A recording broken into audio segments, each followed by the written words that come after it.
All right, so good morning, dear participants, researchers, colleagues, students, our alumni from all over the world. My name is Anna Provodnikova, Dr. Anna Provodnikova, and I'm the head of research at SSBM Geneva, and today I will be with you as well as my colleagues. So it's my great pleasure and on behalf of SSBM Geneva to welcome all of you from different continents, different parts of this beautiful planet to participate in our annual conference, in the International Conference on Business and Integral Security, IBIS 2025. I will do like this. I can hear you, feel you. So through this conference, we would like to engage with all of you in an open and constructive dialogue about the digital and green economy. So the topic of the conference is the digital and green economy shaping the next decade. In this context, we would like to point to the following aspects that are central to our discussion today, and they are the following: technology and innovation, industry and business transformation, workforce and education, data and measurement, risks and ethics, global and regional perspectives. So, dear participants, due to the fact that this year, 2025, more researchers are eager to participate in our conference, we decided to organize 3 rooms. All of you have received 3 links. The main room is room 1. Then we have the second room, and you have this link for room 2, and room 3, and you have this link for room 3. So 3 rooms. After we listen to our first keynote speaker, our dear Dr. Jakov Agnyal, participants who are presenting their research works in room 2, you will need to close this main link and open the link for room 2. Those participants who are presenting their research works in room 3, please close this link that we're using now and open the link 3 for room 3. After lunch, we will listen to another keynote speaker, Dr. Galdino Cardozo. He will be our second keynote speaker, and he will give his presentation in room 1. After that, our afternoon presentations will be given in room 2 and room 3, as well as in room 1. Dear participants, you are given 15 minutes for your presentations. Please try to be on time, and 10 minutes for discussions, for the questions. So only presenters as well as SSBM organizational team will not be muted. All of you will. So in case if you have any questions, please type the questions via chat and our colleagues from admissions team will read them and apply to them. All presenters and co-authors will receive the certificate of contribution, and while others will receive certificate of attendance. And now I would like to give the floor to the president of SSBM Geneva, Professor Dr. Luca Lesko. Please, Dr. Luca. Thank you very much, Dr. Provodnikova.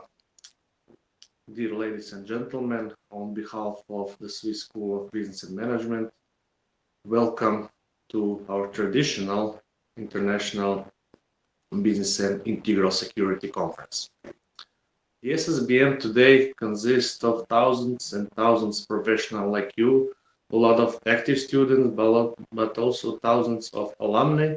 And if we count the entire ecosystem of the SSBM, professors, partners, institutions, academic partners, and so on, we are counting approximately 8,000 or 9,000 professionals.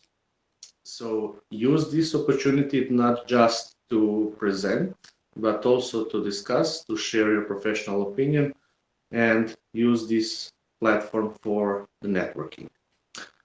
I had the privilege to read some of your research, and a lot of them are really impressive and remarkable. And I would like to say for the very beginning, good luck, and I wish you a fruitful conference. as well as the networking opportunity. We will hold this kind of event annually, as Dr. Anna said, and the number of participants suggests that from one year to another, it's increasing and increasing. Thank you for your time in advance. Thank you for your time to create some research and to share your valuable insight with all of us. Thank you and see you during the conference. Thank you very much, Dr. Luca. Yes, and now it's high time to give the floor to our first keynote speaker, dear Dr. Jakov Adnjal. He is a Slovenian academic, consultant, and expert in entrepreneurship and business management. Dr. Jakov Adnjal is a full professor of entrepreneurship with over 30 years of teaching experience, extensive consulting practice. He has over 30 scientific publications, and Dr. Jakov Adnjal is a mentor, and we have privilege to work with you. So, Dr. Jakov, please, the floor is yours. Thank you so much, Dr. Anna. Thank you for having me. It's a great pleasure and great honor, but also a responsibility to open such an eminent conference as a keynote speaker. Thank you for the short intro. Yes, my background is entrepreneurship, working for different institutions. And I've been around for a while, which one can see from a little bit of my gray hair. And the topic I want to address today is something that is intriguing me, because my background years ago has also been engineering. And this is why I am, as everybody probably today, also very much intrigued with the artificial intelligence. And today, I will try to combine the two topics that I'm intrigued, like traditionally, which is entrepreneurship, and what I'm intrigued now, as I said, as everybody is, which is artificial intelligence. Now, I'll do my best to share my screen, which is always a challenge. Yes.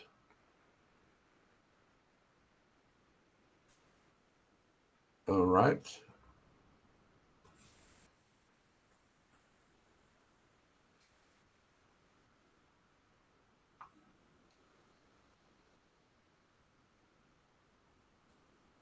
So everybody can see my screen, right? Okay. Yes.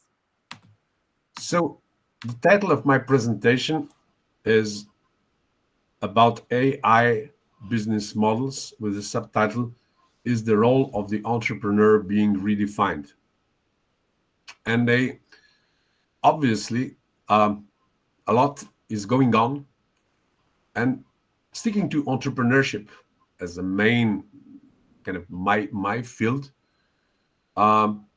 it looks like that traditional role of entrepreneurship and definition of entrepreneurship, which is about how entrepreneurs exploit opportunities and transform them into viable business to compete in the market, is kind of challenged.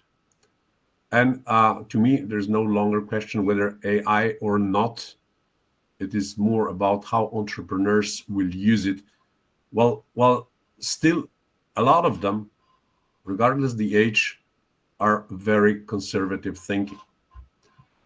Now, what is AI about? I don't want to preach about this, because everybody is pretty much informed. But definitely, we do have a lot of AI, called AI native now, even businesses that are riding from their beginning of entrepreneurial process to fast scaling, $1 million companies, not in years, not in weeks, but generally in days. And everything is going very fast, and everything is much faster than it used to be a couple of years ago. And the worry to me, and this is my thesis, hypothesis for this morning, is not whether entrepreneurs will exist in the future, but it is what will happen to those which are asleep at this very moment when these big changes are happening. So AI is not just something that we probably all use for daily tasks to make them faster, to make them automatic. It has become a very important economic actor, in the sense of it's becoming a central point around which new entrepreneurs, and I'm calling them new entrepreneurs, who understand the momentum, actually focus their value creation. And this is the more important point of the traditional business model approach, how you create values to your customers. Now, what defines an AI-based business model? Well, first of all, AI can be a core value creator. Recommendation agents driving engagement, autonomous decision-making system, generative AI, and so on. This is pillar number one. The pillar number two is AI as a scaling tool. As I mentioned in the beginning, what used to take maybe years can now happen in a couple of days. High ability to reach globally. And as number three, AI as a platform enabler. And platform is a marketplace. Marketplace. So basically, AI enables us to create new markets. It's actually a shift in the total economy, in the global economy. Now, which would be the essential components of AI native businesses? This is from compilation of some research. Number one, a very, very, very rich, if I may call them like this, data sources and also pipelines, funnels, analytics that can be done in seconds. Then, second one would be business model development and optimization, in the sense that iterations, so changes and new testing can be done in virtually in seconds. Number three, customer interfaces, which were until now programmed almost manually. Now it can be changed in seconds when the entrepreneur, I will call him or her that way, sees that something different should be done. And of course, something that probably we don't understand really, what is the possible wealth of this learning loops. That's something which quite abstract, that using it more and more, challenging more and more, it self-creates a value, the value of knowledge, the value of data, the value of being able to interpret, to analyze. And everybody who says, well, that's something that may not last for long, I think they may just stay in bed and sleep on. Now, value creation and value capturing, that's in the business model, the traditional canvas by Osterwalder, is in the meaning, wrapped like present. So we basically utilize AI in two ways. One is that the so-called cognitive tasks performed by human beings are automated, meaning done very quickly. And the second is that whether they are done for one customer or 1 million customer, it makes no big difference in cost, so-called marginal cost in economics, right?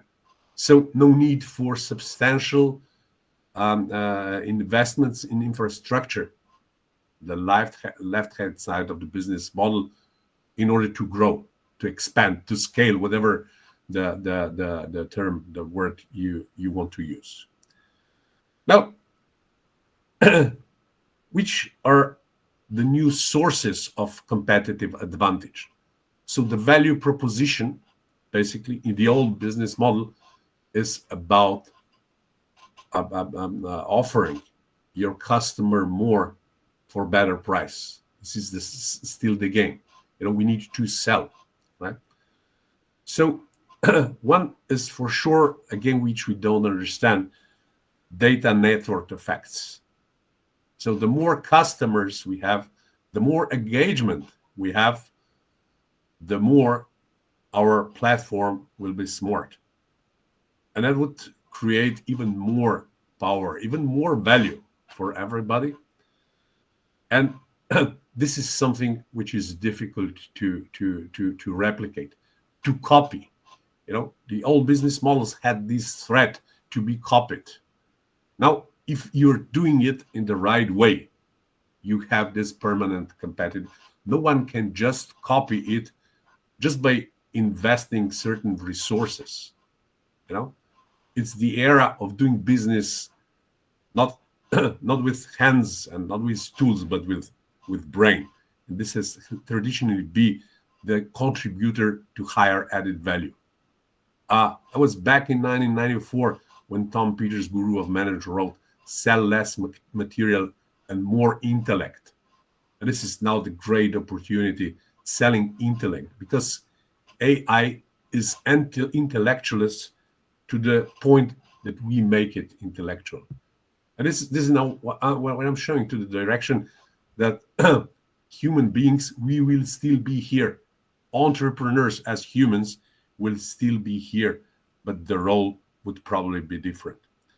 So algorithms that are doing jobs faster and are trained and doing it even more precisely, that's another point of competitive advantage. And number three, what I already mentioned, speed of iteration. Iteration in business modeling basically means that we need to be open for possible weaknesses, for possible new opportunities, and react fast.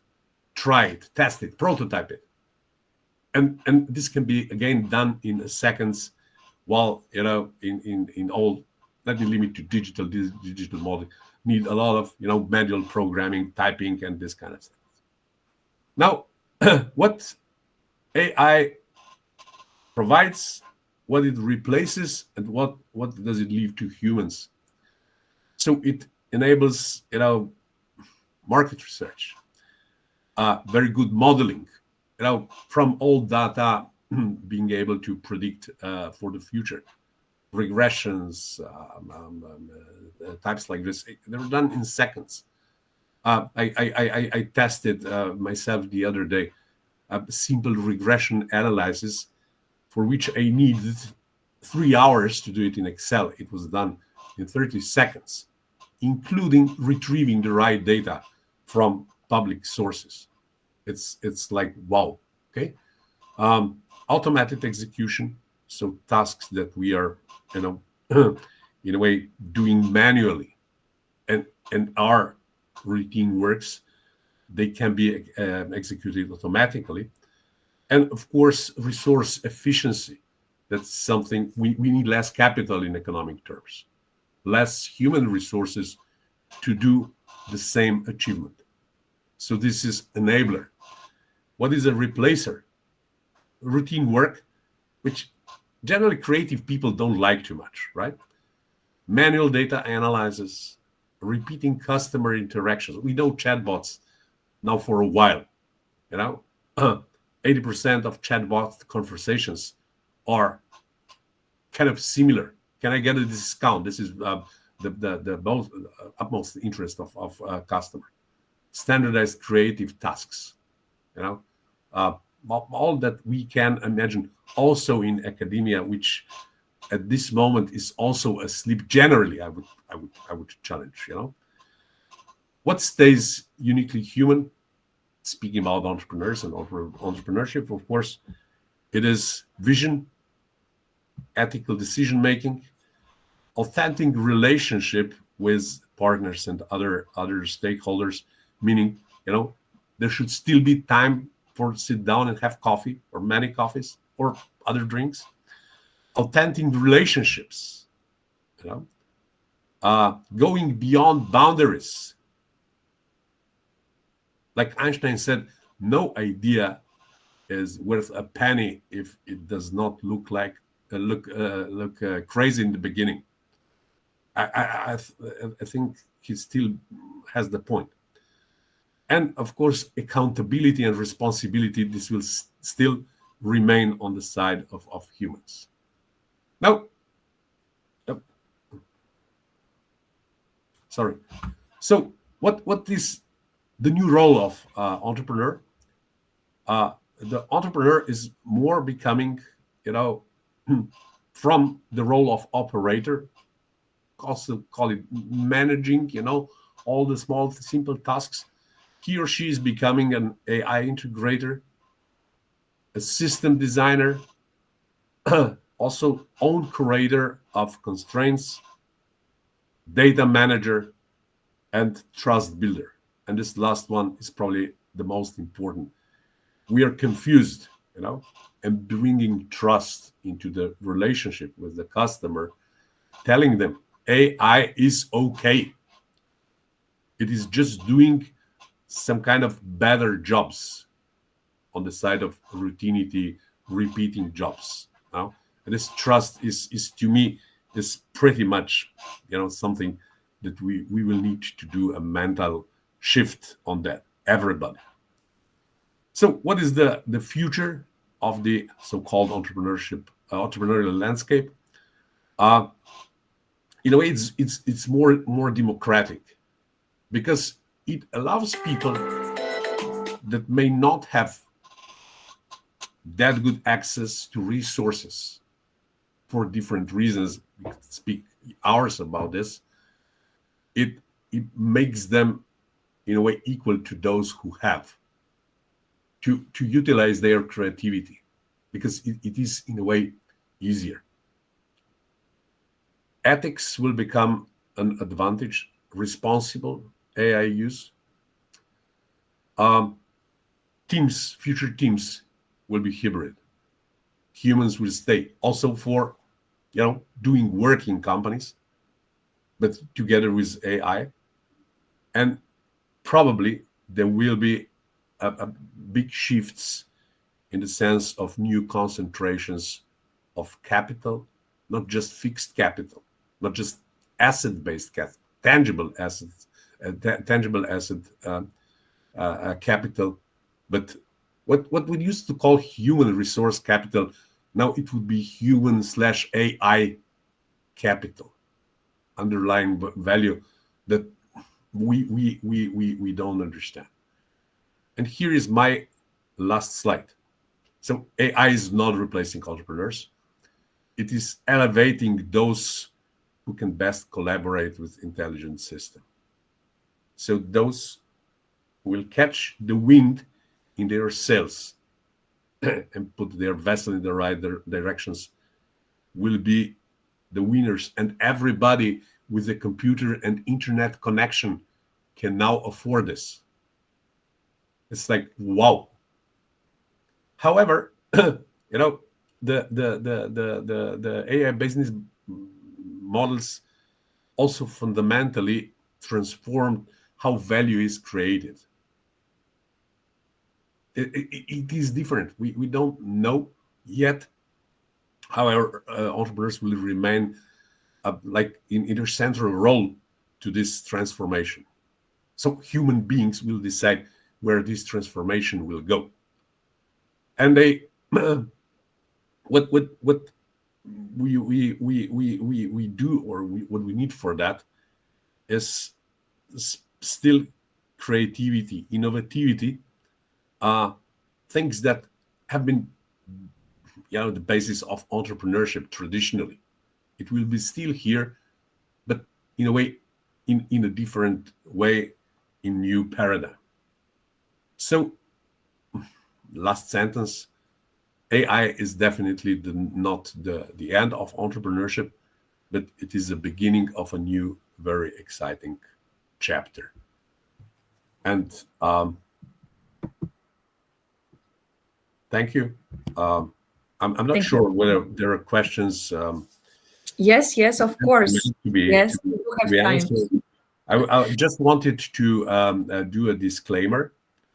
For this presentation, I used about 4 hours of my time. I could do it probably in a quicker way if I was not helping myself with AI. But I wanted to help myself with AI because I want to learn. Okay, so and I'm proving myself that just asking something ChatGPT is definitely not the solution. Still quite some my thinking. Whether I address the point, that's another story you will tell me. So thank you, and I'll be happy to answer any questions. Thank you very much, Dr. Yako. We do have a question. Cornelia, please. Yes. Yes. Let me find my chat, because I okay. All right. Cornelia, could you please ask your question? Thank you. It's here. Okay. Disappearing. It is evolving. Okay. Yes. What about the labor force? Yes. Well, labor force, same answer. There will be redundant people, of course. Also, people with the highest education will be redundant. But to me, only those who will not start learning AI now. And all the technological advances, they make some people redundant in the sense of labor force. This is how it works. We had computers invented 40 years ago. In my first job, 12 ladies were working in the accounting department. Now, at the same company, only one person is doing that half-time. All right. We do have 2 more questions from Adela. Dr. Vadnyal, how to help entrepreneurs who are not so familiar with AI or are reluctant to use it? Some might lack digital skills. So we are talking about this mental shift you're talking about, lack of expertise. How can we help them so they do not hesitate? Well, all the countries, that I know, they do have their entrepreneurship support ecosystems. I was and I am a part of it in Slovenia and some other countries. It is still on the level as it was 30 years ago. So yes, these ecosystems, these support systems need to provide whatever training, workshops, stuff that would animate in a way people start thinking traditionally, right? I will tell you from my experience, I have to have my roof repaired. My house is quite old, right? and I asked 3 people to get an offer from them because it will cost me about 10,000 euros at least. 2 of them, it's been now 2 weeks, never produced anything. One guy produced an excellent written wolf. I don't like the amount of money under the line. That's the only thing that I don't like. Everything is perfect. And he used satellite pictures to do the measurements, to take the dimensions, obviously AI-driven offer. The other 2 guys, they're doing it manually and they don't have time because the weather is good and they have to do the work, right? And they can start with a very small, steps that they're not their core business, because in the end of the day, roof will have to be maintained manually. It's a manual work with some machinery. But what is before that and what is after that, right? Okay. Yes, we have maybe one more question because Okay. yes, we need to finish. Just maybe from Narayani, the last one. All learners patterns inductively, but if its persuasion feels hypnotic, is that still ethical? I mean, to me, what is ethical and what is not ethical will the future will show. Okay. I will give you a brutal example. Killing somebody to protect yourself was completely ethical 500 years ago. Today, you will still be set to court, and you will have to prove that this is something that you had to do, and so to be honest, I don't know, and it's probably too early to answer this kind of questions. Thank you very much, Dr. Jaka Varnyal, for your presentation. We see that it's a very controversial topic, and you do have, dear participants, you do see Dr. Jaka's email address, so please just contact him in case you would like to have any collaborations, or maybe you would like to publish any pieces of writing together with Dr. Jaka, so we will be pleased to organize that. So thank you very much, Dr. Jaka. And now yes, we're applauding to you as usual. Thank you. And good luck with your research works. Thank you. Dear researchers, dear presenters, now let's go into our rooms. And those presenters who are with me, please stay in room 1. Those presenters who should be in room 2, go in room 2. And those presenters who will give their presentations in room 3, please use your link for room 3. And I see, dear presenters, you are here, and today I'm moderating room 1, and we're starting with our first presentation done by Mr. Adamu Abubakar. And please, Mr. Adamu, the floor is yours. Just to save time, you will name your topic and discuss. Okay. Good morning, everyone. Share screen. Yes, it's just been shared with me, so let me just quickly put my presentation on. Sorry, bear with me. Sorry.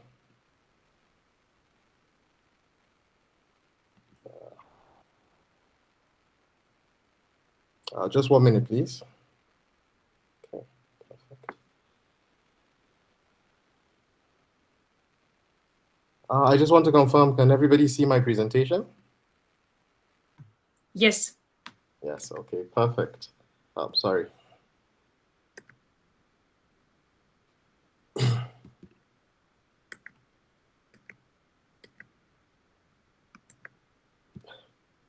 Okay, so good morning, everyone. My presentation today is on the impact of harnessing generative AI on financial modeling, in which we analyze the risks, ethical imperatives, and organizational transformation involved. I'm Adamu Abubakar, and I'll be walking you through our key findings. So let's set the context. The story of artificial intelligence in finance is not new. It started decades ago with rule-based expert systems, which were used for credit scoring and risk analysis. It then evolved to machine learning, which was used for predictive analytics. And now we've entered the third stage of generative AI. This isn't just another incremental step. As David Kaplan would put it, a prominent AI researcher, this is the third wave of AI disruption, where we've moved from systems that analyze and predict to systems that now can create and synthesize. So that's what generative AI is about. Some core generative AI capabilities in finance include synthetic data generation, which involves creating artificial financial data to model real-life scenarios or situations.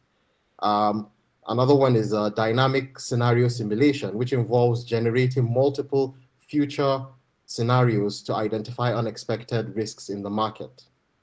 We also have automated narrative reporting, which involves converting quantifiable data into readable reports, and of course, complex problem solving. Sorry. Okay, so now we'll move to our research questions. We structured our investigations around 3 core questions, which are, what are the main risks? What are the ethical principles? What ethical principles are critical? And how must organizations change to succeed? Now, these 3 questions guided our entire study. The significance of this research lies in its ability to bridge the gap between theory and practical practice in AI implementation, also providing evidence-based framework for stakeholders and informing corporate and regulatory strategies.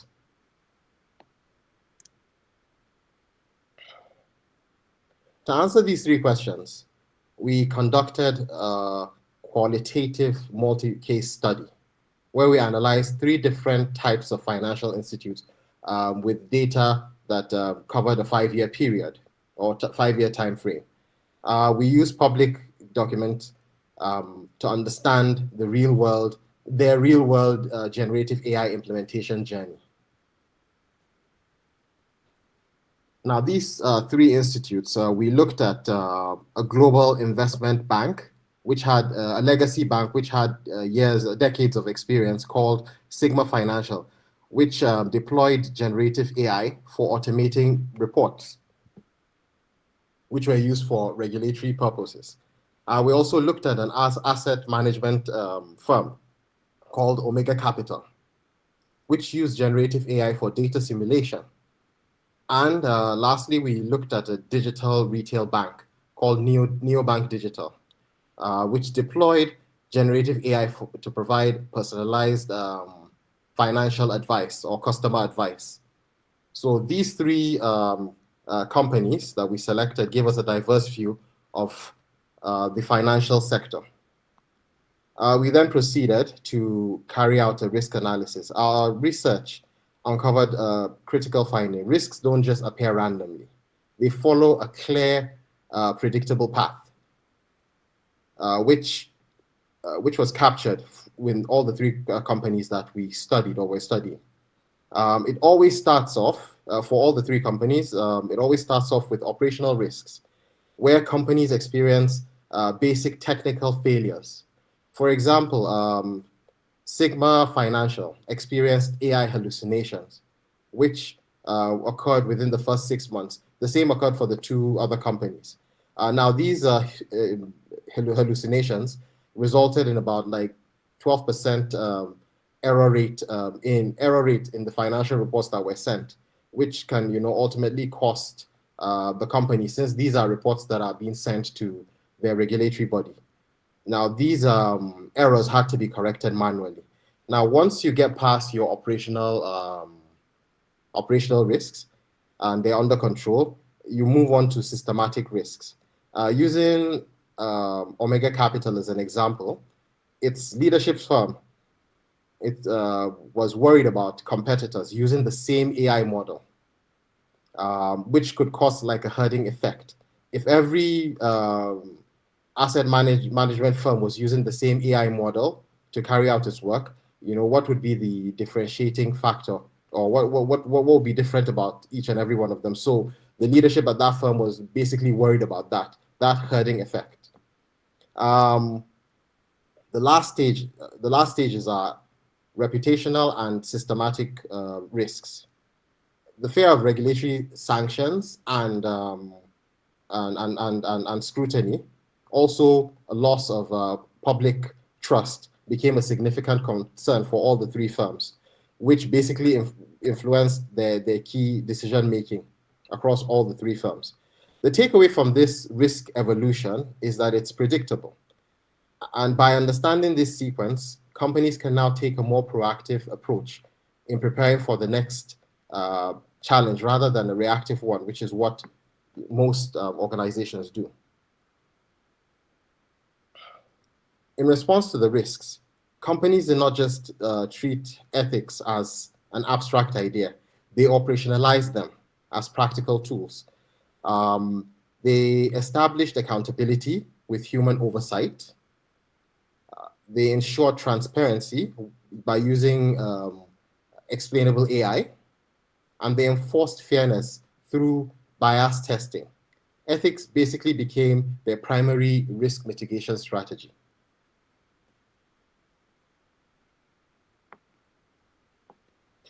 The ethical response led to an organizational change.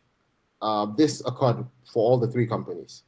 The companies observed a shift in workforce. Just like Dr. Jaka mentioned, definitely there will be some changes. Now, the shift in workforce was what was observed was like a reduction in routine jobs, but there was also an increase in AI supervisory roles and AI oversight roles. New governance structures had to be put in place, such as AI steering committees, and a corporate level position was established. In most cases, it was like a chief AI officer role. Lastly, validation processes had to be overhauled, especially with the implementation of this new generative AI tool. They had to be overhauled, and they had to be redesigned or rejigged. Okay, but what truly drives success? We carried out our correlation analysis, which showed that implementation strategy is much more important than the actual technical sophistication itself, or it's actually more important than the AI model itself. The strongest indicator from our correlation analysis was the use of cross-functional teams. Executive sponsorship was also very critical for risk management, and external validation was essential for ethics. So basically, how you implement your solution matters more than the AI itself. Now, when you put all the three together, the risks, the ethical imperatives, and then the organizational transformation, these findings come together in our integrated framework. This shows a continuous circle where risk dictates ethical needs, which in turn requires organizational transformation. A transformed organization is much better equipped to handle new risks.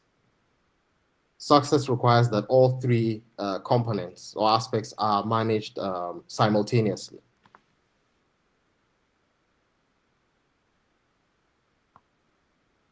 So what does this mean in practice? We recommend that financial institutes first establish governance by using a very strong cross-functional team, and then also secure executive buy-in. Because if you don't have your management's approval or blessings, you're going to fail. You will not get cooperation from other departmental or other departments in implementing your generative AI solution. Secondly, you start with a phased control pilot. Don't just go all in and say you're going to implement a generative AI solution. Start small, maybe with a proof of concept, and also make sure it is done in such a way that you can roll back if there's any error. Then thirdly, you need to invest in explainable AI. Because this is one thing your clients or customers and regulators will definitely want. They want to know how your generative AI solution is working. They want to know what type of black box it is and what exactly is it doing. I mean, if they're investing money with in your firm, they want to understand what exactly is going on in terms of your decision making. And then you also have to carry out workforce reskilling from the very beginning, just like Dr. Jaka mentioned.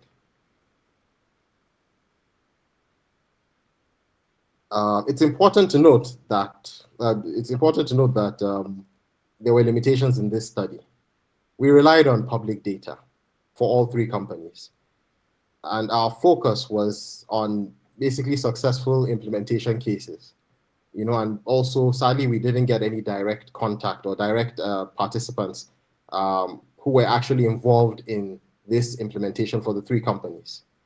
Now, for future research, what I would suggest is, or what I would want, is we should conduct a long-term study.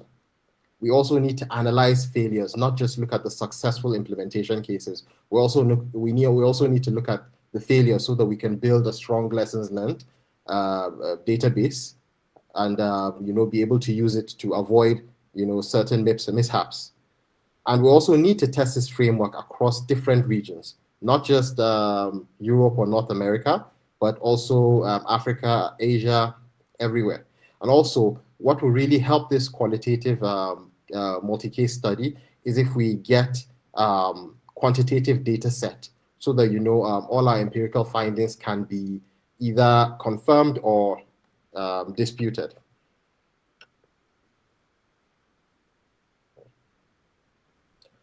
In conclusion, our key takeaways are threefold. 1, risk follows a predictable evolution. 2, ethics are practical risk tools. And 3, success hinges on organizational transformation. Lastly, it's very important to note that human oversight is necessary for successful implementation of generative AI in financial modeling. Thank you for your attention. I'm happy to take any questions you may have. Thank you, Mr. Ademo. Thank you to be on time. And it was a great presentation, in my opinion, personal opinion. I see that it's based on your research work, right? I mean, Yes. You're Yes. doing this research work right now. Yes. All right. Dear participants, researchers, do we have any questions? I would be happy to read them, if any. Why were you motivated by this topic, Mr. Ademo? So what is your background knowledge a little bit? Okay. I'm also an engineer by trade, and I've always been fascinated with generative AI. And like you mentioned, this is actually part of my main research topic. I just took a little bit of it and worked on it. Everybody's always talking about how generative AI is good and it's cool. You have so much technical capabilities, but nobody actually wants to talk about the challenges involved in actually implementing it in the business world, which is why I chose to take this particular topic. Yeah. Right. So, Mr. Ademola, no questions. I think this is really hot topic. Yeah, we do have the question from Adela.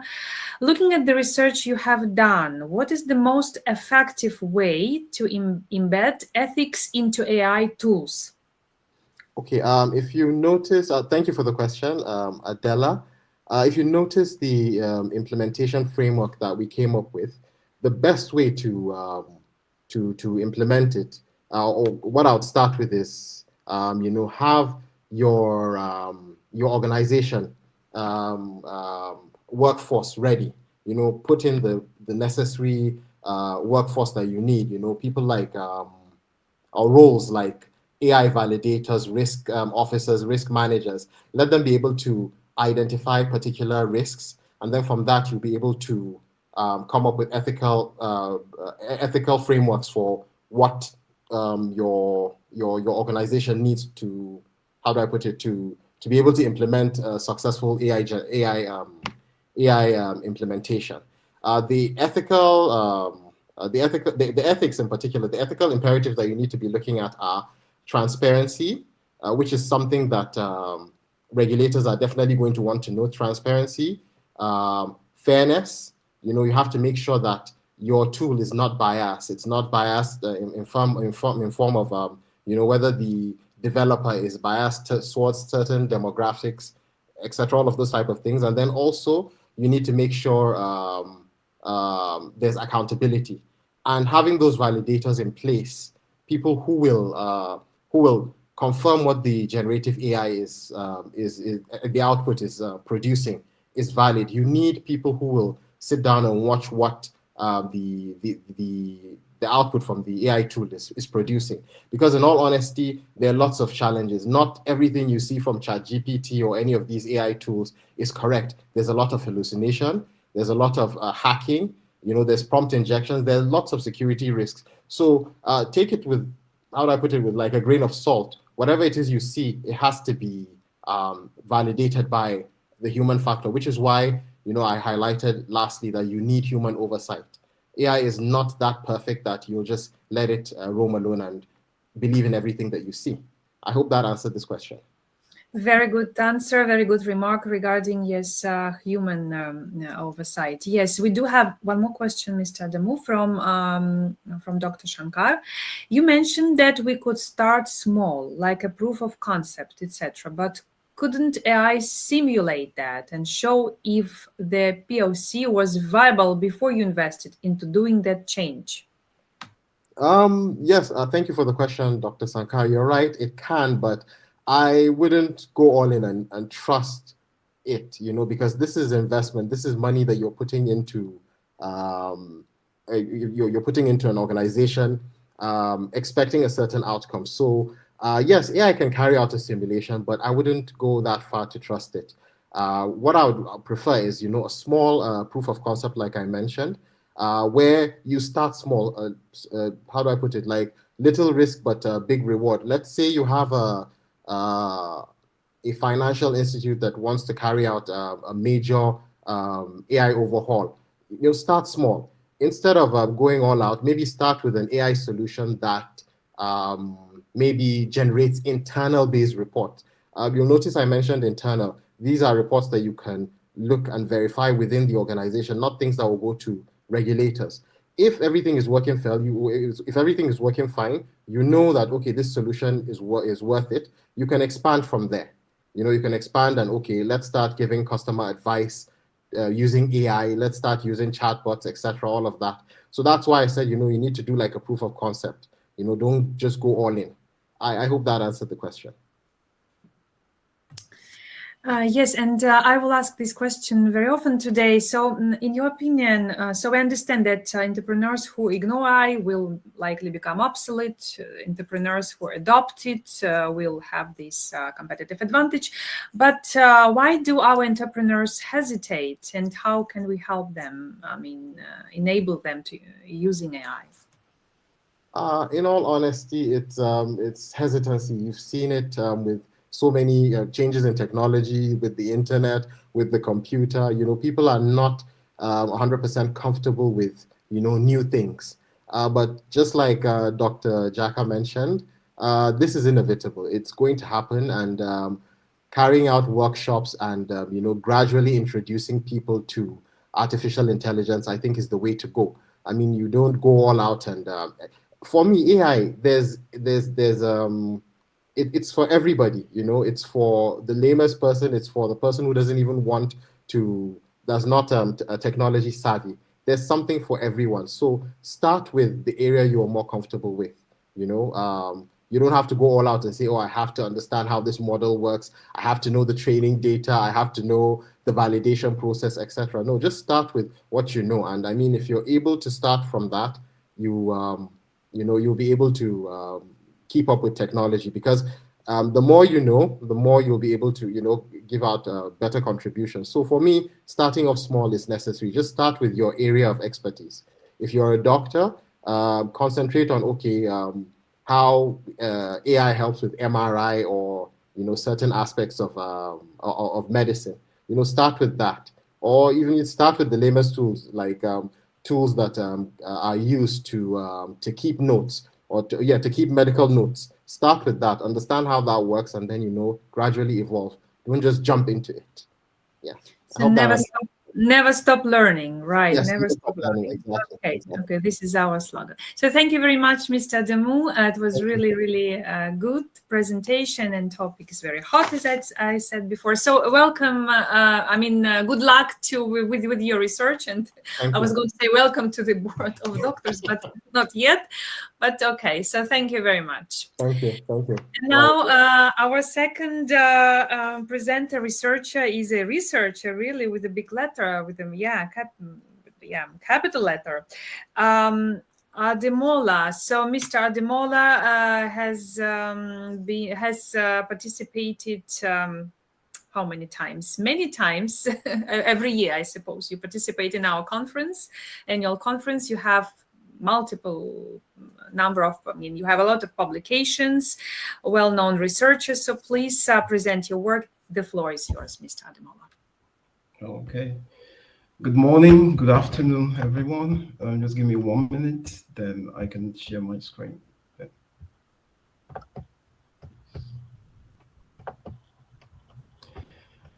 So, can everyone see my screen, please?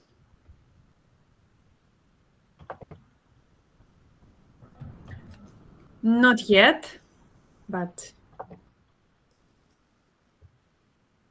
Okay, I think my internet is a bit.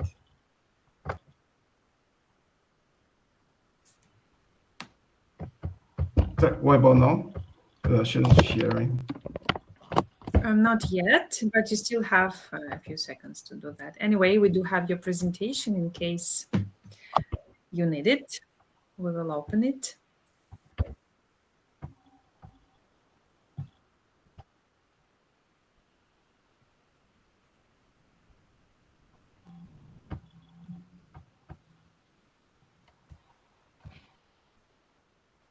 Hello? Not Okay. yet, but okay, just let me give you a few seconds. If you do not manage, we will open it, right, Miro? Yeah, I think that's right. Yeah, Okay. 1 minute. Okay, so just Hello, everyone. Just give me a second. I'll share it. My side. so we do have the presentations of all our participants. In case you cannot open it, and it can happen, of course, because we are all over the world, and we do have Plan B for that. And it's coming in a few seconds. Meantime, maybe Mr. Ademola, you can just, sorry? Yeah, I'm sharing it now. Can you see it? Okay. No. Yeah.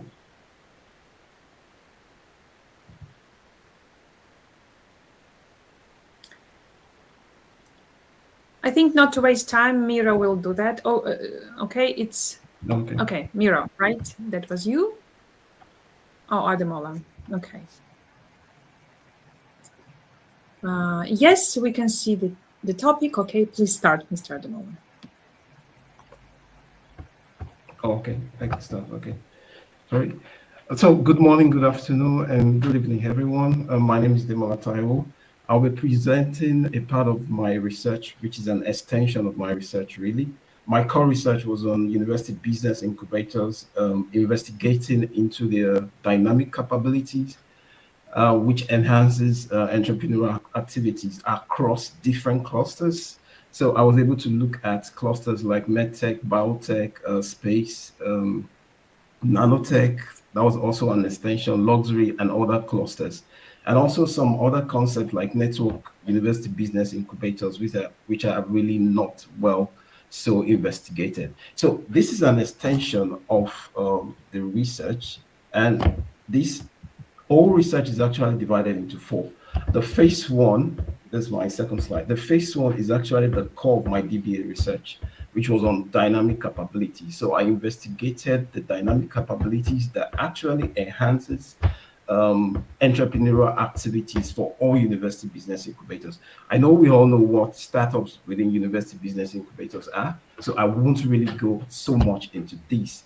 But the other phases from phase 2 to 4 was more into what transited after phase 1, which was the advent of AI and how that actually impacted phase 1 of my research, even after submitting my DBA thesis. So what was all this about? It was about the phase 1, then dynamic capabilities. We all know what dynamic capabilities are, the importance of dynamic capabilities in organizations. However, I won't want to concentrate so much on that. This is how dynamic capabilities for University Business Incubator could now be integrated into what we call Internet of Agents. Internet of Agents, it's a new concept that just came in, I think, early this year, second quarter of this year, I think around May, June this year, which was actually established by Cisco and some other 50 companies. They formed a consortium of this. It has its own communication protocols. It has its own architecture and all that. However, all the agents, AI agents that we know today, could actually be integrated into this Internet of Agents. This would be another .com era, so to say. This would be another advent of an internet, so to say. This is how this is going to work. So follow me a little bit of this. So in my next slide, you can see dynamic capabilities and regional innovation system and entrepreneurial ecosystem of university business incubators. What does this mean? Most investigation of university business incubators that we have seen has been more focused on just that level of analysis, university business incubators. But what I did with my research using mixed method, sequential exploratory mixed method, was to investigate the embedded regional innovation system, the entrepreneurial ecosystem, even while orchestrating these dynamic capabilities of the university business incubators in enhancing their entrepreneurial activities. So the question is, what are the specific dynamic capabilities of these university incubators among different clusters that enables them to that enhances their entrepreneurial activities? That's one. Number two was, while orchestrating these dynamic capabilities, there's a need whereby it forms what we call, by IBIS 2021, I think, a complex adaptive structure. The network structure becomes so dynamic. They now need to adapt to the complex formation, to the complex transiting of these structures. So I use what you call a strong structuration theory to understand the structures of different clusters of university business incubators and how they actually adapt to the transformation based on the orchestration of the dynamic capabilities across their university, across their life cycle. While doing this, there's also need for resilience. So what is resilience? How do they develop resilience? How do they, on different levels, on entrepreneurial level, on organizational level, which is the university business incubator level, and also on their network level and trans-network level. So this was actually the core of the research. So while this was going on, I had identified the various dynamic capabilities of traditional UBIs and other forms. Another thing is this: there is no one single UBI. No single UBI are the same due to the differentiation in the dynamic capabilities. And so due to this effect, there's a need to understudy each university business incubator based on their regional components and also based on their specific characteristics. So this was what I did across different regions, across different clusters, different industries. So while doing this and while identifying this, I broke down the dynamic capabilities. Dynamic capabilities are a set of competencies, set of assets that organizations actually use to provide value for customer satisfaction, as all our presenters have said. But the question is this: dynamic capabilities must be measured multidimensional, and this has been a very, very, very major gap in the study of dynamic capabilities. So how did I do this?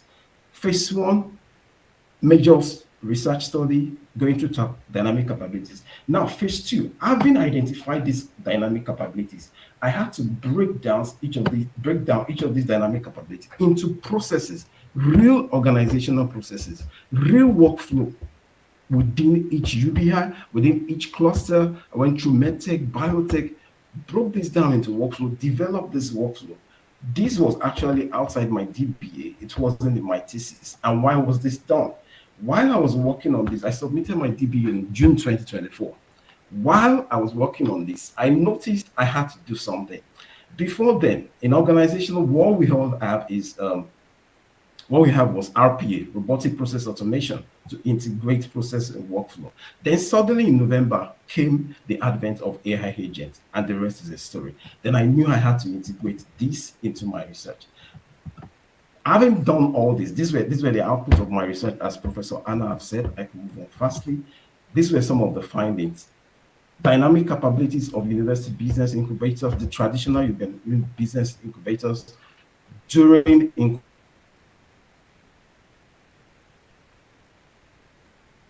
incubation, before incubation, during incubation, on entrepreneurial level, like opportunity, recognition, innovation, knowledge, spillovers, adaptation, resilience they need to develop, perseverance, sustainability, survivability. I discovered all this and put all the metrics, sorry. Also put all the metrics there, sorry. I think my system is seizing a bit. So the next thing was, sorry, I think my system is seizing.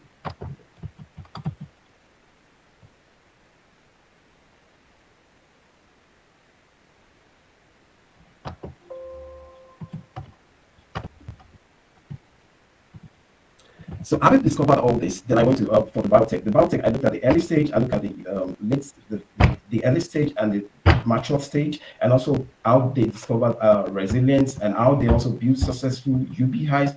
The next one was medtech, and look at how the dynamic capabilities include how do they provide robust ecosystem, sustainable ecosystem, the challenges and the capabilities involved in them, integrating all this together in their operational level, including all the standards, including the whole value chain from innovation down to end user acceptance. I broke this down into workflow, as we could see. I have to move faster, and created this framework. Now, this framework involved all the dynamic capabilities. It involved all the standards. It involved integrating this on a VM. It involved, sorry, 1 minute, please. It involved integrating.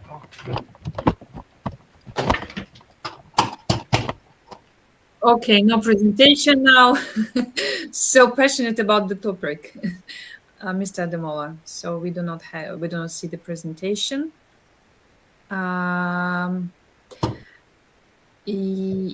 Would you like to finish your speech, Mr. Ademola?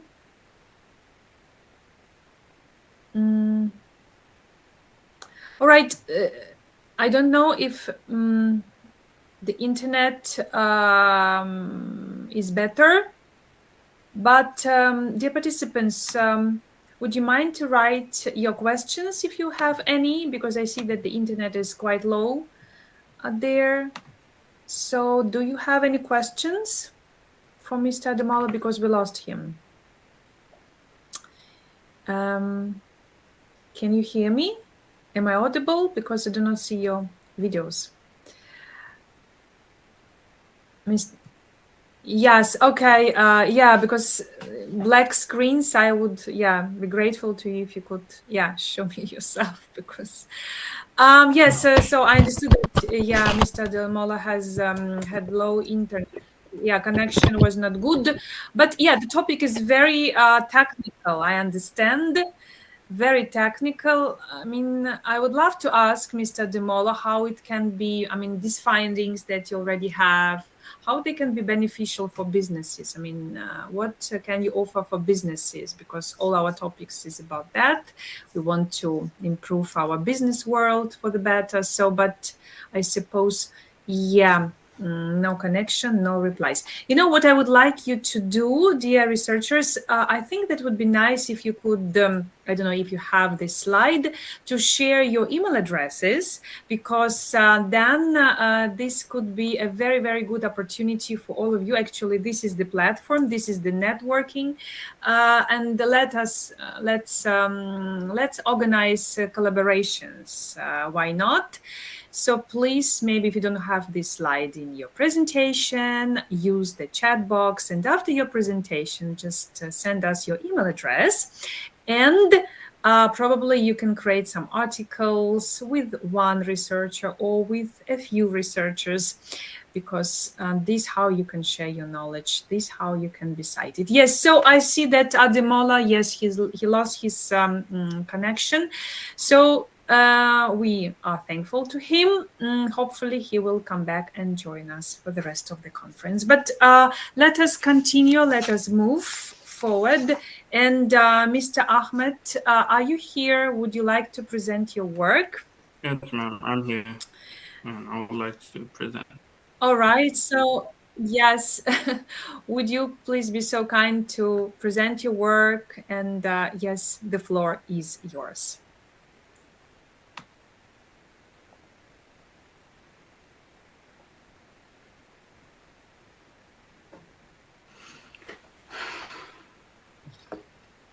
So, are you It able is to see visible. the screen? Yes. Yeah, All right. that's fine. Okay. So, good morning, distinguished faculty, colleagues, and guests. Thank you for being here this morning. My name is Ahmed Ibrahim Jajere, and I'm deeply honored to present my doctoral research from the Global DBA program at SSBM Geneva. The title is Explainable AI and Algorithmic Diplomacy. It is ELMDS framework, that's what I call it. So over the next 20 minutes, I will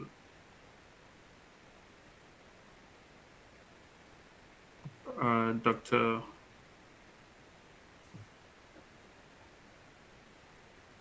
You able to see my screen, right? Yes, we are able to see your screen. Okay. I'm not sure if I can be able to move the slides. I don't know how to. It's not, you cannot change the slides? Miro, can you please help us?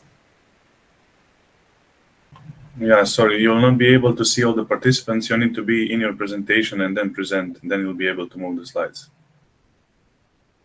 Okay, let me stop and restart again. Sorry. And if not, that's not okay. I can share your presentation. That's not a problem. Just Oh, you can share try it again. please. Okay, just give me a second, please. Thank you.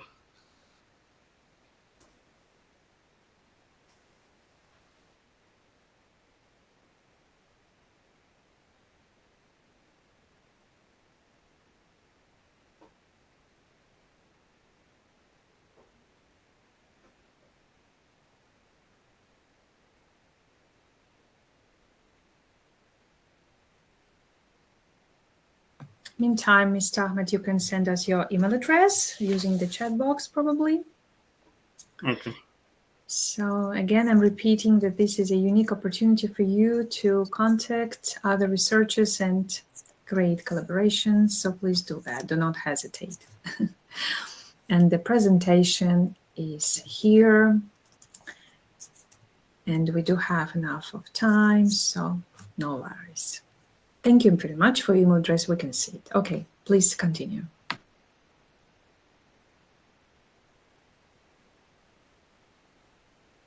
Okay, so over the next 20 minutes, I will show you why current approaches to explainable AI are failing global governance, how I develop a new socio-technical framework to fix it, and most importantly, the hard empirical evidence that it works in practice. So let us begin with the background on the problem. And when people talk about AI, they still picture tools that recommend movies or filter junk emails, but that world is already behind us, to be honest. AI now shapes decisions that move across borders and influence millions of people, millions of lives. Think of automated moderations on global social platforms or the UNHCR systems that help decide how refugees are allocated, or when IMF tools that track early signs of financial troubles. These are the high stakes in the global decision-making environment. But there are three big problems keep showing up in this regard. The first problem is a transparency issue. Most AI systems explain themselves in a way that only developers understand. Regulators don't get clear answers. Communities affected by the decision don't get meaningful explanations. And when people feel shut out of the process, trust eventually collapses. The second problem is what I call the epistemic inequality. Most of the standards for responsible AI are built in a small group of Western labs. They rely on Western legal concepts, Western data practices, and Western languages. So eventually, this gives some countries the ability to understand and challenge AI decisions, while others are left, wondering and guessing what next to do. And the third problem is that these gaps hit the global south the most. Countries with limited technical resources, different cultural contexts, or non-Latin scripts are placed at a structural disadvantage during multilateral negotiations. And when transparency is weak, epistemic inequality also grows. It does more than create frustration. It widens a digital divide that the real diplomatic and economic consequences will be tremendous.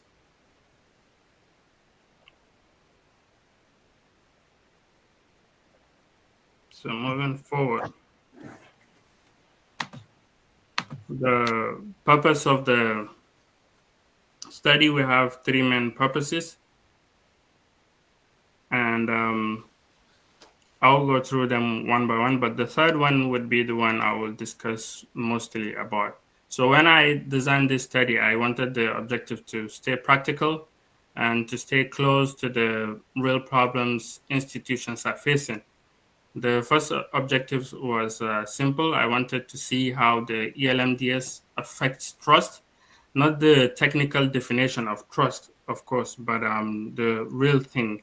Whether people who work in governance feel more confident when the system explains itself, in a clear and diplomatic way, or objectives was to understand the role of institutions themselves. So even the best AI systems depends on organization to run it.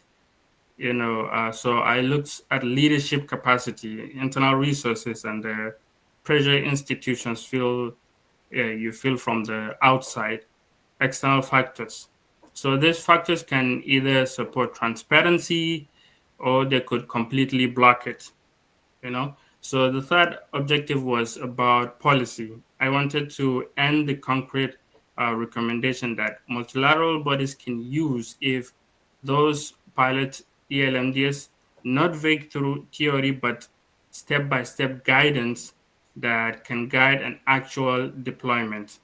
So all three objectives connect to one question: how do we design AI systems that earn trust, not only because they work, but because they respect the way diplomacy works?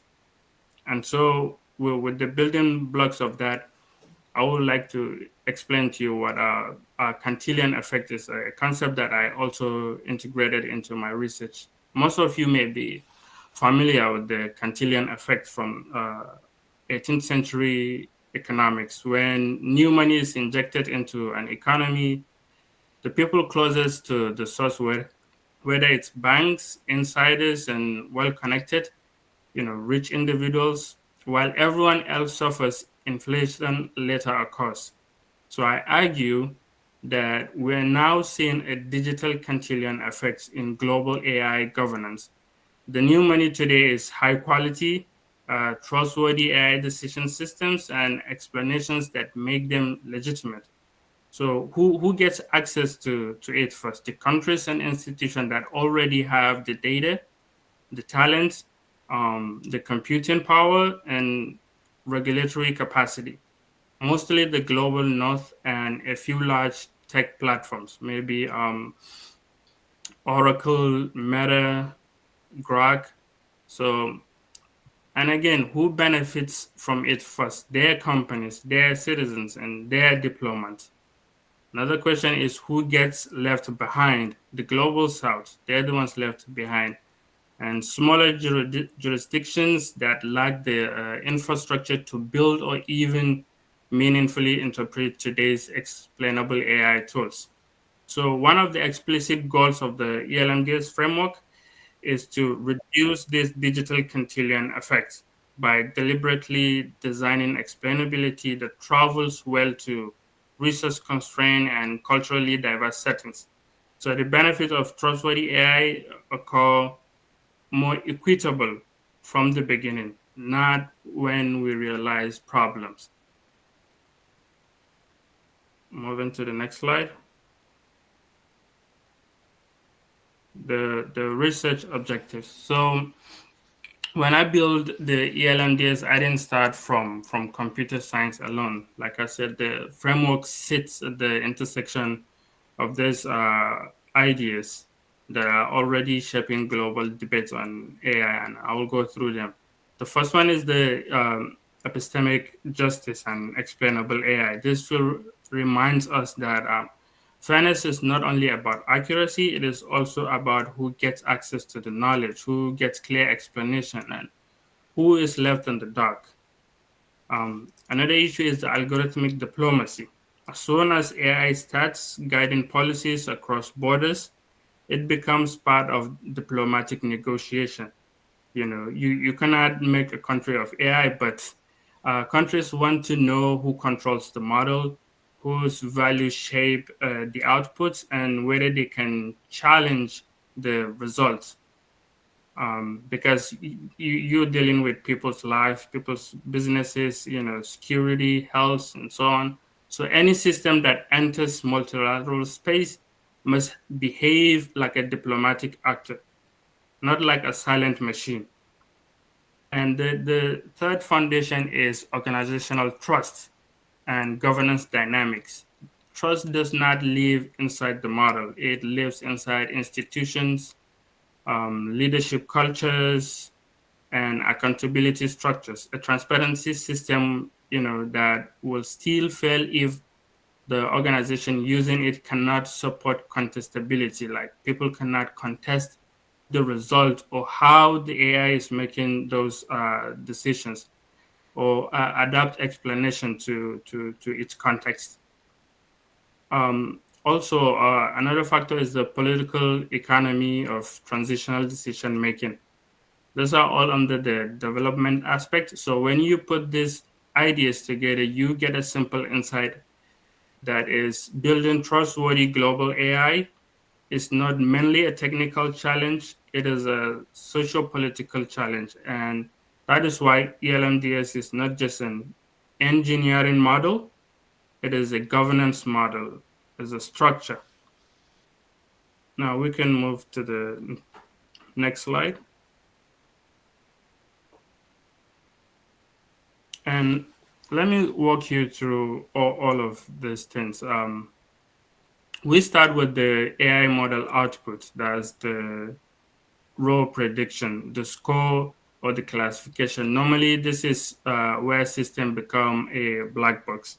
Through the epistemic justice and explainable AI, the algorithmic diplomacy, which I just explained, and the political economy of transitional decisions. So the most important thing now it is to look at how the framework plays a part, how it goes from one layer to the second layer and to the next. So we can move to the next slide, please. Right. So the first layer you can see here is the one in the blue, the DTE. What it means is a decision transparency engine. This layer forces the system to translate its internal reasoning into structured, human-readable steps. It turns the model's logic into something you can actually follow instead of guess. And it goes through the FJF, if you can see it right down there. It's called the fairness and justification filter. Here, the explanation gets checked against shared norms, legal principles, moral expectations, and institutional standards. It answers a simple question, not just how the model arrived this decision, but whether the reasoning stands up to the values that matters. And then when it moves to the CIL, culturally informed localization layer, one explanation never fits every audience. So this layer adapts the message so it makes sense in different regions, different languages, and different political cultures. The meaning stays consistent and to respect everyone, but the framing becomes relatable. That is the purpose of diplomatic procedures. The fourth layer is the contestable and auditable interface. This is where people get real power. They can question the decisions, request the reasoning, and appeal outcomes when needed. It shifts AI from being a final authority to being part of a transparent dialogue. And the last piece is what you see looking from right to left, the accountability loop. Every audit, every appeal, every challenge feedbacks into the earlier layers. The system improves its transparency, it improves its fairness and cultural resonance over time. So when this pipeline completes, the output on the far right is not just a technical answer. It is a decision that people view as fair, transparent, and institutionally trustworthy. That is what makes ELMDS different. It doesn't wait for trust to emerge on its own. It builds it into every layer of the decision processes. And we can move to the next slide, please. Okay, so now the methodology. Here's how I approached the study. So since ELMDS is a new framework, I could not test it inside real multilateral institutions yet. So I used a convergent parallel mix method design, which allowed me to study the technical side and the political side at the same time, simultaneously.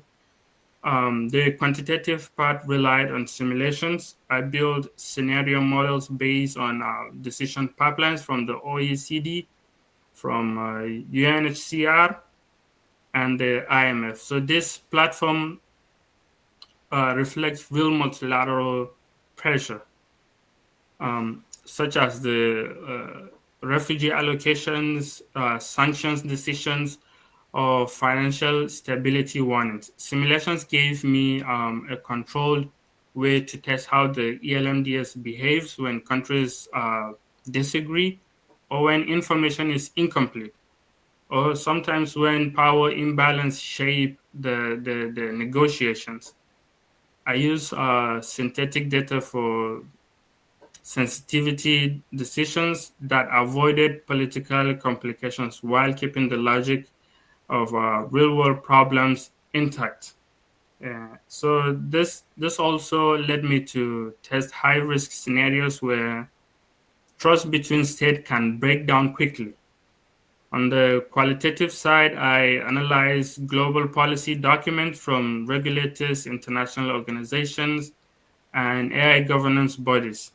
So this sources already contains the experience of people who have tried adapting AI under real constraints. So others have tested it.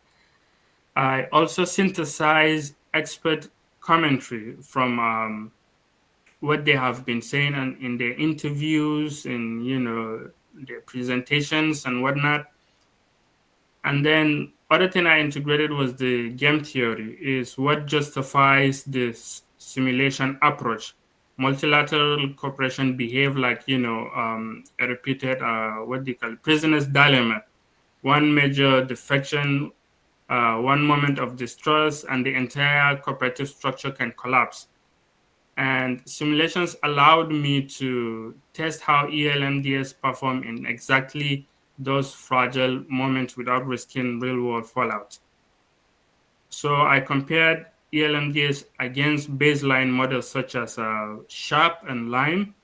I look at the clarity scores, trust indicators, disagreement levels, institutional capacity measures, and overall, the study put on the technical behavior of explanations. Study shows how institution responds to them and see whether ELMDS closes the trust gap that regulators can adopt. So now we can, since we know the methodology, we can move to the next slide of findings. And ELMDS improve a lot of areas. The quantitative result tells a very consistent story, and the direction of the evidence is unmistakable. Across every scenario I tested, the full ELMDS pipeline performed better than the baseline models, which is the systemic capacity assessment score. This one is 3.2 and the baseline is 2.9. And then you have the transparency trust relationship, which followed inverted U-turn, but we're going to see all the charts in the subsequent slide. And then the last one is the organizational capabilities, which are strongly mediated trust outcomes. If we can move to the next slide, please. Thank you. So on a 5-point scale, how capable do we believe that the governing institution is of legitimately managing an AI system at a global scale? So this chart is showing the main quantitative result. The question behind the chart is simple. And the blue bars represents the full ELMDS pipeline, while the maroon bars represent the baseline tools like Sharp and Lime. And the average SCA score is with ELMDS reached 3.2. The baseline score stayed at 2.9. That rise looks small, but on a bonded scale, it reflects about an 11% improvement, which is significantly higher than what we have expected. The statistics below the chart shows that the R-squared value of 0.492 shows that the model explains about 49% of variation in trust scores. Together, the numbers point to a constant pattern, and this shift matters because cooperation across borders depends on whether actors believe the system they are using, and it is also trustworthy. We can move to the next slide. Thank you. The slide shows what actually explains the improvement we saw. Once I broke the result down, three forces kept showing up again and again. The first is how strong and prepared this institution is on the inside. When leadership is committed and the structure is stable, trust in the system can also increase. The second is outside pressure. When government, civil groups, and regulators watch closely, institution takes explainability more seriously. People feel safer with the process. And the last one is the cultural fit. When explanations make sense in local language and reflects the local realities, trust becomes far easier to build. And overall legitimacy grows when explanation sits inside an institution that people already see credible, and it is also responsive. So that is the exact space where ELMDS works.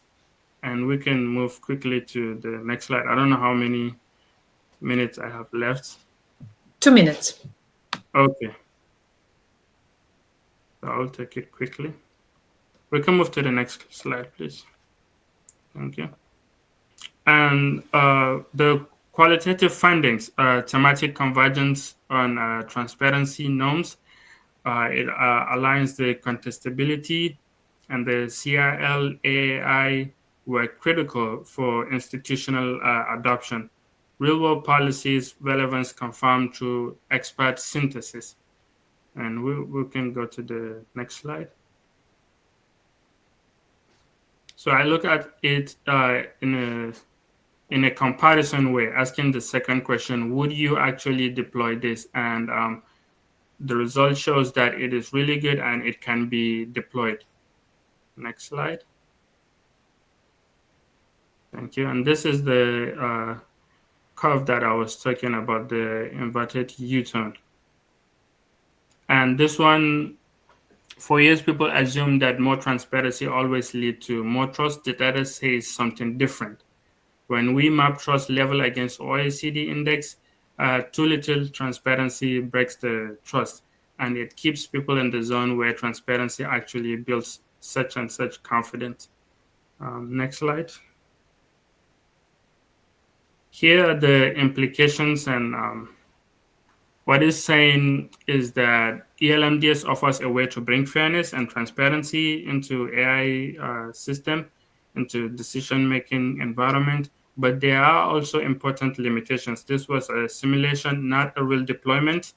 Stakeholders' diversity was limited, and the complexity of real politics will always be greater than what we can model.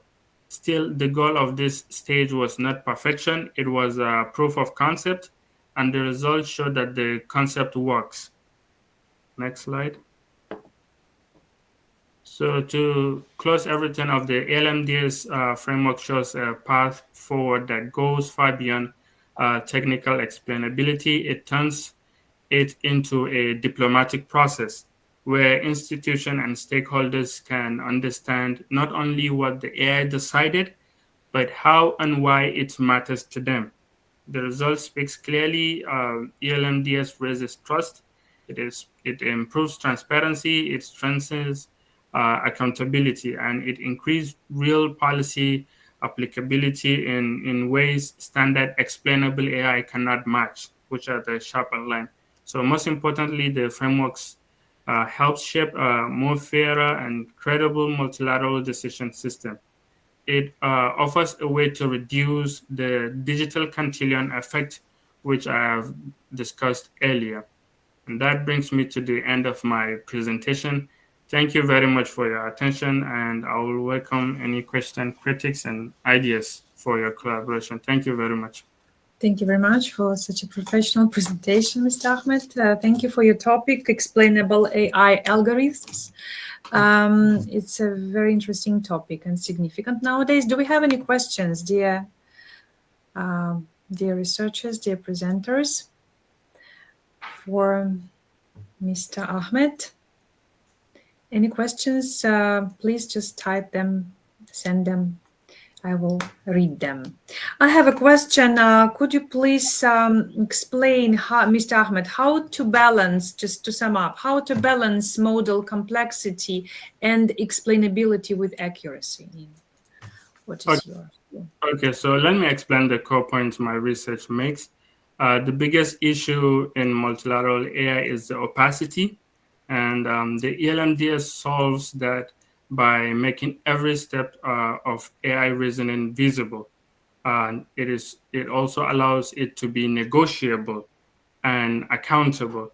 So the legibility canal that shows the logic, the semantic convergence nodes aligns meaning among states, and the traceability layer lets everyone verify the process. So whatever the scenario is, the recommendation is simple. AI in multilateral settings must be explainable before it influences policies. Thank you. Right. Yes, thank you very much, Mr. Ahmed. We do have a question from Adela. In your view, what could be the minimum level of explainability that organizations should require before allowing AI to help with strategic decisions? Okay, so the answer comes back to transparency. Okay, ELMDS makes AI reasoning visible. It's not trying to hide it like a black box. So if we would consider the minimum aspect of it, it is to be more transparent and allows for each country to read through whatever the AI would do, and they will contest it like normal diplomats will negotiate on various aspects of their jobs. Thank you very much. Do we have more questions? So if not, we wish you good luck with your research work, and we will be waiting for more articles. I will remind you to all our researchers, participants, that all your conference articles will be published after this conference, probably in a week or two. And please do not hesitate to read the articles of your colleagues. And again, I motivate you to create collaboration. So thank you very much, Mr. Ahmed. So now let us give this floor to Ms. Lalita Shankar. Yes, let's applaud, of course. Lalita Shankar. And so this is your floor. The floor is yours. So please share your screen and present your work.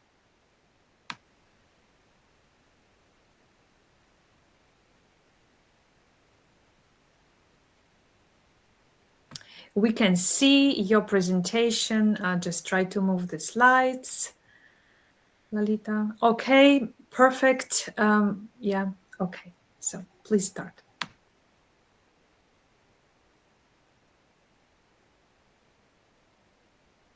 Okay, good morning, good afternoon. Can you hear me? Yes, Dr. Lalita Shankar. Your title is doctor, of course. Thank you so much for this opportunity. And I'm very happy that the sequence is maintained because I just talked about the development sector, social innovations in in public health that leverage digital technologies are, of course, increasingly rising, and they are vital for tackling health issues as well. So today I will be presenting a business model, the analysis actually of the business model of one such digital innovation. It's a mobile game app called Go Nisha Go that was developed by Howard Delafield International. It's a woman-owned social enterprise, and the game was free to download and was designed to improve reproductive health outcomes among adolescent girls in India. So, first of all, let's dive into some context. Um, in India, as you know, as rest of the world, the market for mobile technologies is rising. Of course, having the world's largest population and largest adolescent population also helps. In India, we have over 250 million adolescents, and additionally, affordable. High speed internet and budget smartphones, they have all fueled the boom for mobile downloads. And games are of major interest to this population, and they're driven by a massive volume of players. India currently is, considered one of the top gaming countries of the world. And recent data suggests that 45% of India's gamers are also female. India's smartphone ownership actually grew from something like 18% before COVID to almost 75% now, by 2022. And while the digital adaptation has been really commendable, but India has some alarming statistics that disempower women, especially adolescents. You can see early marriage and adolescent pregnancy still remain challenges. 27% of adolescent girls have been married before the legal age of 18, and 8% of girls in the age group 15 to 19 have already, become mothers.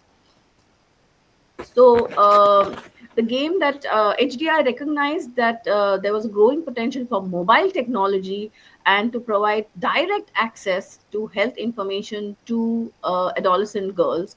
And we leverage gamification to offer girls an interactive experience and also a stigma-free space to learn about issues like menstrual health, contraception, where there were no traditional gatekeepers.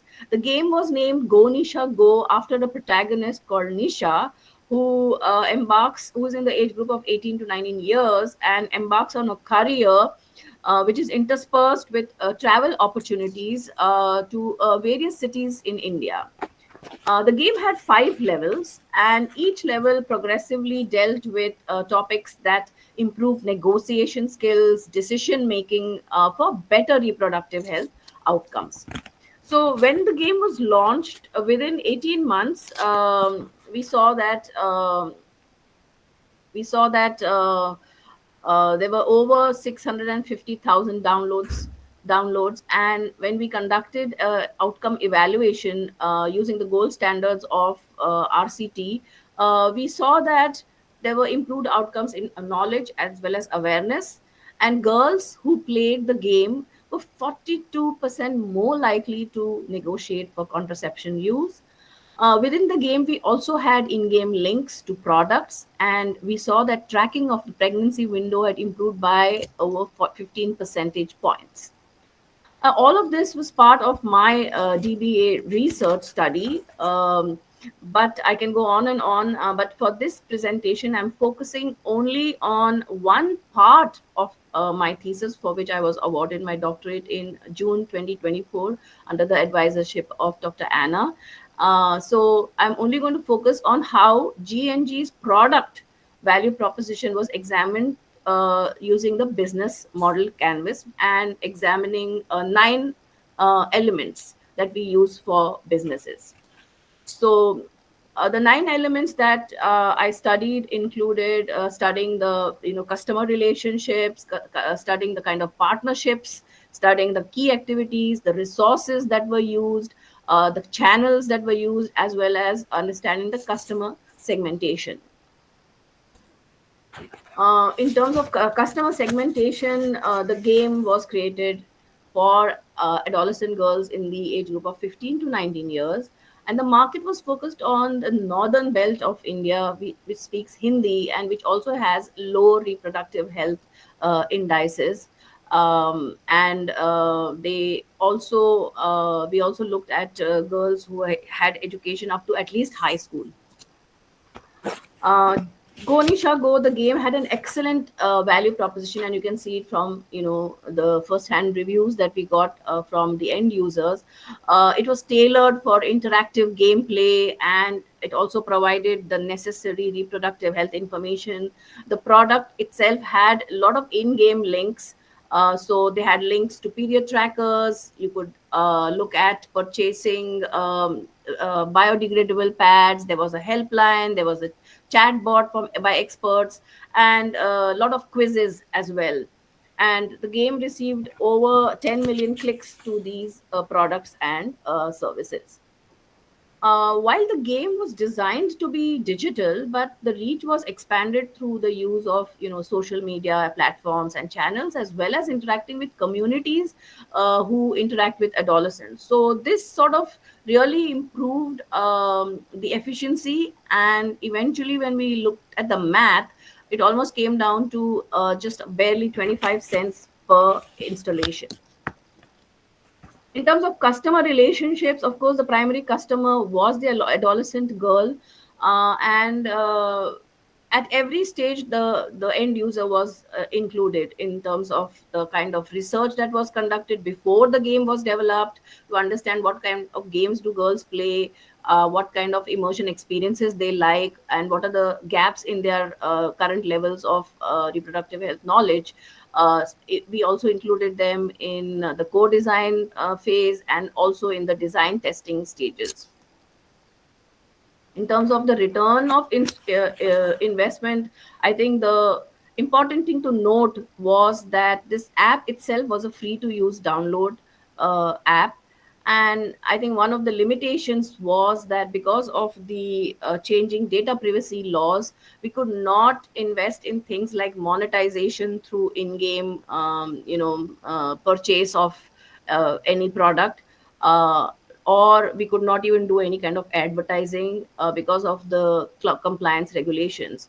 So one of the biggest learnings for digital products that are used in this space, especially for adolescent girls, is to look at monetization models while at the design stage. But the assets in this game were trademarked, and they have been explored for various partnerships. In terms of the resources that were used, a lot of key multidisciplinary resources were engaged, and we had product developers as well as reproductive health experts, doctors, as well as those who were engaged in research and outcome evaluation.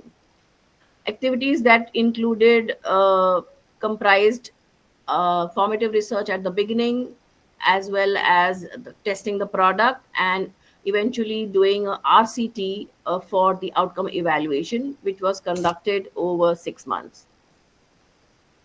We had over 30 partnerships for the in-game products, and these products included services that were offered to those who played, from legal services to reproductive health resources, as well as products related to menstruation, such as menstruation cups, biodegradable menstrual napkins.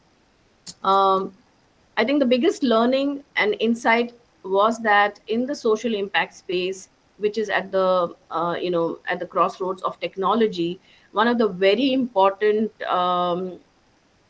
aspects is the dynamics of product development, where behavior change is concerned.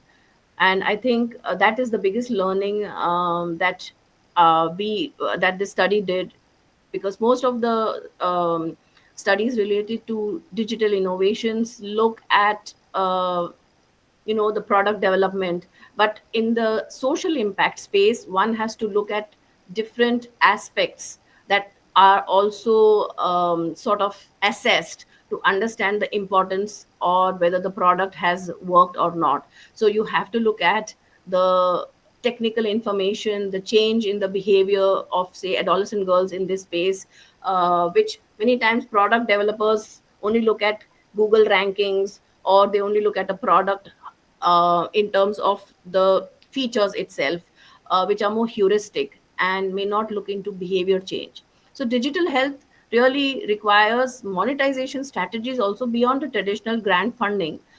This product was funded by USAID, and we all know that when the new administration came in the US and USAID was shut down, no more grants or research money came um, into this project. So although we found that it's very cost effective, each download costs only about 25 cents, but you need to have a monetization strategy that goes beyond the traditional grant funding. That's the biggest learning that came from this study. So in terms of all the other product aspects, the game did very well. Adolescent engagement was almost 5 stars, 4.2. The Google score is almost 4.6 to 4.7 even today. So the digital solutions can be cost effective even in the social impact space. Thank you. If there are any more questions, my email is given here, and I can take questions. Thank you very much, Dr. Lalita Shankar, for a very interesting presentation, and topic is interesting. So, dear participants, do you have any questions? Please type them. Be more active. Yes, the rating of this game is really high, and it's also has been awarded as best learning game. I read, and I have a question regarding users' feedback. How is it collected, and what is the feedback? But the feedback is very interesting, Dr. Anna, because the feedback from the girls itself is such a wonderful game, and it offers a space. It offers us a safe space. We learn so much while playing, and as you know, the play is the brain's way of learning very fast. So in terms of the technical outcomes that we had planned, the learning objectives, all the boxes are being checked. And we have a social media person who monitors the feedback that we get from Google or from anywhere else. We also have a landing page, which is a physical which is like the normal website if people want to give any comments, which are always addressed. Interesting, we also got comments from a lot of boys which said we also want a game for boys. Girls have this game for playing playing this game and get to know more about reproductive health. Are you doing anything for boys? And so our team has taken up that, and another game was launched called Go Bro, which looks at similar issues related to reproductive health, but focuses on respecting women and respecting women's choices and their decisions, learning to accept rejection and things like that. So the feedback that we take has resulted in developing another game. And how is it collected, the feedback? I mean, what are the tools? Most of the tools are online tools, so you just collect information, especially the Google scores. They are very important for us, and given that it's a digital product, we have got inputs from girls who have played not only in India but also abroad. So most of this information is taken from the Google scores. Also, questionnaires had been administered. Like I said, we also looked at offline, working with communities who work with adolescent girls. So, like in classrooms and schools, when girls play, we give them a feedback, and they get back to us. Those kind of feedback. Yeah, and my last question is the emerging of such games. I mean, how does it shape the next decade? How does it? How will it change the next decade, in your opinion, Dr. Lalita? I think the next decade is generally Gen Alpha, or the after Gen Z, it's Gen Alpha, or the generation after that. And I think in terms of how we or the previous generation learned, things will change in terms of not only learning through games for education, but people are going to use a lot more gaming technology to understand high topics. Even we see credit card, many things are gamified in our life. So I think the learnings of understanding that game is here to stay, and understanding how games are being used to even modify our behavior. We all know that we like to collect frequent flying miles, so that's a gamification for you. Even when you swipe left and right through Amazon, they have gamified the whole experience of shopping. So without knowing, we just so our consumer behavior is very much being moderated by how interesting games are being made for the end user. Someone from your family use this game? I Well, don't my know. Nephews, daughter, nieces. they did. They were all, what do you say, guinea pigs. When my nieces, because I have three grandsons, they're too young to play this game. But my nieces, my daughters, all of them played this game. We got feedback even at the design stage, in terms of, this girl looks very, she needs to look a little more modern, or, you need to allow a lot of interactivity. So even within the game, we have, players can change the costume, they can put earrings, they can change her top, they can change her trouser, they can change her shoes, they can have different avatars in the game, so that the role playing game becomes more realistic. So yeah, many feedback from my family was taken. All right, so thank you very much, Dr. Lalita Shankar, for your presentation. A very interesting topic, up to date. And I wish you good luck with your research work. So please move forward and don't stop. Thank you, Dr. Anna, so much for your support. Thank you. Thank you. And now it's high time to give this floor to another presenter, another researcher, another doctor, Dr. Lou Ducloc. So please, nice to see you. A lot of different interactions with you via emails, and now finally I can see you. You look wonderfully happy and passionate, I suppose, about your topic. So could you please share your screen and greet the rest of the presenters? First, good morning, everyone. So the first, I want to thank Dr. Anna to support me for this time to finish this research. So, my name is Ludwig Lộc, and I am a lead author for the research project. So I can show this my presentation. Oh, sorry, but.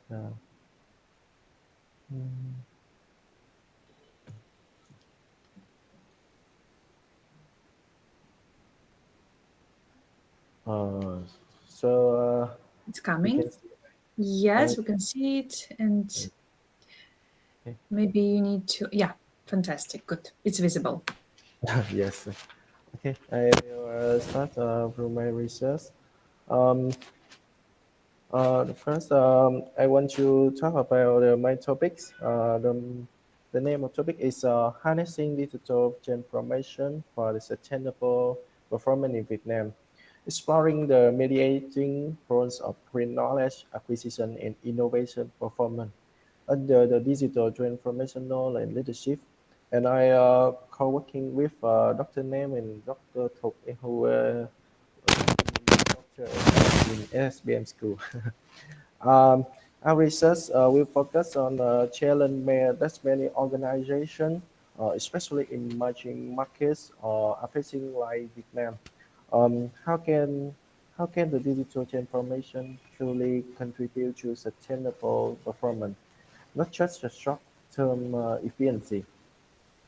In this study, we're looking to specifically in Vietnam, country moving fast, but involve in digitalization and sustainability, yet still facing many capability gaps. So to understand why the study matters, let's look at the actual picture in Vietnam. So we can see only 35% of firms in Vietnam is achieve digital transformation goal. That's due to a PCC report in 2021. Um, Most organizations invest heavily in system and technology, but their outcome falls short. Uh, in Vietnam, the situation even more complex. Um, Digital transformation is essential for competitiveness and sustainability. The firm must digitalize with sustainability expectation at the same time, but they have a limit resource, skill, and infrastructure. Um, and next is the gaps and objective of this research. The first is the limited of empirical research. This only about emerging economies like Vietnam. Uh, there is objectives of this research is explore the mediating roles of green knowledge acquisition. We can say the ZKA and innovation performance is IP. Uh, so we visualize this missing lines from the organizational capabilities, how companies acquire green knowledge, how they innovate, and how they lead the right chain. So our study will focus on covering these hidden mechanisms and identifying under what the condition digital transformation produce sustainability benefits. So the Could you result. please just talk a little bit louder, just a little bit louder, so all people can hear you quite well. I'm sorry. Uh, Yeah, a uh, little bit louder. Yeah, okay. maybe using your Okay. microphone. Yeah, sorry. Thank you. So the research question we will answer is how do the real knowledge acquisition and innovation performance mediate the relationship between digital transform and sustainable performance, and how does digital transformational leadership moderate. This is the conceptual framework of this research. The digital transformation will directly influence to sustainable performance. But in practice, this relationship is really linear. So we propose that your internal capability is real knowledge acquisition and innovation performance. So it breaks if an organization doesn't learn the real practices and doesn't innovate, so the impact of digital transformation will be limited. And then we add the leadership, digital transformation leadership, which act as an amplifier because the leaders will shape the vision, culture, and risk appetite of and speak of implementation. And next is about the methodology. We can see that I have surveyed on more 221 manager leaders from retail, manufacturing, banking, and services industry. Um, and I will use to BOS, SEM with SMAC BOS for Boiso. Um, and the research, so we can see that the some constructed by digital transformation will have mean high gains in banking, green knowledge acquisition will high gain in service, innovation performance will link to firm size and maturity. Digital transformation leadership is will higher in banking and service, and sustainable performance strong in manufacturing and banking. This disrupting lies strongly in Vietnam. In Vietnam business landscape, the banking sector is lead digital transformation thanks to instant regulatory pressure and first competition. Services is absorb the real knowledge faster due to international customer. Um, and the sustainability is will most advanced in the manufacturing, in banking, where compliance in export standards and risk management must company to perform better. And this is the key finding of the research. Mm, so we can see that the digital transformation show a strong positive effect on sustainable performance. Data is all point system with TLS O01.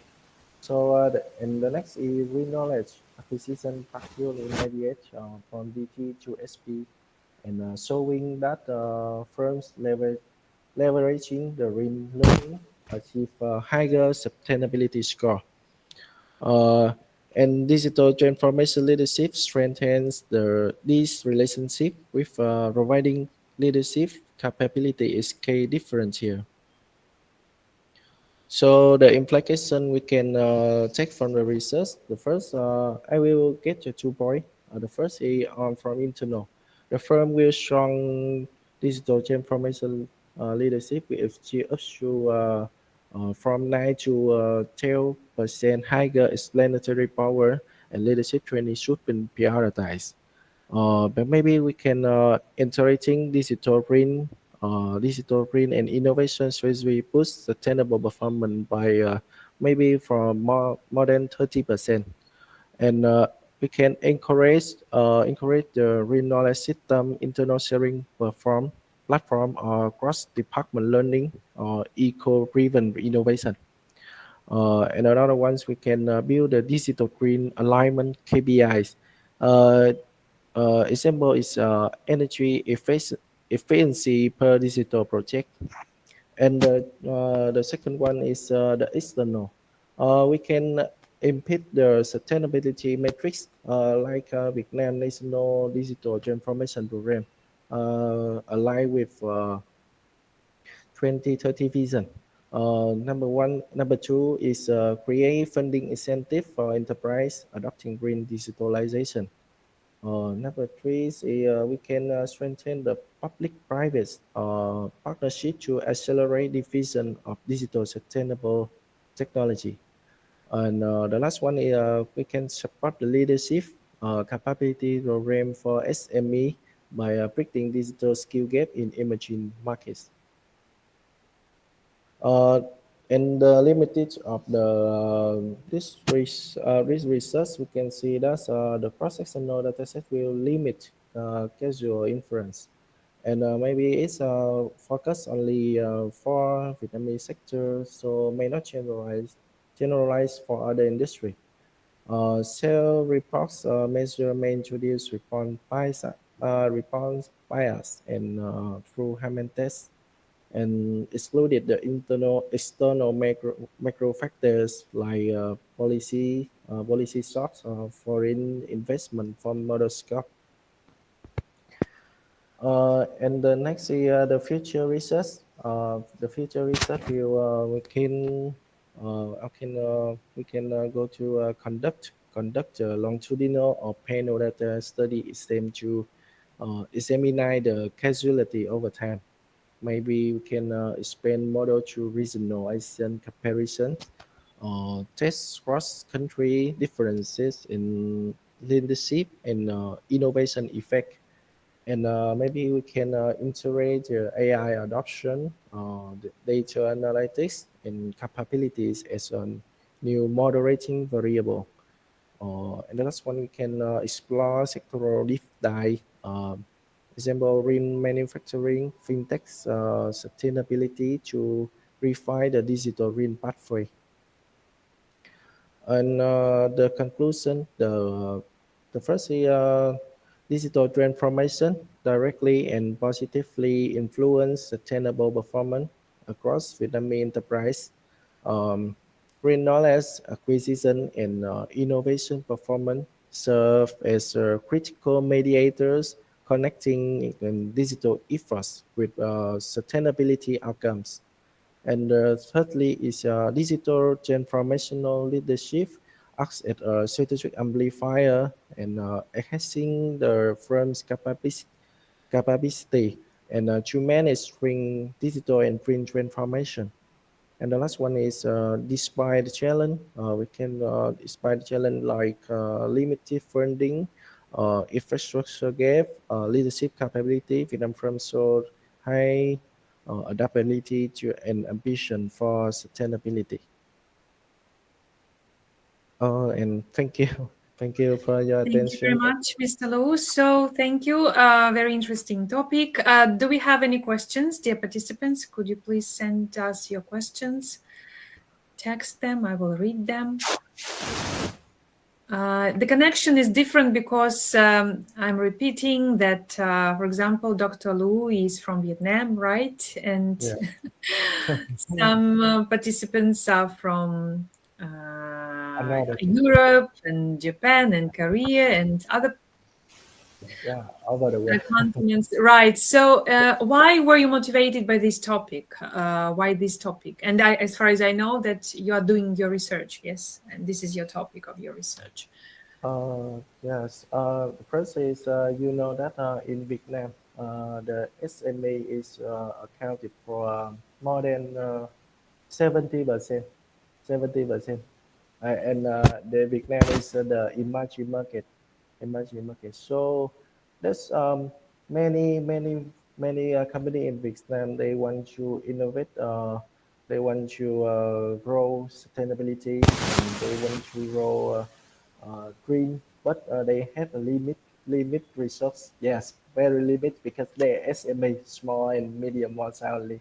So I want to choose get some advice for SME that will adapt for Vietnam markets. They want to focus only one or two target in the short term, and what they want to focus in long term.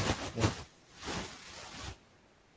All right. Yes. But again, I think I'm going to repeat our slogan of SSBM Geneva, never stop learning, because this resistance to change can be not good for each of us. And we need to get this expertise, these digital skills in order to have this competitive advantage, right? And yeah. So thank you very much, Dr. Lu, and I wish you good luck with your research work. Again, I'm repeating that all conference papers will be published in our journal after this conference. So please be patient about that. And do not forget to share your email addresses. If you didn't send them here, if you didn't include your slides with your email addresses, so please just send them here in this chat box so that you can use this opportunity and create collaborations together and create some articles and publish them in international journals or in our journal again. So thank you very much, and I wish you only good luck. So and now our next researcher, next participant is Dr. Patrick. So please, the floor is yours and you can share your screen. Thank you for coming.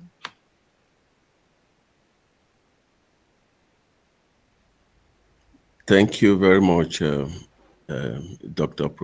Provodnikova. I appreciate it. And thanks to Anna. everyone. And The thanks to everyone. shortest way is Anna. And thanks to everyone that is here today. Allow me to please share my screen.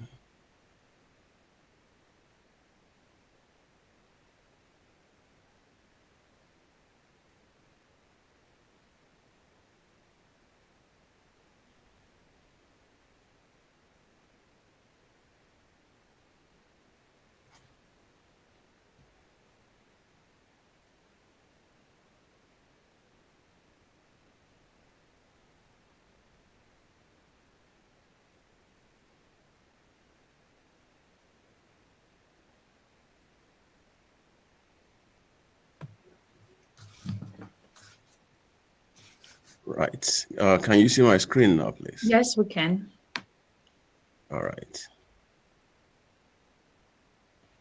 All right. So this afternoon, it's afternoon here in Cairo, Egypt. Right. I'll be presenting on digitalization and the green economy. And these are two forces that are shaping the 21st century as we speak today.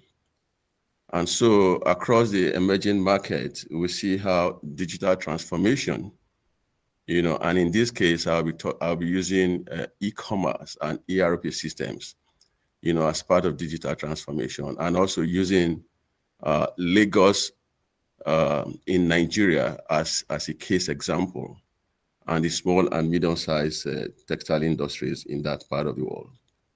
And the whole essence of all of this is to demonstrate how within emerging market, Lagos as a case example, digital transformation can help to improve operations, financial performances, and then when you imbibe ESG, the outcomes for corporate. And so if we go to the next slide, like I said, we're using Lagos as a test bed, for digital and green transition. Now, why Lagos? Lagos because it represents both an opportunity and the tension of emerging markets. It's a vibrant city within Nigeria. The people in that city are very entrepreneurial. However, businesses in that city is constrained by things like infrastructure and sustainability gap. And so the city's small and medium textile industry, goes to illustrate how when you deploy digital tools like e-commerce and ERP system, and when you link this with a green initiative, the measures that can be gotten from that are measurable, and then you'll be able to achieve some level of operational efficiency and also achieve some level of environmental gains. My doctoral thesis, alluded to what I've just said now. And so why the digital green economy nexus? Now, because digital economy, we're talking about data, we're talking about connectivity. And like I said, using e-commerce and ERP systems to try to demonstrate this. And so the digital economy, builds the intelligence, such as the data flows, automation and integration, while the green economy talks about or defines the direction, which includes like low carbon emission, efficient and inclusive, inclusive in the sense of ensuring that all people, no matter the gender, are also included. And so we see that Lagos SMTEs, that is to say small and medium textile enterprises, they are learning that digital tools can power ESG performance by tracking energy use, waste and labor standards. In financing, for instance, because that is also my area, we are big on ESG, to saying that any financing we do, we have to ensure that that corporate, is ESG compliant. And those are measurable things that as time goes on, and as part of that financing, we measure to see how well the company is doing in that space. Now, findings from the Lagos SMT is based on my doctoral thesis. You know, I used a mixed method research methodology, you know, using Microsoft Forms, and then, you know, did analysis over 600 SMTs in Lagos. Out of that 600, we had 400 responses, and these were the responses based on the surveys that we did. All right, and so from the analysis that was done, from the results gotten, from the data gotten, we were able to achieve reliability because the Cronbach's alpha was 0.88, which is more than 0.7, so which is great.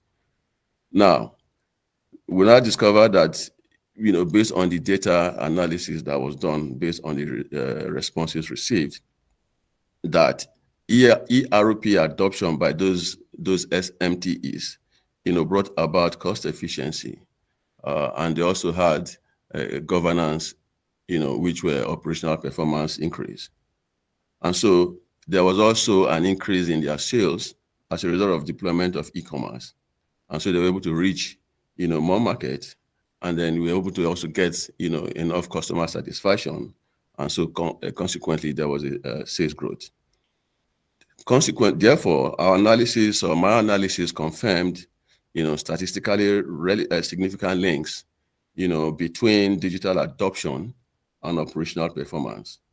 The ERP implementation improved coordination and accountability, while, like I said, e-commerce expanded the customer bases and sales. So both of them combined together reinforced sustainability reporting capacity and competitiveness. So the next slide, we'll talk about e-commerce as a pathway to inclusive and green growth. And so we saw that e-commerce in Lagos was not just all about online sales. It ensures access, you know, into markets that were, you know, prior to that time unable to be reached. But with the deployment of e-commerce, they were able to reach even much more market, not just within the state, but outside of the state and outside of the continent. For instance, you know, the small and medium-sized corporate that I deal with back in Nigeria, in Lagos, the guy that makes my clothes, I order my clothes from, whether I'm in London or I'm in Cairo, I place my order, he does it, and he delivers it within a specific timeline. These are all part of e-commerce, and that is how the guy's business is spreading all over the place. And so many textile firms now reach diaspora markets, like I've just mentioned, and eco-conscious consumers, all right?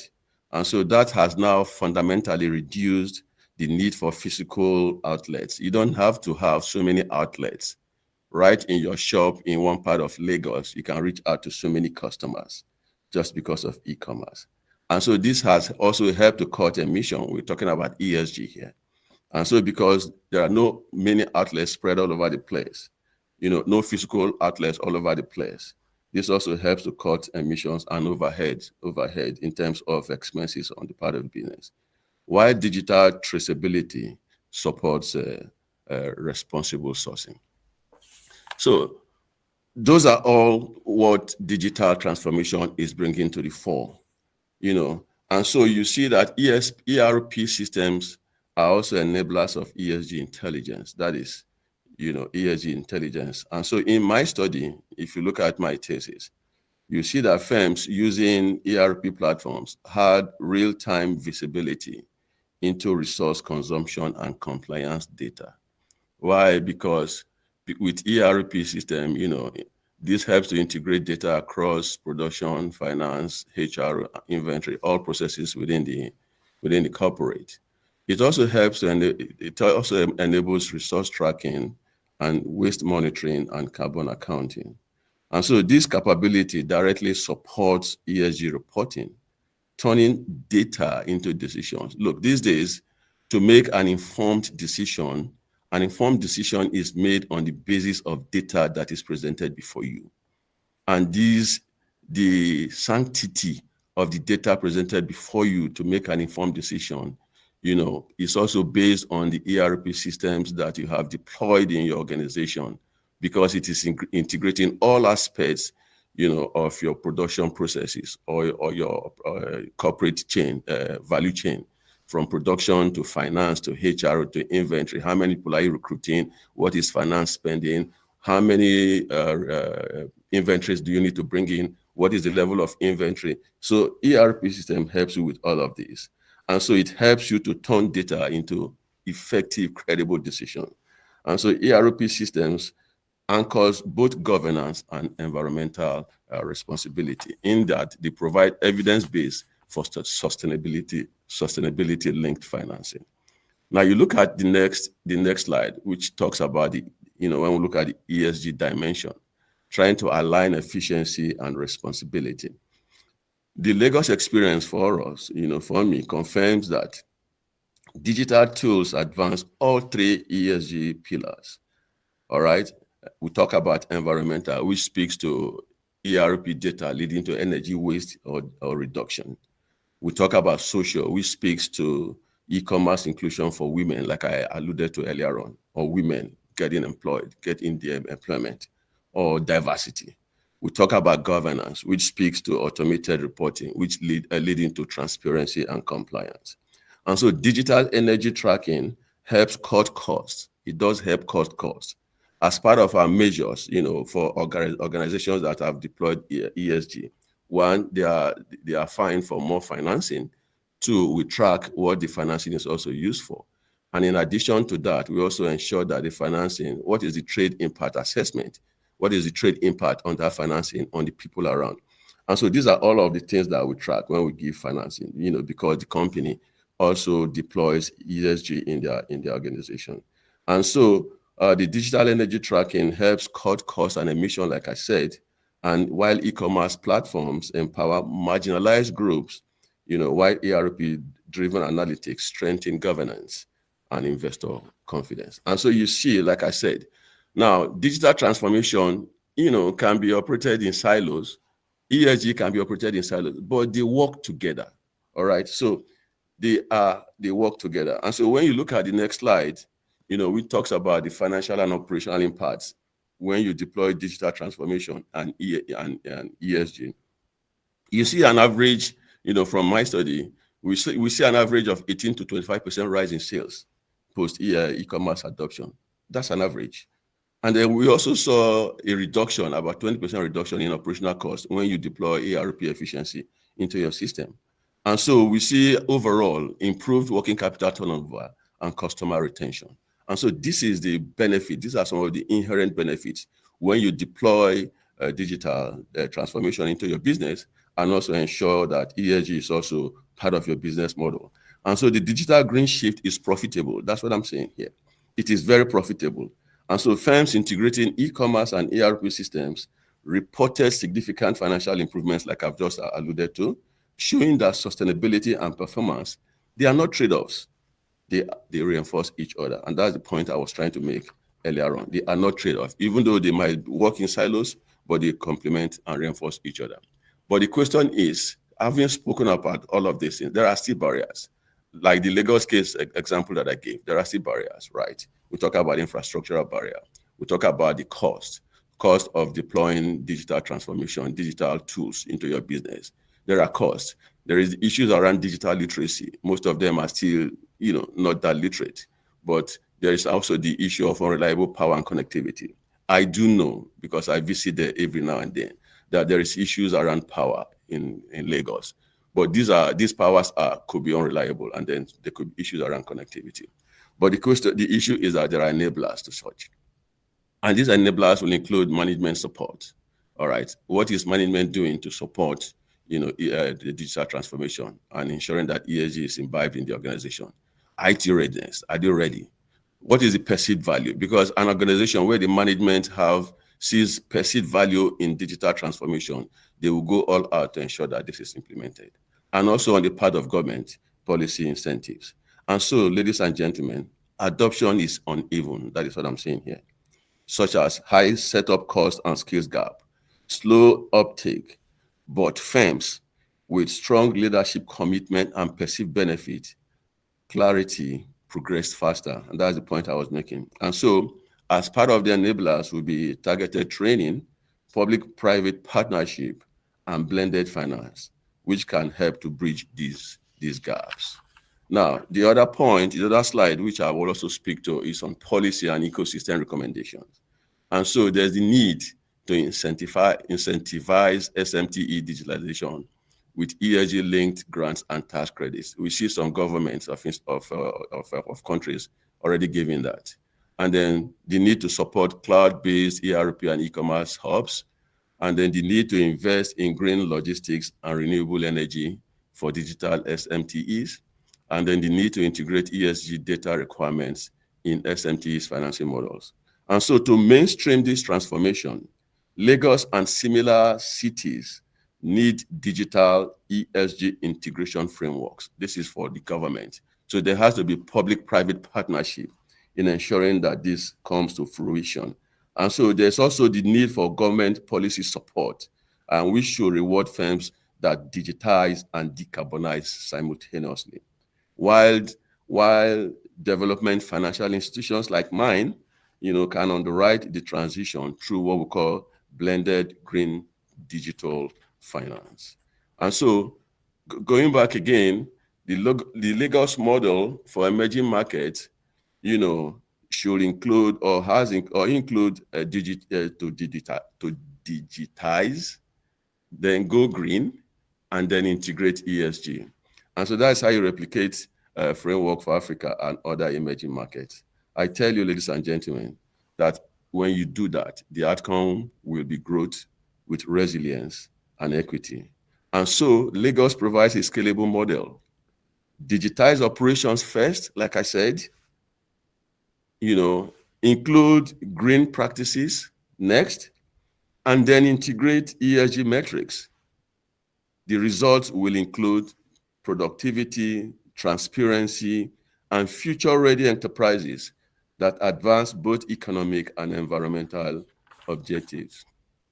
In conclusion, ladies and gentlemen, in Lagos, e-commerce and ERP systems, based on the data, based on my doctoral analysis, shows that ERP systems are proving that digital and green economies are not parallel tracks. They are dual engines of sustainable transformation. They enhance competitiveness and inclusion. And so laying the foundation for a resilient, ESG-aligned future across emerging markets. Thank you. Thank you very much, Dr. Patrick, for your very good presentation. So please, dear researchers, dear presenters, please text your questions. While you are thinking of your questions, I would like to ask Mr. Aysam to join room number 2. All participants are waiting for you there in room. Yeah, good. All right. Yes, I know, Dr. Patrick, that your research work is based on this topic as well, right? So it means that you are moving forward. What are your plans? What are your scientific plans based on this research work? Great. Thank you so much, Doctor. My scientific plan, my plan is to move this forward, right?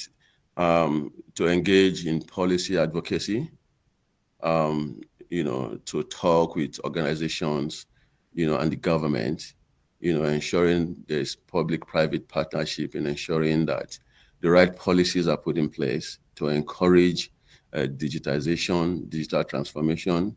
The good thing is also I'm in the bank.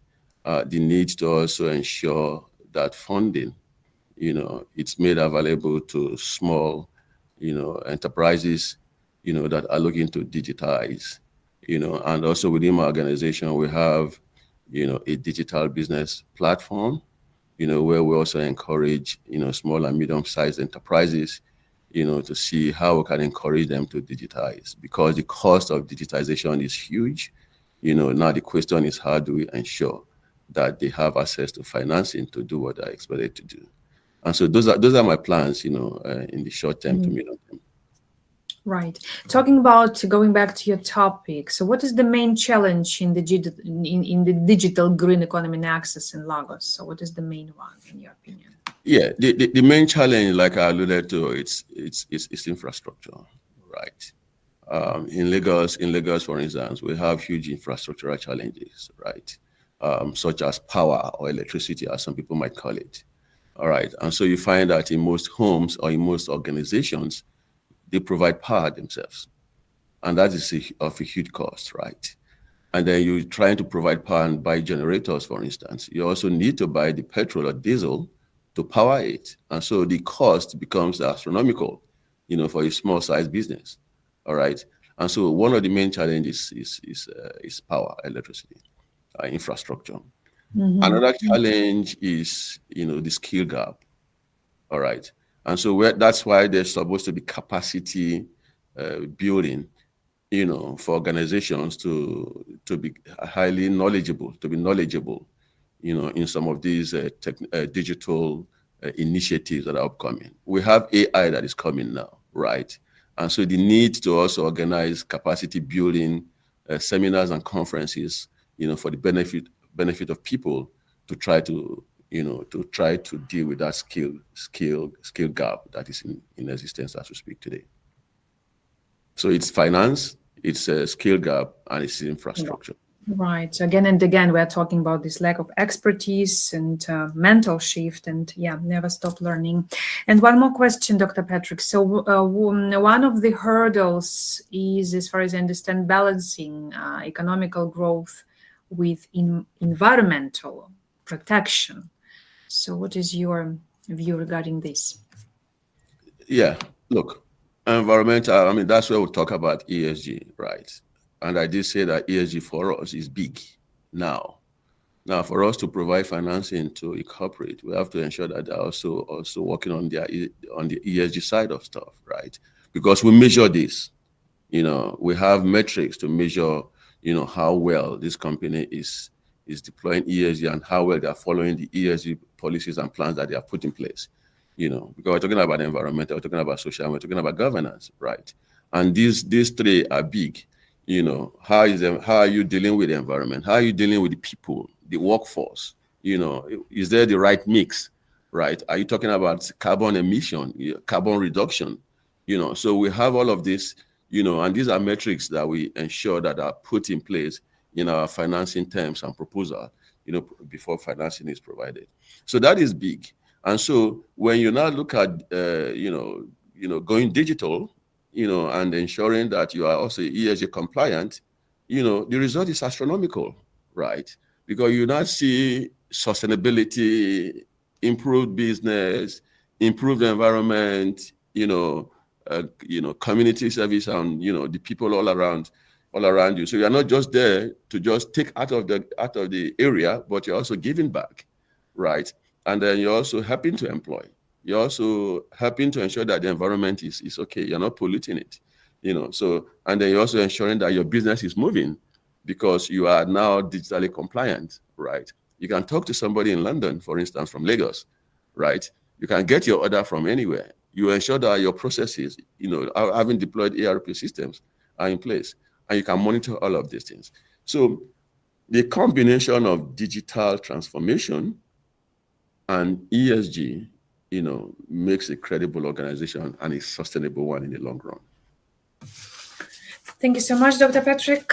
Thank you for being with us, for sharing this knowledge in front of you. So thank you so much. Thank you so much, Doctor. Yes, thank you. So, and the last, I suppose, presentation, but if we have time, we do ask Mr. Ademola to maybe conclude his work. But I would like to give this floor now for Mr. Desmond. You're here, I see you. Nice to see you. Where are you right now? In which part of our planet? Tell us. Where are you? Good morning. Good afternoon. Hello. Okay. So while you're sharing your screen, you can tell us where you're now. I mean, it's interesting always to know how diversified we are, so please, all right, where are you now? In which country?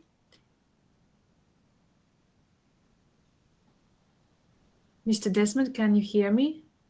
Okay, now I can hear you. Yes. Now you can hear me, right.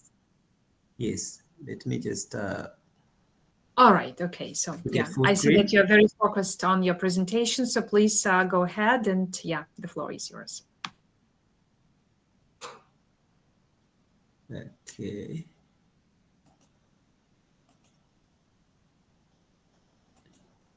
I'm trying to put...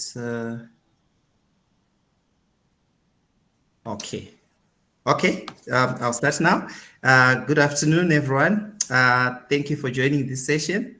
My name is Desmond Takawira, and today I'll be presenting my topic, chatbots from automation to autonomous. Basically, this is the next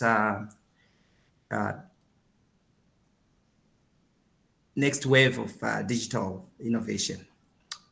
Okay, so for today, we'll explore how digital agents are evolving from simple scripted helpers into autonomous systems capable of personalized financial advice, real-time fraud detection, and driving new revenue models. Okay, trying to move my screen now. Okay.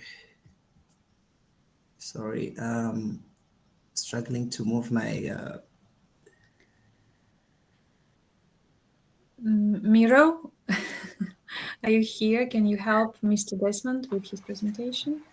Yeah, do you want me to share a presentation? Because you cannot see the Google Meet. Yeah, I cannot move the slide. Yeah, I cannot move the slides. Yeah, okay. If you could share, thank you. Just a second. Give me a second. I'll share. No, thank you. Whilst he's sharing, Dr. Anna, yes, I'm presenting from Harare, Zimbabwe. I knew this is going to be very, very interesting because we're all based in Europe. It's so trivial. I mean, yeah, that's fantastic. That's fantastic. It's good. Okay. So, yeah. So just give him a few minutes then. Yes, it will be here in a few seconds. Your presentation, it's coming. Okay, and okay, please thank you. Continue.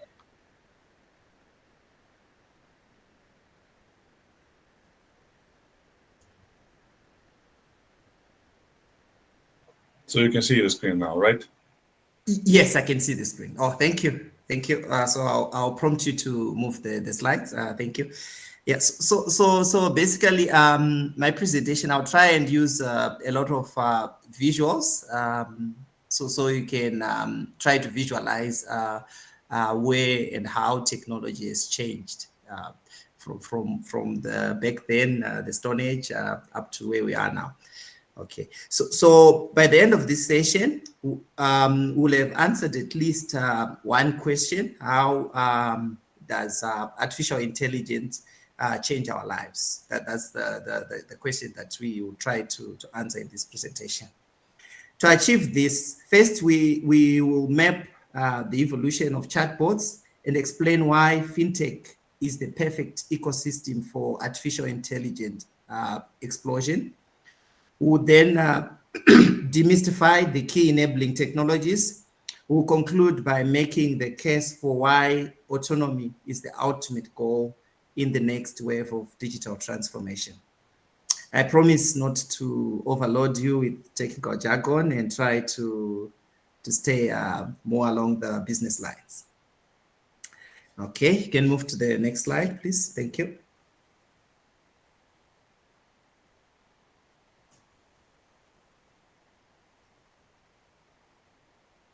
Okay, thank you. So how did we get here? Like most of the other academic research, we started from the beginning with the grounded theory. the theoretical foundation of why people adopt technology. We then moved to the basics about the thrilling automation evolution. Next, we explored the key enabling technologies that power this transformation. These technologies were looked at from the context of the value creation and how, and not just looking at how cool the technology is, but rather on what is it that it can actually create for business. Next, we explored the key enabling technologies that power this transformation. These technologies, like I said, we looked at it from the value creation point. We were then quite brutal in terms of looking at the roadblocks, because with transformation, with any transformation, it comes with a lot of speed bumps, and we'll discuss all these and how the implementation will be affected by these speed bumps. Okay, I can move to the next slide, please. Thank you. So the next slide is about the theoretical foundation, basically understanding how AI adoption. Okay, you're just waiting for it. Thank you.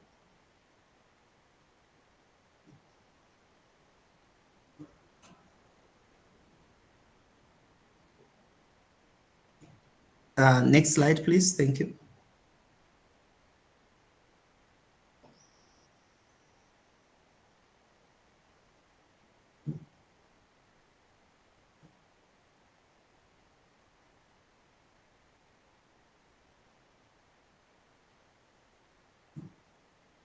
Okay, thank you.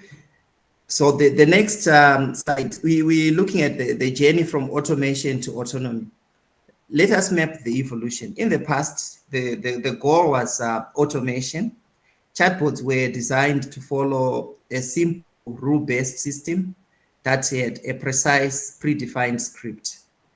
They were perfect for simple tasks like balancing query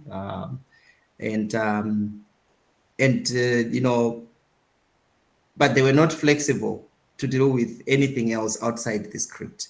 In other words, if your question as a user of the bank had something that is outside the script, the chatbot would go into a continuous loop. Okay.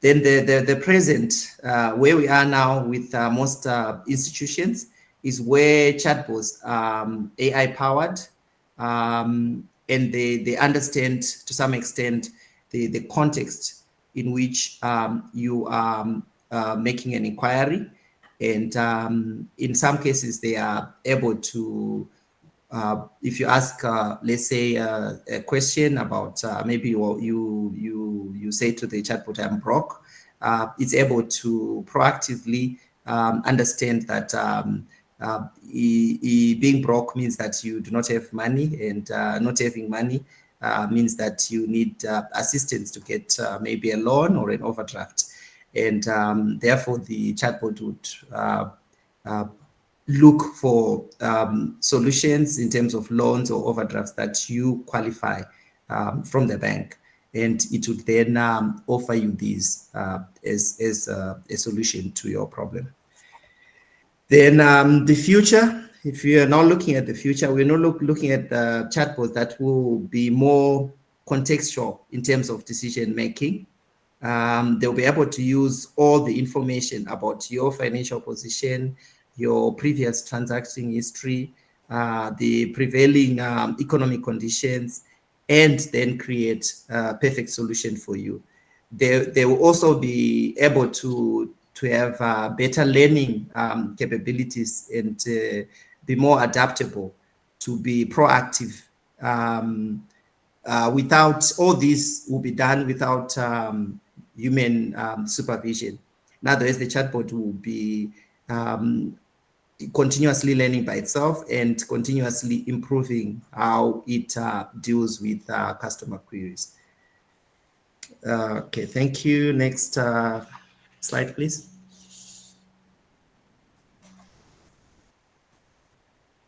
Okay, so in terms of the key enabling technologies that are assisted us in terms of our research, and that is driving the chatbot journey to autonomous. They're basically three. Machine learning. This is something that has been around for a while, but mostly it has become more important than ever. In our research, we look at machine learning as the analyst. In other words, machine learning allows the collecting of all the relevant data, creating useful patterns for the data, and making meaningful sense. Machine learning then allows the chatbots to get smart with every interaction thereafter. And over time, the quality of information will develop to expert level. In other words, initially, the initial interactions may not be as good, but over time, because the machine keeps learning, it keeps understanding your needs, it will keep improving. So this is the chatbots that this is one of the key ingredients of the modern chatbot. The second key technology, enabling technology, is the deep learning, which can be looked at as the brain of the chatbot. Deep learning can be looked as more like a sophisticated subset of machine learning that enables true contextual reasoning to be performed. It uses neural networks to understand the nuances and the complexities in complex questions or queries that users would have. The final enabling technology is the natural language processing. Basically, in our research, we looked at this as the translator. This is the essential chatbot's ears and mouth, transforming the financial jargon and the user queries into machine understandable language, and processing it and then translating it back into human language. Without it, the interaction with machines would require computer engineers, programmers, expert skills for you to be able to get information out of the computer. So these three technologies are quite critical for the journey of chatbots becoming autonomous. I can move to the next slide, please.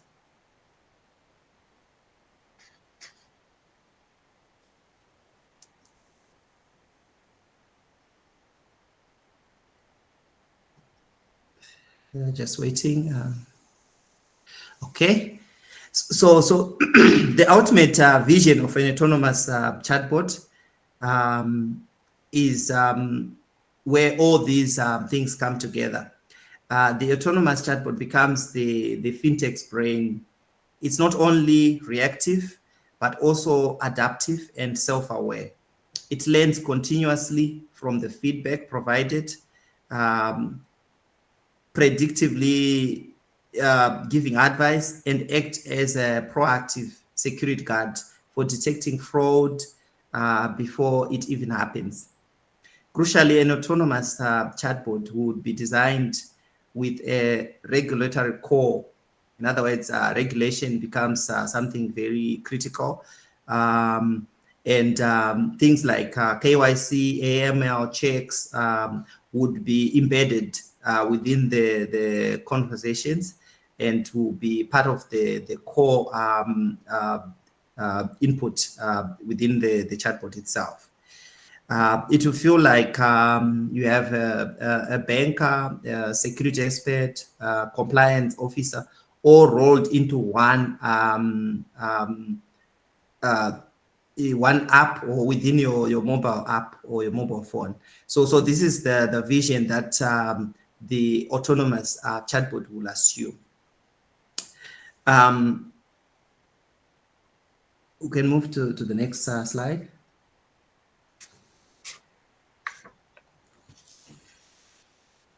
Okay. So having said that, you find the most important aspect of any technology in terms of business is the actual value that it creates. So talking of the bottom line, the autonomous chatbots are not just cool technologies for the sake of technology. Our research cites industrial data forecasting that chatbots will save the banking industry over 7.3 billion annually starting in 2025. This is a huge financial benefits for the industry. Chatbot business values translate directly from the massive gains in operational efficiencies, new revenue streams through personalized cross-selling, and most importantly, a dramatic boost in customer trust and loyalty. When the chatbots can accurately predict a customer's cash flow problem and proactively suggest solutions, then the bank will move from being a service provider to being a partner for the customer. An economist, Milton Friedman, once said, the business of business is business. And this is where technology directly fuels that, fuels that mission. Okay, can move to the next slide, please.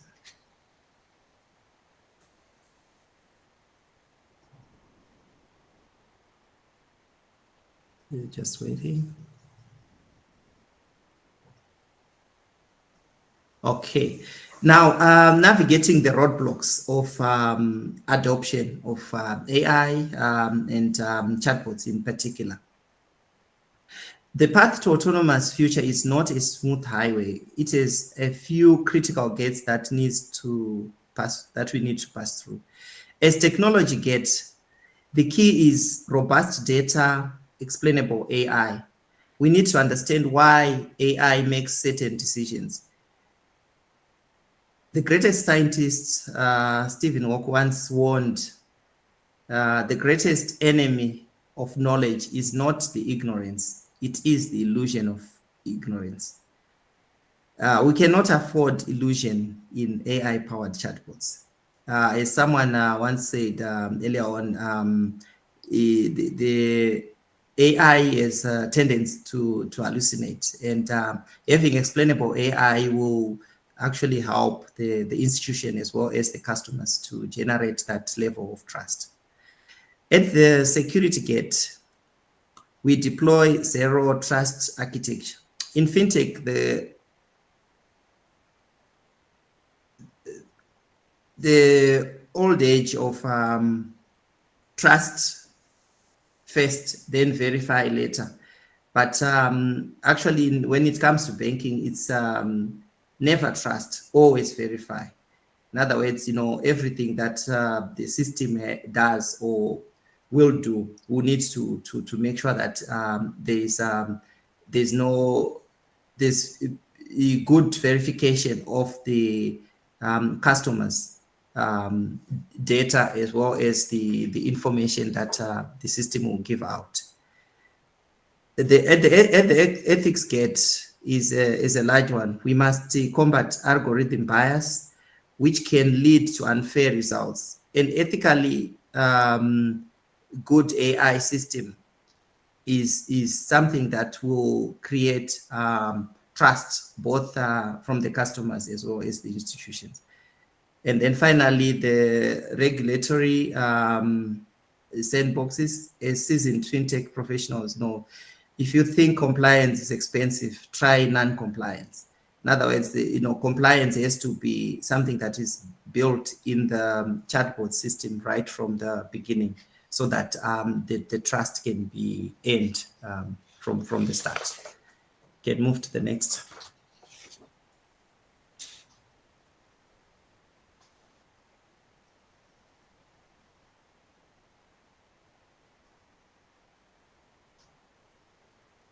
Next slide, please.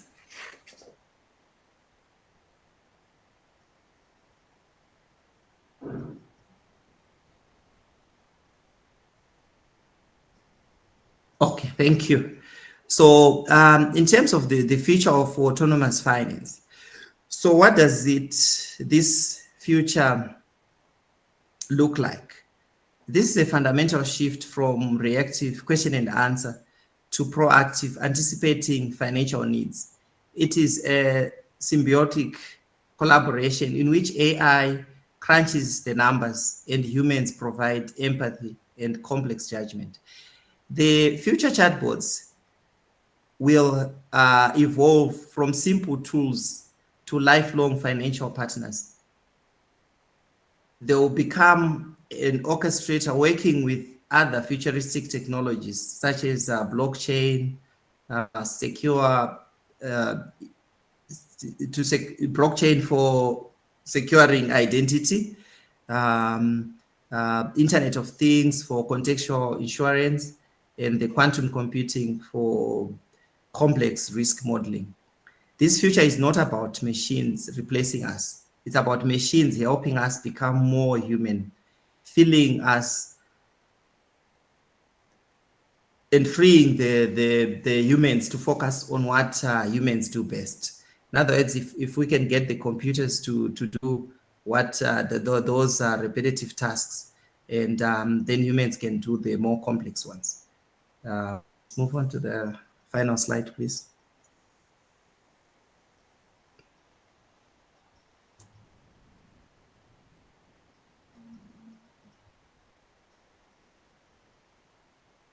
Miro, the final slide, please. So in conclusion, the evolution is real. The journey from automation to autonomy is not science fiction. It is happening now in most institutions around the globe. Responsibility is non-negotiable. We must build this future on the bedrock of ethics, security, and proactive compliance. This is no AI success. There is no AI success without AI responsibility. The value is proven. The benefits of efficiency, revenue, trust are clear, compelling, and backed by data. Finally, the future is symbiotic. The next wave of fintech will be defined by powerful partnership between people and autonomous chatbots. Thank you. Back to you, Dr. Anna. Thank you very much, Mr. Desmond. Very, very beautifully done presentation. Really, I don't know how much time you spent on this presentation, but it's really well structured and yeah, beautifully done. Thank you. So visual. So the main word is trust here, yes, as far as I understood. We need somehow have this trust. I don't know, is it possible? Full trust. Can you hear me, Mr. Desmond? Mr. Desmond, are you here? Yes. We need trust. And with chatbots, you know, when you have a real problem, an agent problem, you know, that's when you see that it's very important that that banks implement very robust systems, because with most banks now, they visiting the branches or the you know, it's something that most people don't do anymore.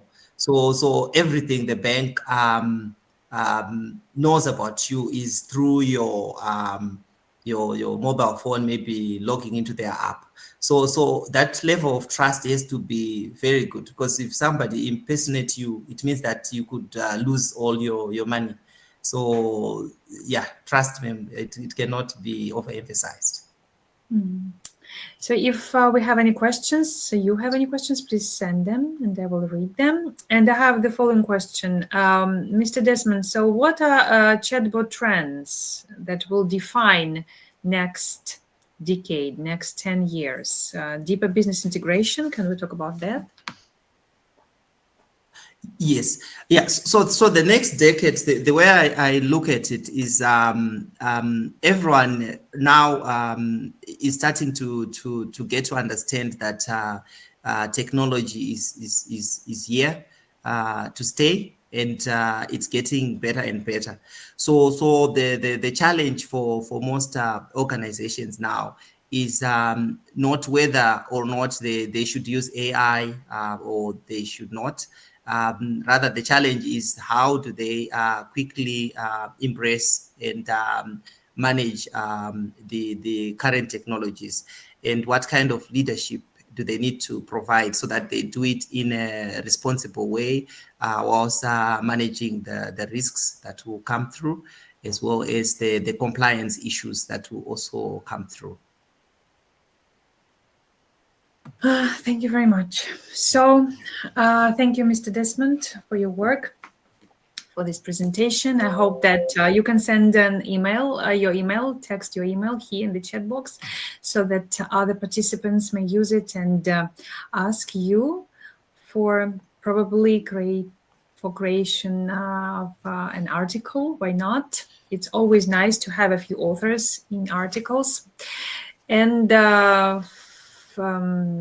maybe tomorrow they will send you an email. So thank you very much, Mr. Desmond. And now we do have still time, and it's nice opportunity for Mr. Ademola to finish his presentation. Probably, Mr. Ademola, if you can hear me, we can share the presentation. I know that the internet was not good.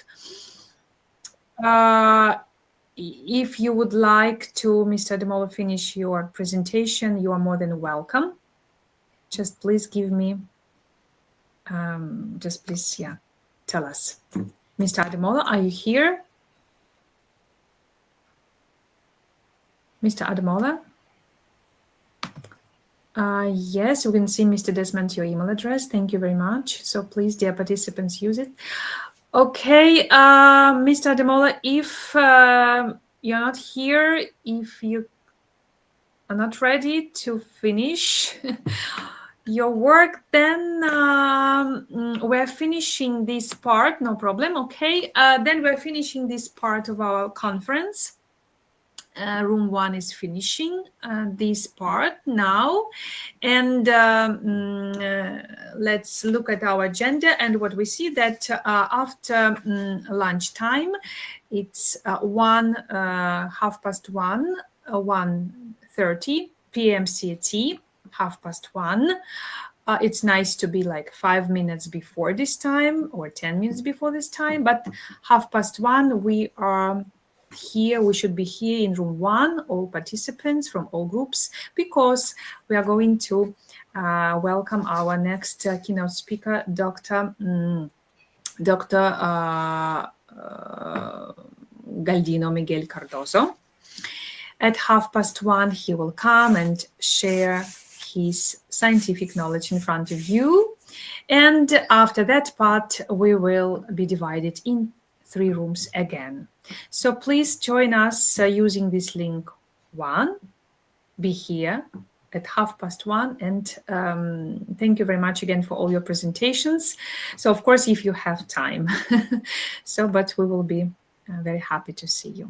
So thank you for now. I'm going to close this meeting now, and we are looking forward to meeting you very soon at 1:30 in this room. So thank you very much. Thank you. See you soon.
Hello, dear ladies and gentlemen, dear participants, welcome back. Welcome back. And let us wait 2 minutes more, 2 minutes more until all our participants will join from different continents, different parts of our beautiful world, right? So we're happy to see all of you here with us. Thank you for finding your time. And as I told you before, let us share the information about you. I mean, if you don't have the information, I mean, your email address in your slides, so please just send us your email addresses after your presentation is done so that our participants can see it and use it and contact you in case if your topic is relevant to his or her topic, so that you can create articles, you can create collaborations. So please do not hesitate to do that, because this is the right time.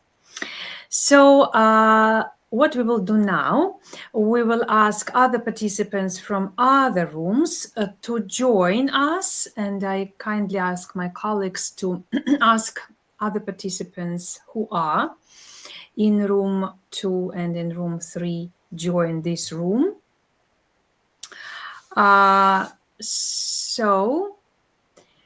Dear colleagues, please do tell our researchers from room 2 and room 3 to join us here.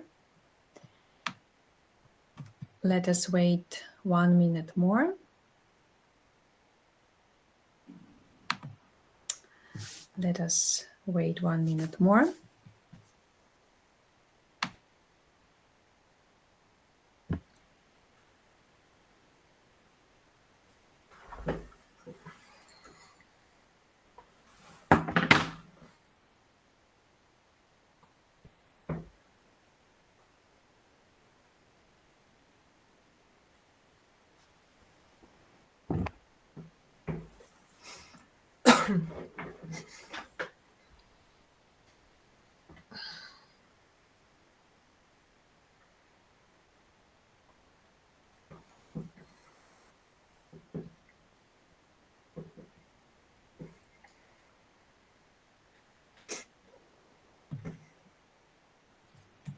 All right. So as for this part of this conference, let us start. We have slightly changed the schedule, the agenda, sorry, not the schedule. And now I would like you to introduce to our professor from Geneva, Switzerland, Dr. Lesia Meskina. Could you please just tell our researchers, participants, just quickly about yourself? Yes, and I'm more than happy to give you the floor. So Dr. Lesia, please. Thank you so much, Dr. Anna. It's my pleasure to see all of you here, and I welcome you to the second part of our conference. As Dr. Anna mentioned, I'm oversee the academic programs at SSBM. So we are really in charge of innovation, digital transformation, sustainability, and all those components we try to implement into our programs. So, and we do this not just in terms of the bachelor, master, MBA, and DBA research, but we also initiate different type of immersion programs. We actually, all those immersion programs embrace all aspects of digital transformation in business and marketing. And I would actually use this time, these 5 minutes, which I have right now, to present to you one of our recent collaboration with Bern University. This immersion program into the food production, consumer behavior, and sustainability. I will share my video screen and you will see the flyers. But before I do that, I encourage you to visit our SSBM web page. Also, if you follow us on LinkedIn, do this, because all those news, all those programs, we regularly update it. So you will see news, and if you follow our page, LinkedIn or Instagram or Facebook, So whatever you choose. So you will see this update. And I encourage you to take this information seriously, and maybe we will see you or your colleagues, please share that, as a participants of our next programs. So now I will share my video screen, and I will shortly, briefly introduce you to program of immersion program into sustainability of food production. Just a second, I will share my video screen.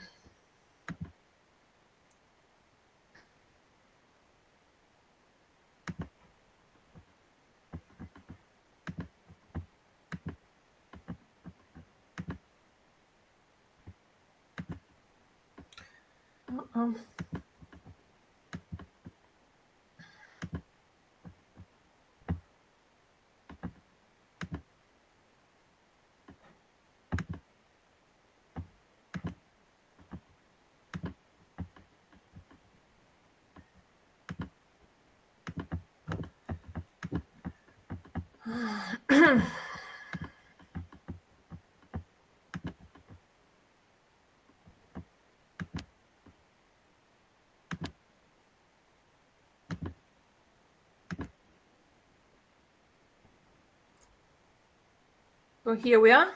Can you see this? Yes, it's visible.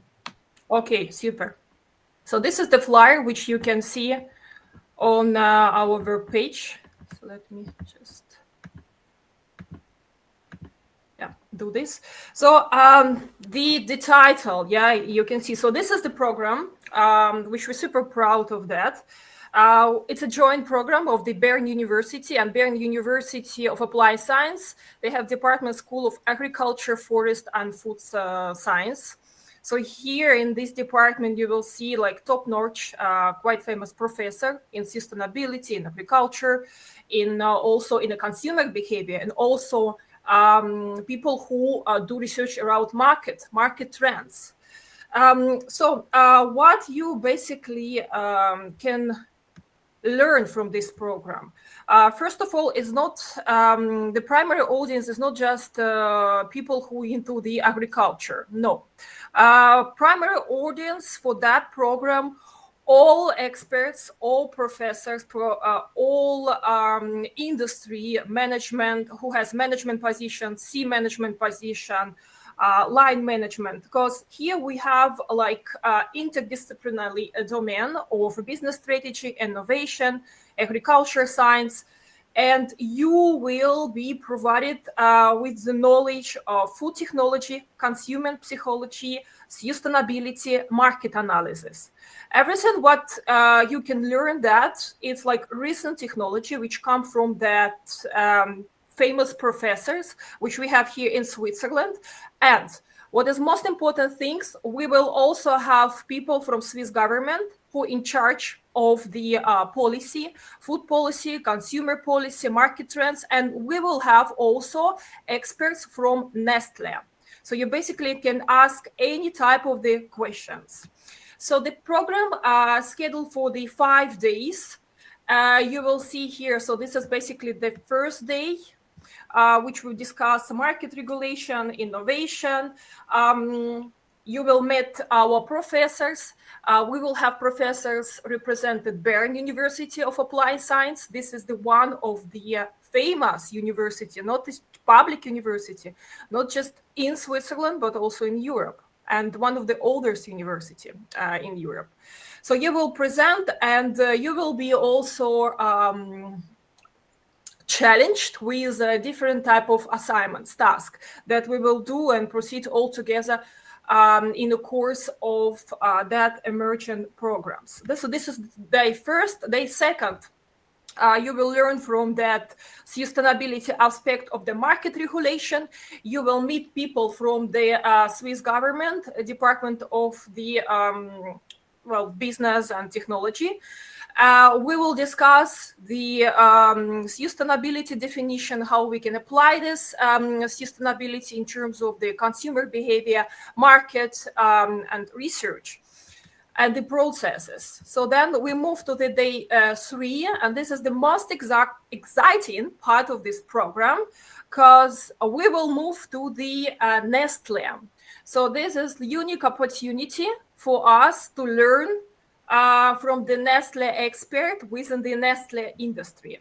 So we will visit this Nestle environment, and they created for us special program. So they are ready to respond to every single question we might have. So the other side, so once we're done with Nestle, we will move to the one of the famous Swiss dairy farm, which is in French part, located in French part, Switzerland, Bourgeois. They are the creators and the founders of this farm, the former professors of the Bern University of Applied Science. They're expert in agriculture and sustainability. They will also share with you the latest recent technology and how they implement the sustainability, digital technology, and the innovation within that production. This farm is recognized in Switzerland as the most sustainable company in this field. So they also are happy to welcome our participants. And you can see here we are transferred to the day 4, where we proceed to discuss challenges which we might face in this environment: consumer behavior, market trends, uncertainty in this area, competition. We will learn from the industry expert, not just Swiss, but also in a global scale. We will go through the global regulatory frameworks, which is quite important. So we will learn from the applied research across the full food value chain. We will speak about food supply chain, a strategic business tool for sustainability growth and the market leadership, and how to operate that. And then we have like day 5. So here we have a panel discussion. We have guests again from the Swiss policy decision maker, from the French-speaking part, where they will provide you information around Swiss markets. And here we don't speak about just food and just sustainability, but Swiss traditional markets and how Swiss operate that. You know that actually Switzerland, they are leaders in innovation. If you take how they call it, it's a digital leaders index, global leaders index. You will see Switzerland mapping as the top leader country for innovation, digital transformation in Europe. And of course, if you want to be like familiar with that in practice, you have to come here and see, like, learn by doing. So this is exactly how we operate. It's not just theoretical construct, or like say theoretical knowledge. We try to facilitate the connection between academia, our students, our researchers, and the leaders from the industry. And I point out the dimension leaders, not just industry, because every single company, be small or middle enterprise, startup, we are choose here, they are leaders, and they're well-recognized leaders in their area. And as you can see, Nestle, all those farms, this is really a perfect fit for that. What is also quite useful for participants, you will be given certificates of the expertise in this food technology, sustainability, and sustainable technology. And this is upon successful participation. This certificate, it's like joint certificate launched by University of Bern and also SSBM. So basically, you will have 2 universities, sign for that certificate, which is like well recognized and quite useful, which will make your employability lift up after participation in this program. And also you will learn from the recent technology and from the top experts represent the business side, and also people who represent applied science and practical department. So this is just one of examples of immersion program we have. But what we have to facilitate in the next, let's say, 5-6 months is also set of immersion program in AI, immersion program in the diplomacy and international relationship, also immersion program like very classical. We will provide basic information about business and management, and we also will invite experts from this area with the combined with the industry visit. We will move outside. This is the basic structure of all our immersion program. They are tailor-made program.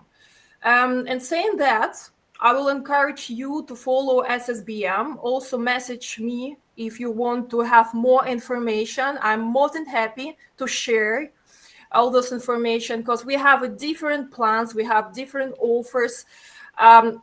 Also in terms of the payments, we have also line of discount. So everything we can discuss then after conference, and all question we can respond in that manner.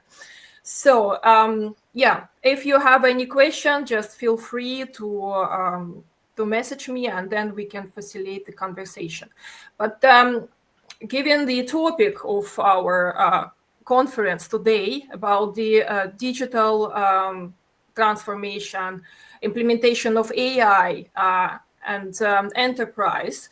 So this is quite good example how we here at SSBM move forward by not just changing our curriculum, our traditional tires like bachelor, master, MBA, but also implemented innovative short-listed programs. And this is just one example of that. So now I'm finished. Thank you so much.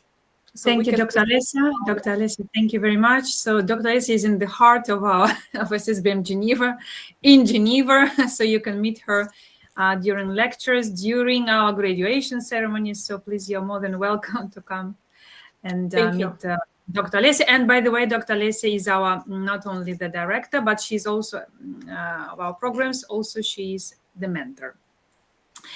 So thank you very much for this very important information. And now let us listen to our second keynote speaker, Dr. Cardozo, but taking into consideration our timetable. So you have 10 minutes for your presentation. Thank you very much. You can share your screen.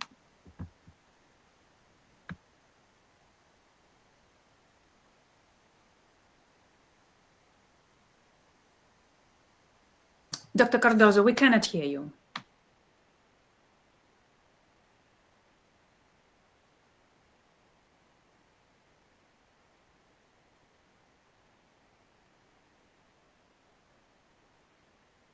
While Dr. Cardozo is sharing the screen, just a few words about him. Dr. Miguel Cardozo is a results-oriented professional with more than 20 years of experience in business operations, strategic planning, and revenue organization. Dr. Cardozo has conducted numerous trainings in management, team communication, and change and problem solution management. He's also a current lecturer and our mentor at SSBM Geneva. So, Dr. Cardozo, would you be able to share your screen?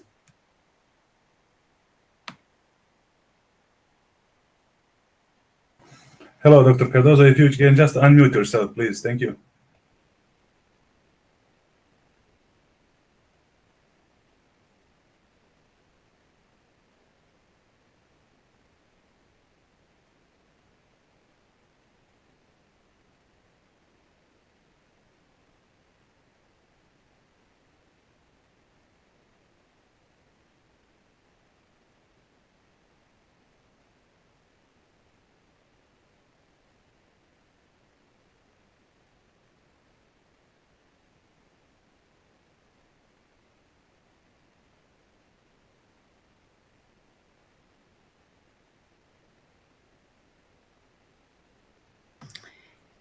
So something is happening, technical issues, I suppose.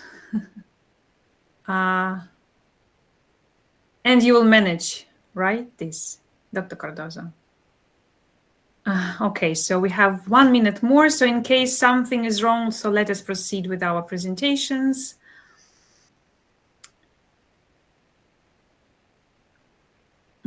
You can text us, Dr. Cardozo, use the chat box and tell us if you will be able or not, okay? So we don't waste our time.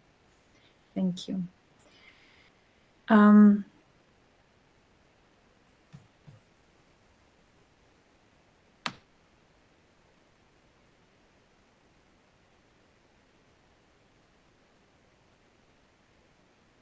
All right, so there is the issues with microphone. Okay, so it's not okay, I understand, but it can happen, so now, dear participants, let us go in our rooms, let us use our links. So those people who are in room 1, please just stay here with me. The presenters who will be with Dr. Alessia, please use your link for room 2. And with Lucia, room 3, please join room 3 and use link for room 3.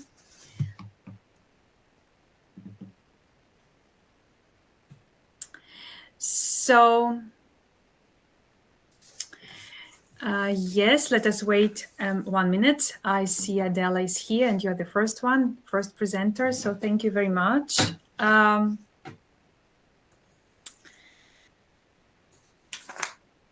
So let us see.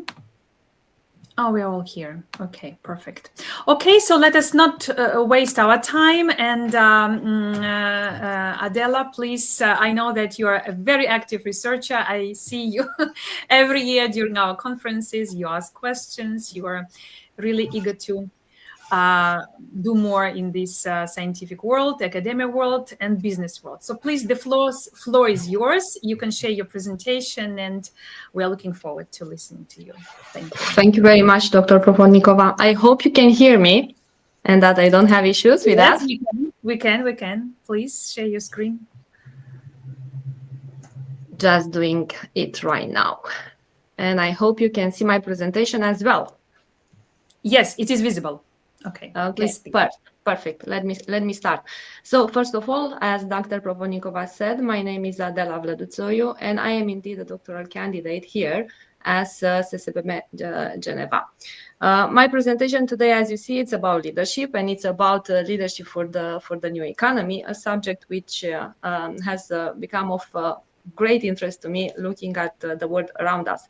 This is not exactly part of my doctoral research. I'm working on something else, but through the leadership team, it's actually quite connected to it. So without further ado, let's dive into it. First, why this topic? And what do I mean with new economy? I think we all see around us that the world we live in today is not the same as the ones for which our leadership frameworks have been built. We are seeing a global economy which is going through a structural shift where we see sustainability transition, we see digital transformation, and we definitely see a shift in societal expectations. And the economy is now at the convergence of all of this. The change is not only in one area of the global economy, it's systemic, it's everywhere, and it's happening at the same time, so it's simultaneous. And at unprecedented speed, to use a cliche. So traditional leadership models, which are based on efficiency and control, we see that are no longer enough. They are actually proving to be quite inadequate. And we are also seeing trust in leadership declining. And the theme of this topic, governance, still is largely male-dominated, which leads to certain risks. So the big question is, what is the future and how? And through the paper I worked and through this presentation, I wanted to introduce 3 models. One is a shift model, where I'm presenting the macro forces reshaping this economy. Another one is future-ready leadership framework, where I outline the capabilities leaders are needing for the new economy. And then it's a model called Next, which actually embeds inclusivity into governance. And for the interest of time, I will go to the next slide. So as I have mentioned, today economy is really not a competition between silos. It's a lot of convergence, and we see multiple changes into it. The process is not linear; it's systemic.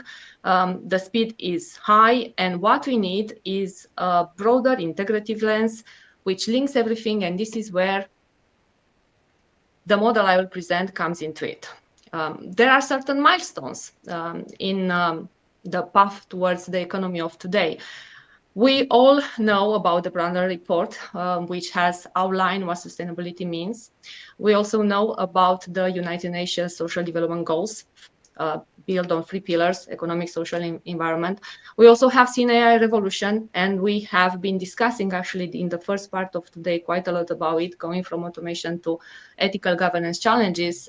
We also know the concept of Industry 4.0 actually has become Industry 5.0, where we are seeing, where we are moving to human-centric and sustainable and resilient innovation. But we also know 2 more other concepts, VUCA and BANI. And the first one means volatility, uncertainty, complexity, and ambiguity. And the second one talks about beyond that, about the anxiety, this and the incomprehensibility which this word brings in.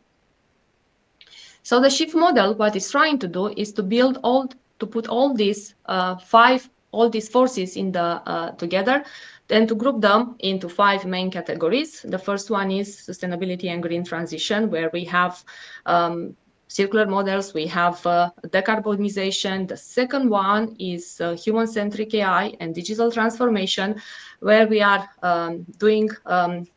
we need to balance more innovation with ethics and governance and inclusion. The third one, it's about the innovation ecosystems.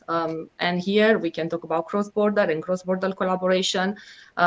And the fourth one, it's about future-ready policy and systemic change, because the transformation is systemic. The road, the path to the new economy is systemic. The future the transformation must also be systemic. And then the fifth one, last but not the least, talks about trust, equity, and inclusive growth. And these forces are actually interconnected. They are mutually reinforcing, and the leadership which should manage these forces should be able to not only see all of them together, but should also be able to anticipate that disruption, to manage the trade-offs, and to embed all of them in order to make sure that the transformation we are going through is sustainable and is just. So if this model, the shift model, has is mapping actually the macro forces redefining the new economy, the question is, as I have said, what kind of leadership do we need? And this is where the next framework comes into picture, because the next framework identifies the capabilities that leaders must develop.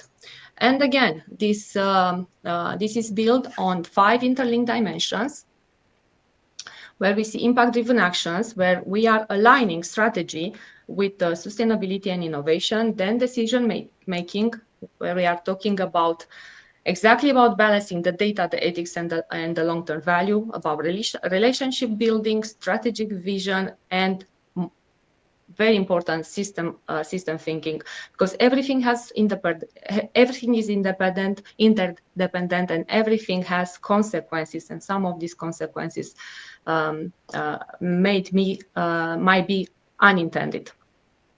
So what these 5 dimensions achieved by being taken together is not only to help leaders to navigate complexity with agility, but also help leaders to move from competency to consciousness. So to become aware of how the decisions they made affect everything, not only the profit part, but also the people, the planet, and beyond that, the systems around them. So future-ready leadership, what it intends to do is to define both the mindset and the skills that are needed for the leadership in this new economy. And its aim is to shift the focus from control to connection. As I have mentioned earlier, leadership frameworks based only on control are outdated. So we need to move that focus from control to connection, to integrate all these elements together, because every capability reinforces the others and creates a model to lead in the uncertainty of today. So how do we actually bridge and how do we align the 5 dimensions of the new economy, of the shift model, with the 5 dimensions of the future-ready leadership? This is what I have been trying to do in this table. And you see that each shift force actually demands a specific capability, which is outlined by the future-ready leadership dimension, and the leadership response, which is explained, which turns the complexity of the shift force through the competencies and the capabilities and the awareness of the future-ready leadership into action. For example, when we are talking about the green transition, we are talking about impact-driven actions, which are then turned into business strategy. When we are talking about AI and digital transformation, we are talking about decision-making done in an ethical way to use what we have actually talked earlier today about to transform this decision-making into something ethical, which provides fairness and transparency. So this alignment, what it intends to do is to turn these 2 models from something descriptive into something actionable, into something that can be used by leaders, and that's something that can be transformed into a pragmatical and practical leadership tool. But then the question is, if these are the capabilities that leader needs for today's economy, who is best equipped to bring them into practice? And the answer lies into diverse leadership. But for the sake of this presentation, we are talking about female leadership. And when talking about that, we see a gap that not only leads to women being underrepresented we know that women are making up 40% of the workforce, but they are making less than 30% of the senior leaders. And in some key sectors like AI, like energy and infrastructure, they are actually lower than 30%. The number is actually below 20%. So this also can translate into systems which are tend to replicate exclusion, into systems which are risking to replicate and show biases, and to build very narrow leadership basis. But this is not only inclusivity or an equity gap. This is actually a strategic governance risk, because when we talk about strategic governance, the purpose is to enable performance and adaptability. And when we are not doing that, we are creating a strategic governance risk. What female leaders bring to the table? There are some distinctive strengths which are aligned with the new economy. We talk about long-term and purpose-driven perspective, which is very well aligned with sustainability and impact, about ethical decision-making, about collaboration and trust, about strategic vision, and about the ability to see interconnections across various dimensions, which actually means system thinking. So when we go back to the 2 frameworks I presented earlier, to the shift, to the forces, to the 5 forces of the new economy, and to the future-ready leadership dimensions. And we are putting this together with the female leadership contribution. We see how they all embed together, how female leadership actually strengthens each of the shift forces. We are not talking here about competition with male leadership, for example. We are just talking about strengthening the economy we are living in today, about intersecting frameworks, not creating parallel ones, and without and basically we are talking about a smarter leadership, a more strategic leadership, which embeds the contribution of female leadership. So how do we do that? There is a model which closes the loop, and that model is called the next model, because what it does is to turn leadership into governance structure. If the shift model has mapped what is changing in the economy and the future-ready leadership framework has defined how the leadership should respond, what we need now is to see how we can embed this into the governance systems using the capabilities that female leadership has. And that is exactly what the next model proposes to do, to translate this aspect of leadership and to transform it from an individual mindset into basically into an organizational architecture by transforming it into governance practice. So the aim is simply to move from principle to policy and from individual competence to systemic change. And the next model is again built on 5 pillars. And what is doing is to assess the diversity and the representativeness in decision bodies through governance audits, to integrate fairness and inclusion from the start of AI and policy design, which means ethics by design, to redefine success with gender with trust and legitimacy, which actually leads to impact metrics, to enable cross-sector co-leadership and co-governance through coalition platforms, and to develop leadership pipelines through training and mentorship. Basically, making sure that we are transforming inclusivity, we are bringing inclusivity from aspiration into a structured governance system, one that will ensure that transformation is actually not something we are only envisioning, but it's something we are doing in an effective manner.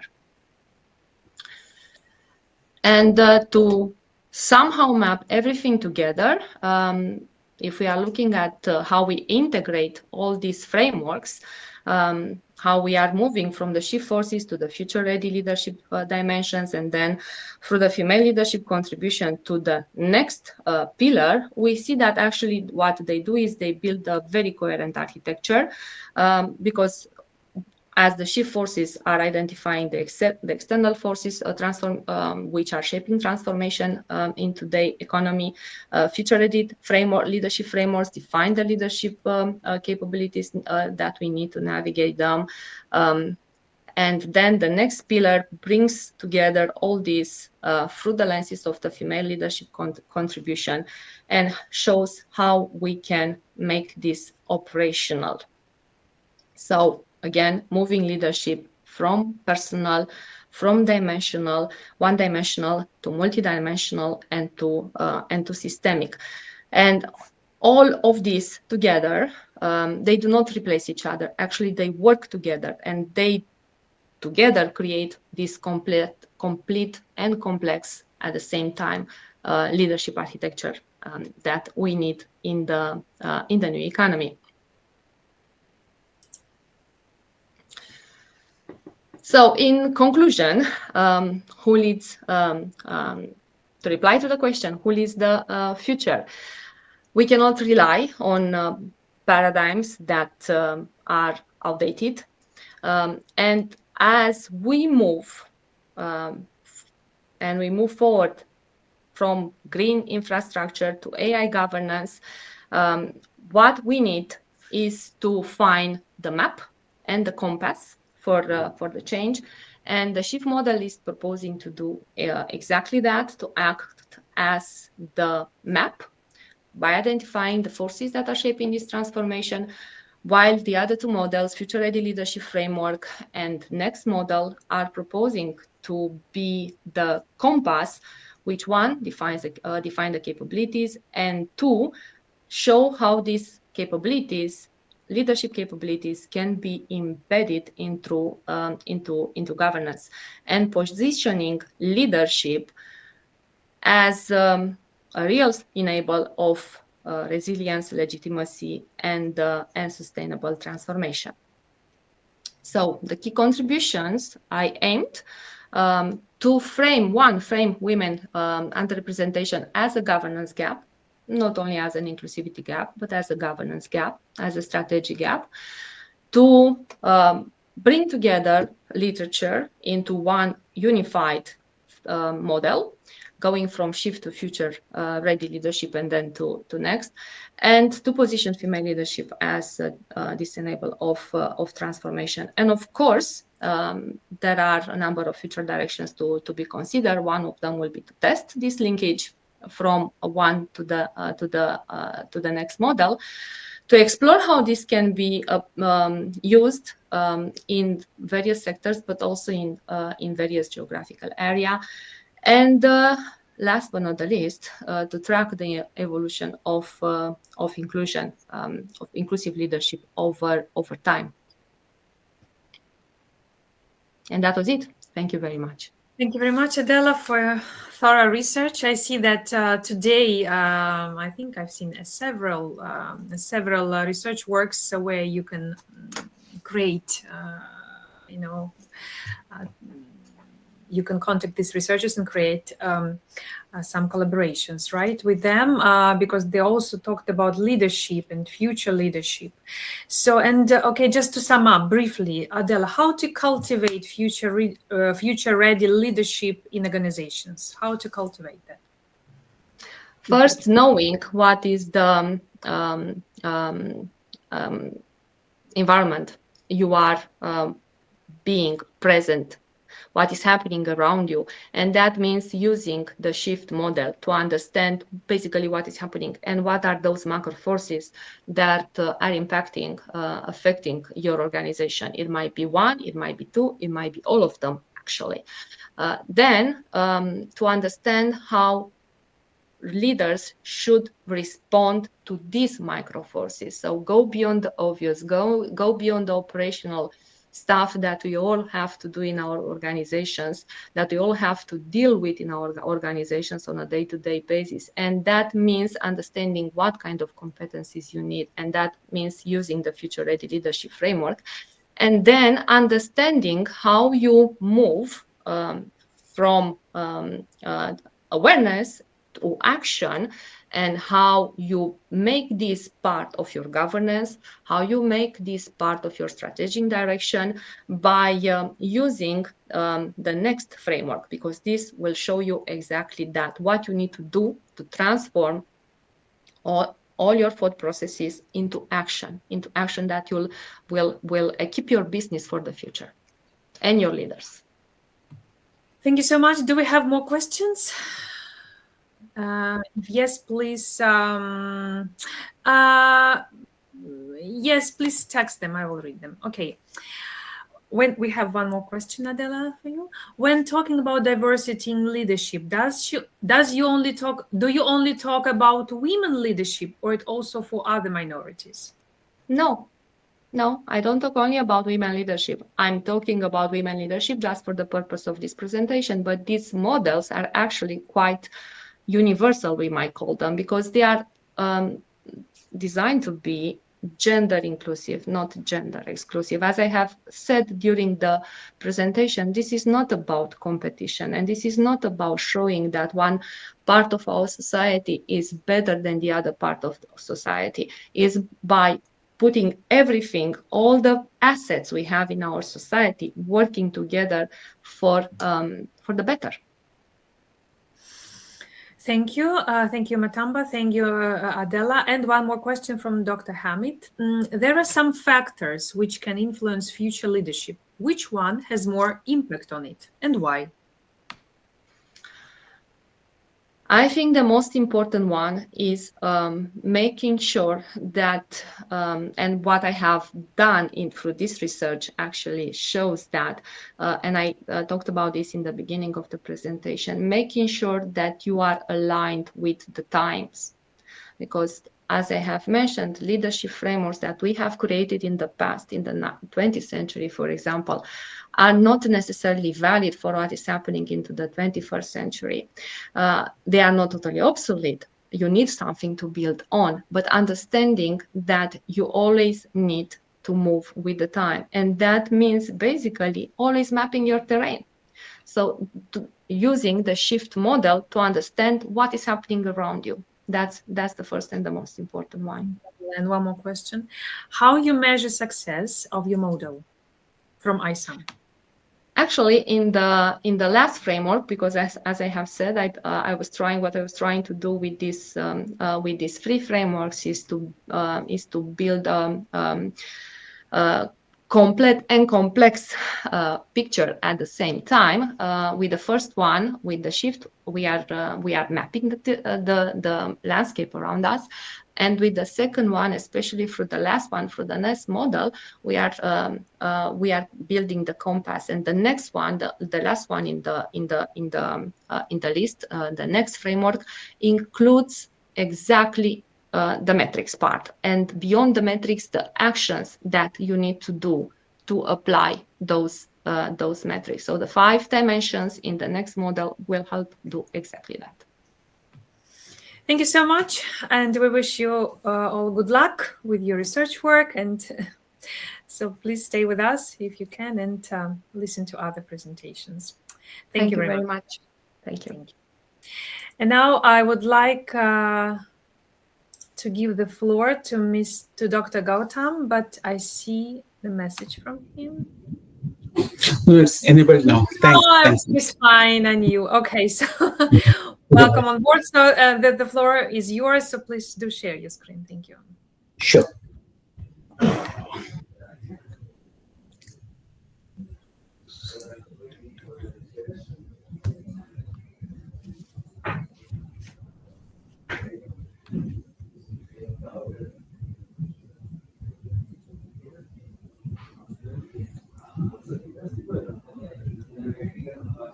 So I hope the presentation is visible.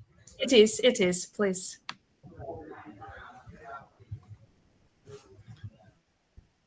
Thank you. So good afternoon to you all. A very good afternoon from New Delhi, India.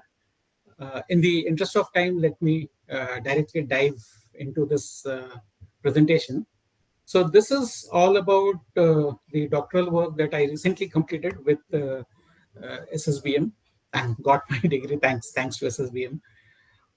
So my work mainly had been looking at how blended finance works with the social enterprises. And this presentation today is about how this combination of blended finance with the social enterprises can really catalyze green growth, the new economy that we all are looking forward to. I won't go into the details of the contents, that's anyway covered during the presentation. So first of all, as I said, it's mainly around social enterprises and then blended finance. So why social enterprises become more important when we are talking about a sustainable world and sustainable economy is these are the only unique enterprises that really work on the intersection of both the commercial as well as the social sector. Because when it comes to social impact, environmental impact, there are either commercial entities for which the social and commercial impact is a second thought or more of a byproduct of their business that they do. And there are not-for-profit enterprises who really focus on social and environmental impact, but for them, business sustainability is something good to have, but not really necessary. But it is only the social enterprises that really work on this intersection, which are both commercially viable or at least try to be commercially viable as well as socially impactful. And that is the reason that when we talk about global sustainable economy, we need to nurture and see that these social enterprises really grow, not only sustain, but also grow. Now, in that growth journey, blended finance becomes quite important because, as I just mentioned, there are either commercial enterprises or not-for-profit enterprises. Commercial enterprises working mainly with the commercial investments, while the not-for-profit enterprises working mainly with philanthropic capital. But as I said, social enterprises work in this intersection. They need a combination of both. It can't be either or. And therefore, they need to look at how blended finance really works with the social enterprises to sustain as well as sustain both economically as well as from the environment and social point of view. Now, this research that I did was mainly based on literature review, and this what the literature review really says is that when it comes to blended finance and social enterprises, there is very insufficient understanding of how really the combination of this philanthropic and investment capital works at the social enterprise level. Also, there is very few research on uh, what happens really at this social enterprise level, because a whole lot of blended finance literature is there, but that mainly talks about either at the government level, country level, macro level, but not really what happens with the social enterprises and how really the social enterprises use this blended finance to address what kind of social impact or risks. So that is exactly the research gap which the doctoral work focused on. Now, the research methodology used was essentially a qualitative approach, building a framework. This framework looked at not only the combination of investment capital, the philanthropic capital, as well as technical assistance into social enterprises, and how they really relate all these three to the risks and impact. But it also looked at the context that the social enterprises work on, which includes geographical context, whether it is urban or rural, includes the stage of the business, early stage versus mature stage, and also includes what kind of service offer or product offer the businesses are giving. So is it a product-based business or a service-based business? Now, as I said, this presentation is drawing basically from what my doctoral work on social enterprises worked on. And I do see a whole lot of similarities between the healthcare social enterprises and environmental social enterprises. So what we really find is both work on product innovation, both work on circular economy. It may be a little surprising for the health, but because in health we do generate a whole lot of plastic waste and other waste, so circular economy does play a role in the health social enterprises also. There is an effort on resource conservation, especially natural resources, so that there is no ill health impact, and the same the environmental social enterprises also work on. There is some touching upon the sustainable agriculture also, especially the use of pesticides and those sort of things. Clean energy, there are many hospitals and healthcare chains that are more and more looking at sustainable and renewable energy, moving away from the fuel-based energy, and larger environmental services. So these are some of the commonalities, and therefore the conclusion that I drew from the healthcare social enterprises are seen how it applies to the environmental social enterprises also. Now, there are certain challenges that both the healthcare as well as the environmental social enterprises face. One is the public good characteristics, which means there is an inherent market failure, if not complete market failure, challenge, market-based challenge, it being public goods, both health and environment.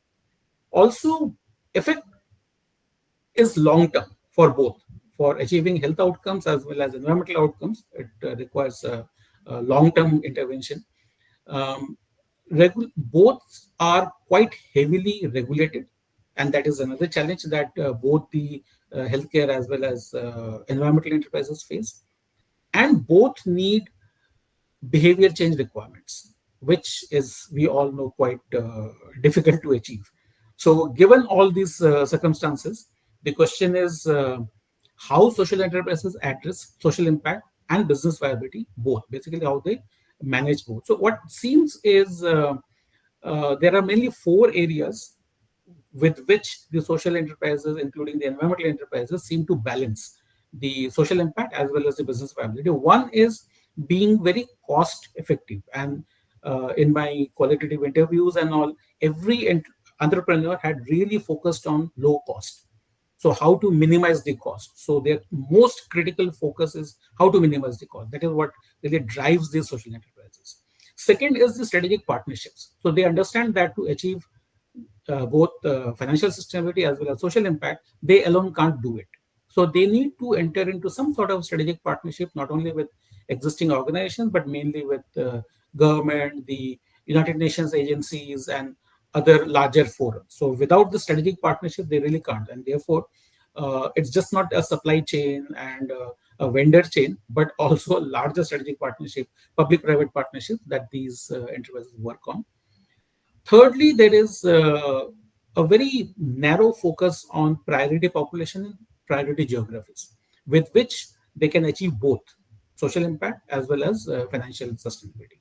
And finally, they keep reminding themselves of social impact, and therefore, what they keep on monitoring is just not the business bottom lines, but also the impact metrics. So these four are really how social enterprises drive themselves and keep balancing business as well as social impact. Now, what I really see through the literature review, through in-depth interviews and talking to all these entrepreneurs is there are certain common innovative approaches that these enterprises have adopted. First is cross-subsidization, where there are many enterprises that actually have a sister concern, and one is a for-profit entity, the other is a not-for-profit entity. And that not-for-profit entity really works on the impactful activities, reaching out to the hard-to-reach areas or hard-to-reach population, delivering social impact, and that is in a way subsidized by the revenues and profit generated from the for-profit enterprise. So a mix of for-profit and not-for-profit entity for the larger entrepreneurs or the promoters seems to be one common model that they have adopted. Second is payment for the ecosystem services, especially monetization of impact. And we all know about the carbon trading and how the achievement of environmental impact in terms of carbon footprint reduction can be monetized. So that is another innovative approach. Third is impact-linked pricing, which essentially talks about impact premium, in the sense that in case they are able to reach with the same products and services which are environmentally sustainable to population groups or geographies that are hard to reach, there is an additional premium that they get. And while people pay the same price, that additional premium is mainly paid by either the government or other donor partners. So that is how their additional effort needed to have more impact by reaching to priority geographies and population is able to generate a impact premium also. And thirdly, we really see a hybrid revenue model. So it is not only the customers paying for the services or products, but also in terms of carbon credits, in terms of outcome-based payments that many governments and funders, philanthropies engage into, especially the social impact bonds. So there are hybrid revenue models that these social enterprises have adopted. Now, there are certain common risks, especially the business and financial risks that this social enterprises faces, which is pretty common to other enterprises also, which are not social enterprises. So I won't really delve much into it, but rather I would like to talk a bit more about the context-specific risks. Now, what really came out of the study of the social enterprises is the urban enterprises face higher competition, but they have better access to financing. Whereas the rural enterprises face logistic challenges, but have less competition. So that is the geographic context in which these, the different geographic context. Looking at the differences in the stage of business context, what we see is early stage enterprises face higher technology and market acceptance risk, because this is something that new they have come up with and the market is not used to it. While the matured enterprises face the risk of scaling and competition, because once they are there, whatever innovative thing that they brought in, the market knows, and we do see people either copying or having a similar thing. So competition risk increases, and therefore scaling and becoming more viable also becomes quite tough. And if we look at the broadly the two kind of businesses, product-based and service-based enterprises, we see that product-based enterprises face higher upfront cost and intellectual property risks, whereas The service-based enterprises face higher quality control and scaling risk because it's easier to have quality standards for product as compared to services. So this applies to both healthcare social enterprises as well as environmental social enterprises. Now coming to the main point of how blended finance helps the social enterprises address all these risks and impact. So what we really see is broadly concessional capital helps address the affordability and along with that lower the cost of capital. Whereas the investment capital helps growth. So, and that is a very traditional thing that is we have seen across many literature where the concession capital is really used to lower the risk of investment. So where the investment helps the companies grow, the concession capital helps reduce that risk of that investment and therefore lowering the cost. But what is very crucial in the blended finance is something which is beyond finance. And that is something very important that I had highlighted in my research also, that blended finance is just not about finance. It's just not about the concession capital and investment capital. A very crucial component is the technical assistance. And technical assistance really is the enabler which promotes, which takes care of this mix of how much of investment versus philanthropic capital needs to be mixed in different contexts.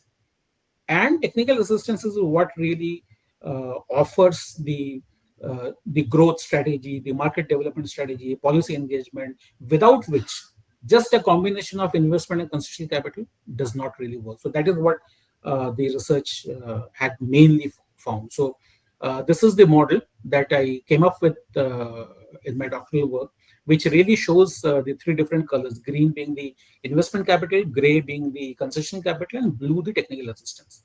And it seems that for social enterprises, I won't really go into the details of this. The research is anyway uploaded on the SSBM website.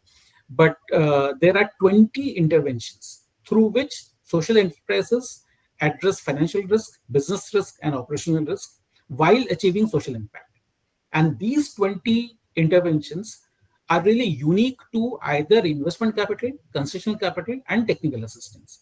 And what is more, as I just mentioned, in a blended finance context, the technical assistance is more important than just the investment and concession capital, because of this 20, around 8 interventions are actually supported by technical assistance only.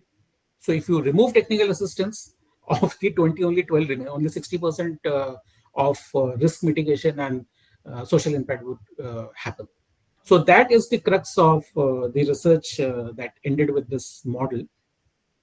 Now, what I would like to conclude is that one, the blended finance does have potential, especially if we look at blended capital structuring at the social enterprise level and go beyond the current focus on macro level blended finance where the government and other partners come in, because that's really macro. Secondly, it seems currently the focus in blended finance is basically lowering the risk of the investors, so de-risking investment.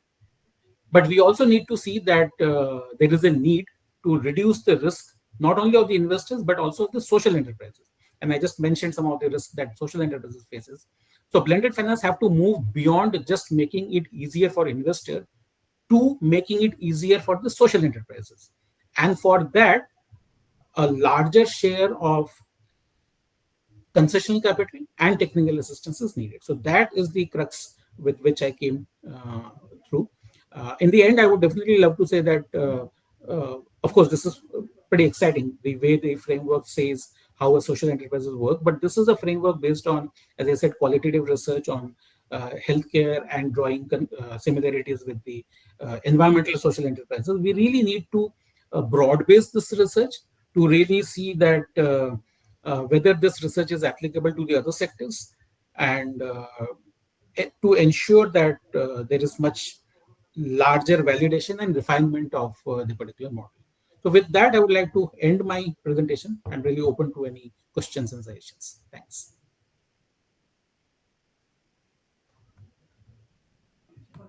Thank you so much, Mr. Gautam. So do we have any questions? Dr. Gautam.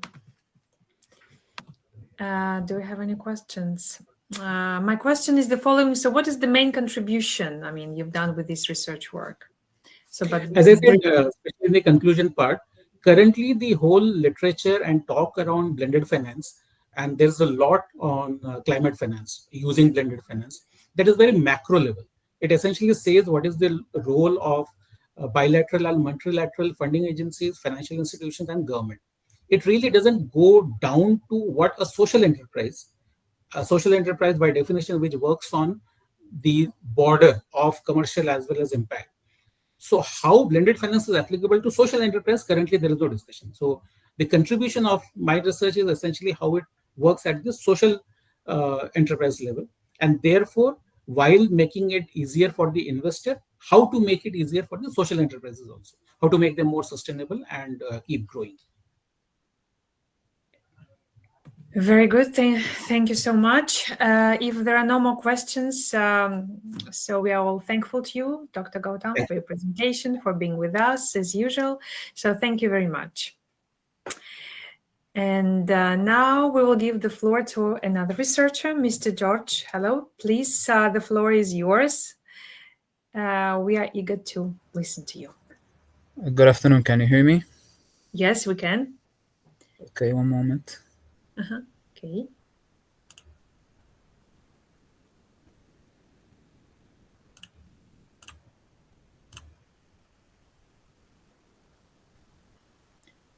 I think, Miro, we need the presentation. Yes, I think we see the same. I mean, that's. Would it be better if we... Miro, would it be better? Presentation? We will ask Miro to share it. Sorry. Okay, can we please share the presentation? Yes, thank you. Yeah, give me a minute, please. So please don't forget to share your email addresses here in chat box so that we can use it for collaborations. Please do that.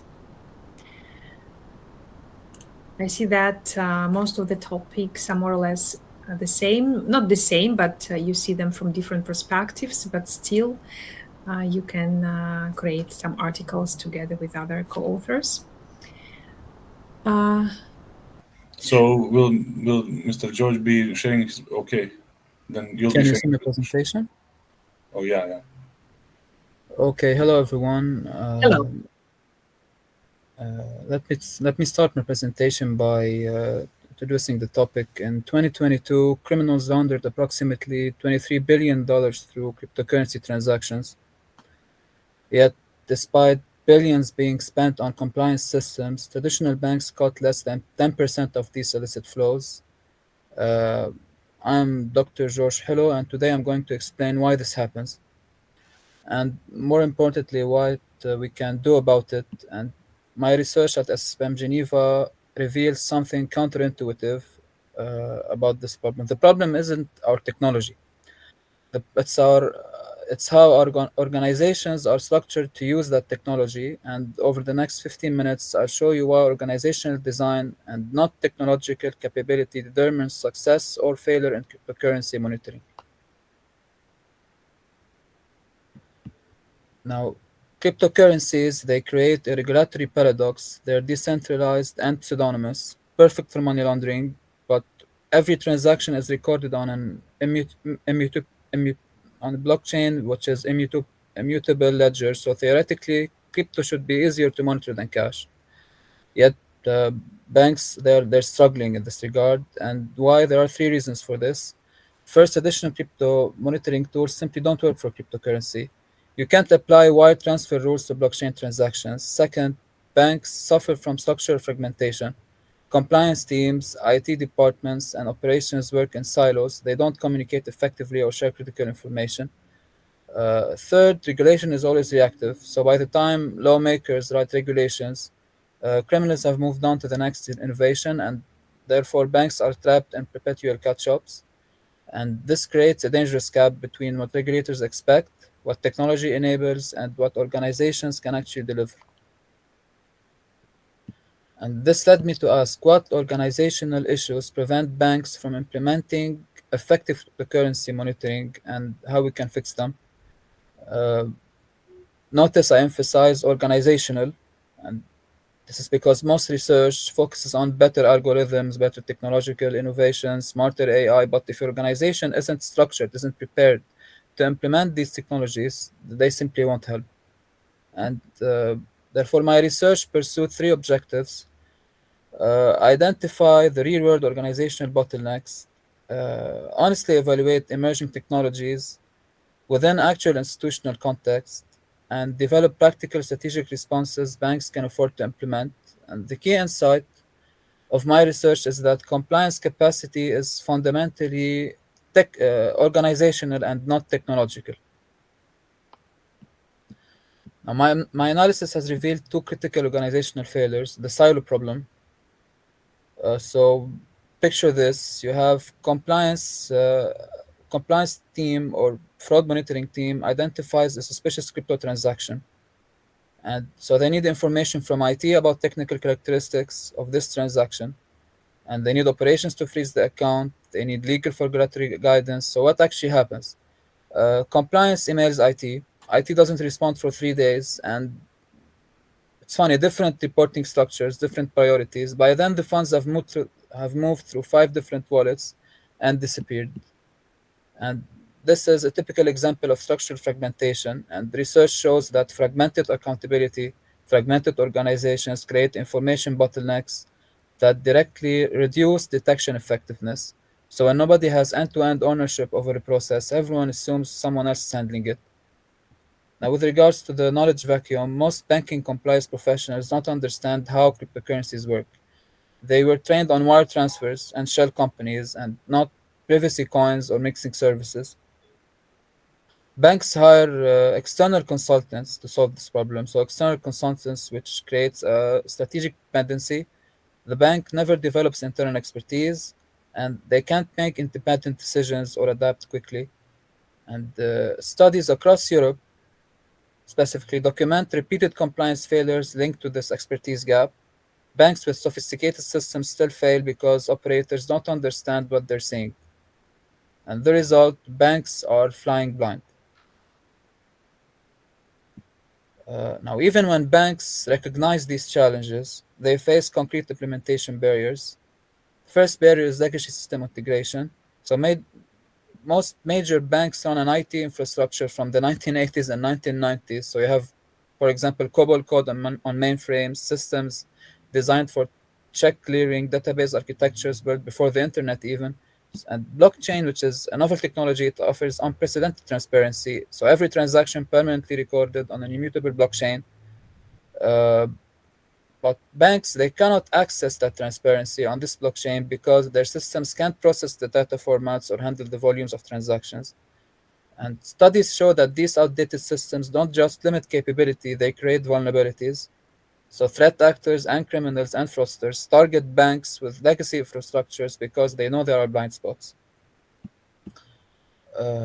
Now we have a resource paradox. Implementing crypto monitoring costs tens to hundreds of millions of dollars to banks and financial institutions, but compliance spending doesn't generate revenue for banks. So from a traditional perspective, traditional banking perspective, every compliance dollar is a dollar not invested in growth. So banks systematically underinvest, and research shows that most banking institutions view compliance as a regulatory burden rather than as a strategic risk management embedded in their governance systems. Banks with thin margins simply cannot afford cutting-edge systems, top-notch systems to detect fraud, and they choose between compliance investment and profitability, and usually they choose profitability by accepting a certain margin of regulatory risk.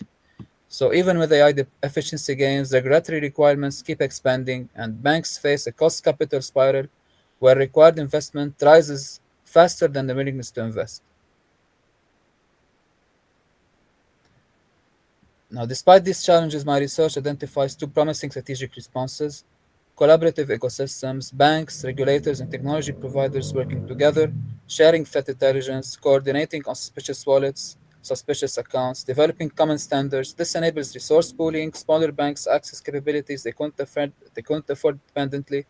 But collaboration introduces accountability complexity. So when, for example, 5 organizations, 5 banks, or 5 financial institutions jointly monitor a transaction from an account, so who's responsible if they miss something? And so studies in Africa, for example, found partnerships improved compliance while European implementation struggled. So in this regard, context matters. We also have hybrid intelligence systems combining artificial intelligence and blockchain analytics under transparent human oversight. These systems offer real-time anomaly detection across millions of transactions and pattern recognition humans would never spot. And the technology works, but without proper governance, AI becomes a black box where decisions can't be explained. Worse, the same tools designed to detect laundering can be reverse engineered to evade detection. And this is the dual use dilemma, technology that can protect or threaten, depending on who controls it. So the solution isn't rejecting AI, but implementing it with robust human oversight and transparent decision logic. Based on these findings of my research, I propose a three-pronged strategic framework. First, structure integration through compliance by design. Banks must restructure how compliance operates. Instead of treating anti-money laundering as a separate department, they need to incorporate anti-money laundering and countering the financing of terrorism, AML-CFT, objectives into core operations.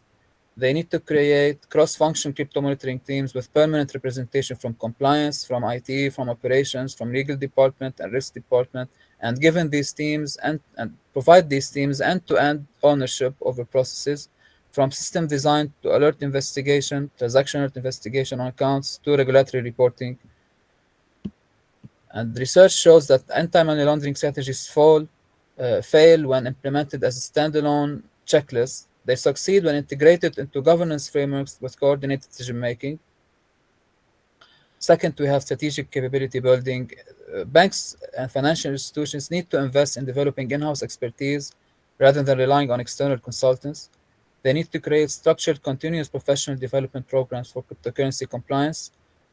Studies with Indonesian banks showed that institutions investing in employee development successfully integrated crypto monitoring and compliance. Blockchain technology is only effective when operated by trained, soundly trained professionals, and this reduces strategic dependency on external consultants, as I said earlier, and enables banks and financial institutions to make independent decisions and adapt quickly.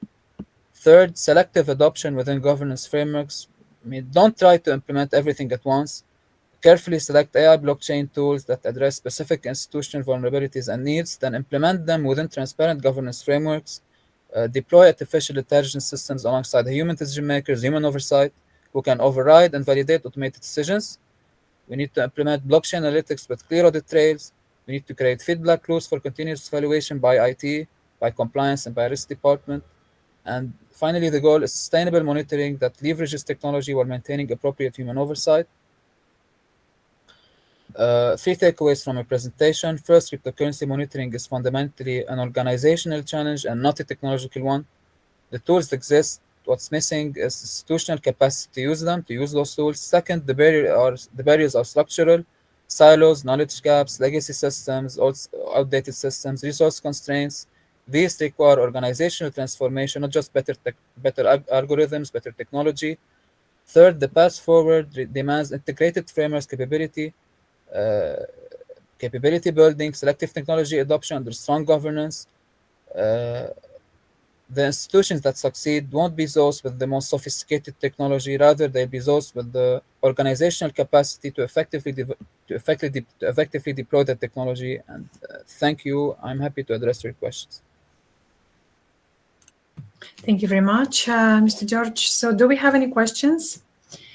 I see that you're sharing your email addresses. Very good. Very, very good. Yes, we do have a question from Adela.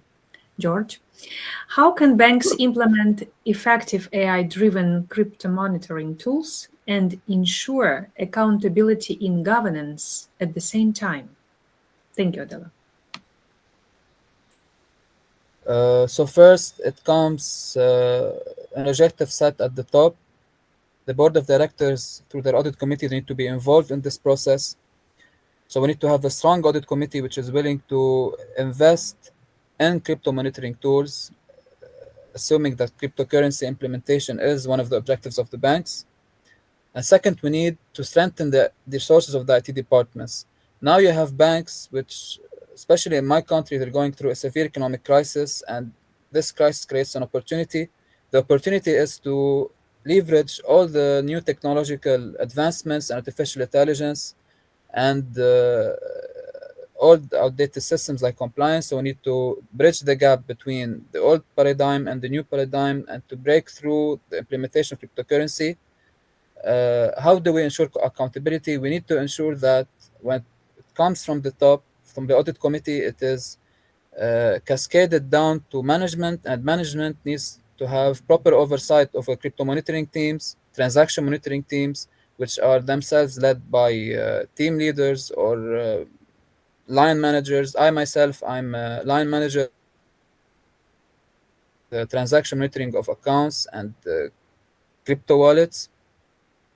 And when we have this framework, we can ensure that the bank is effectively able to leverage AI crypto monitoring tools and report any violation to the audit committee through management, of course. And if management fails to in its responsibility to ensure proper compliance, proper accountability according to governance frameworks, the established and robust governance framework of the financial institution, we need to report to the board of directors in order to ensure that all objectives regarding AI-driven and crypto monitoring tools are met.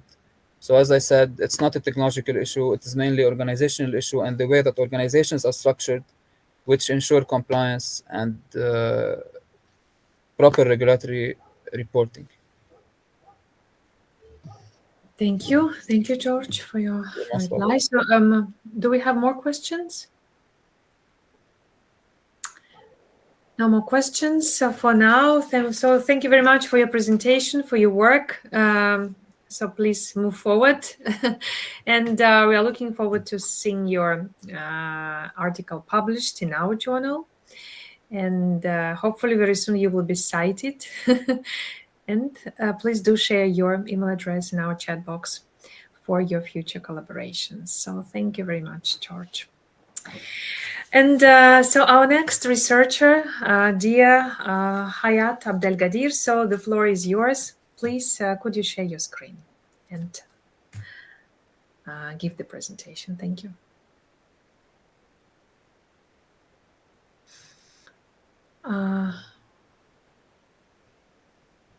Hayat, could you please unmute yourself so we can hear you?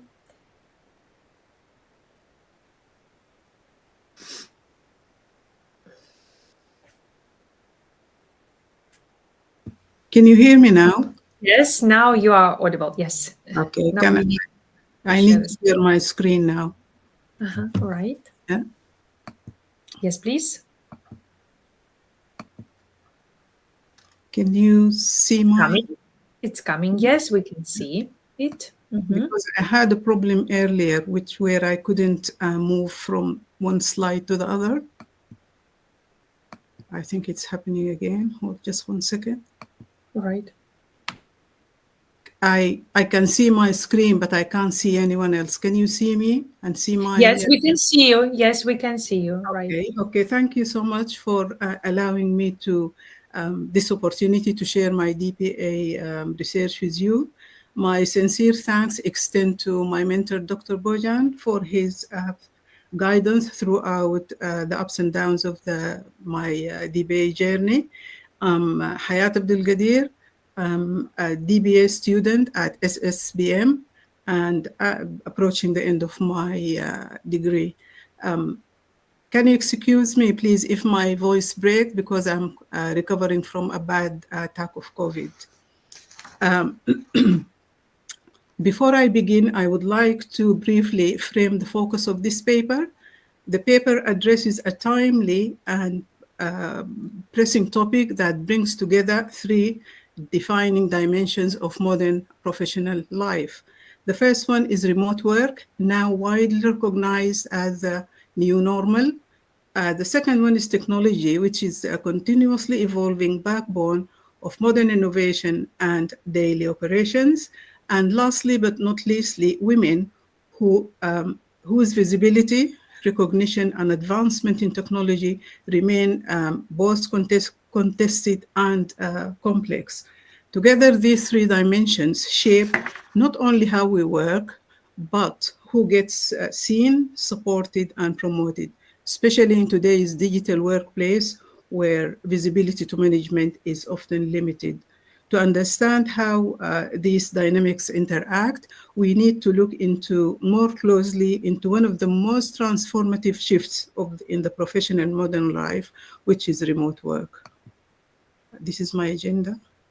This is my first slide.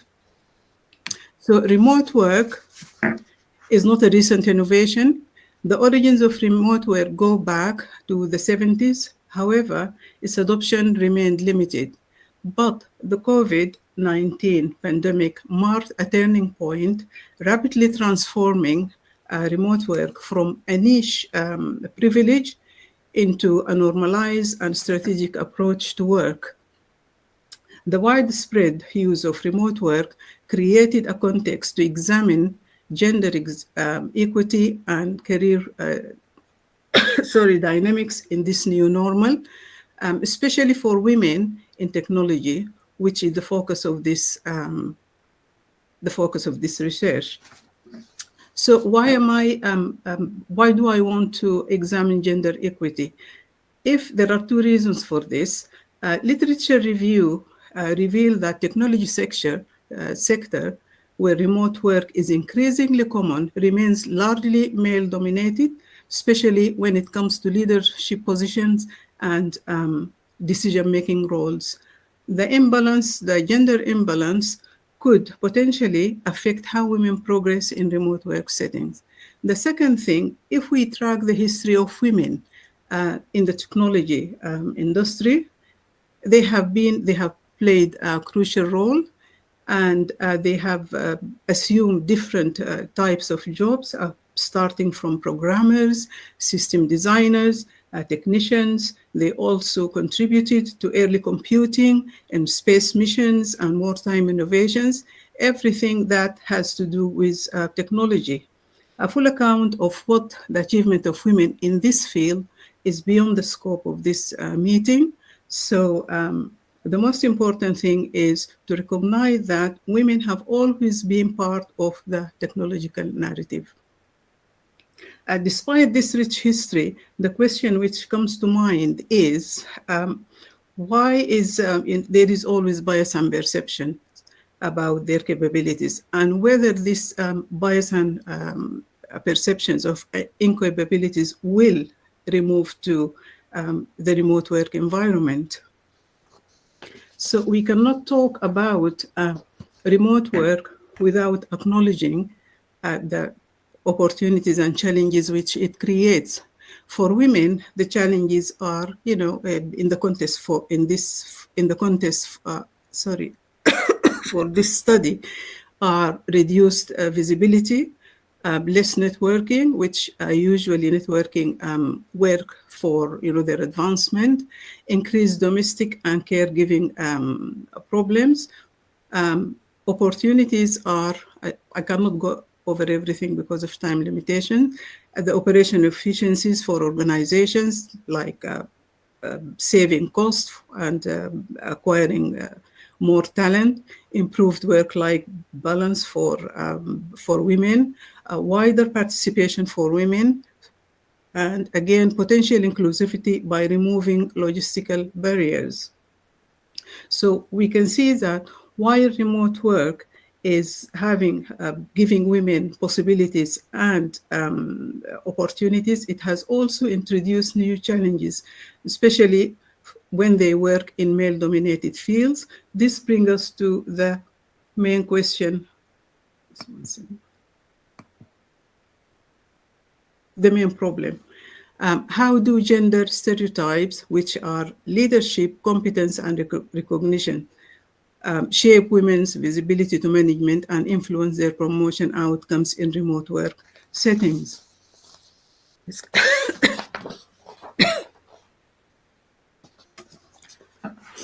So to understand the research problem or the research question, we need to know what do I mean, or what does a gender stereotype entails.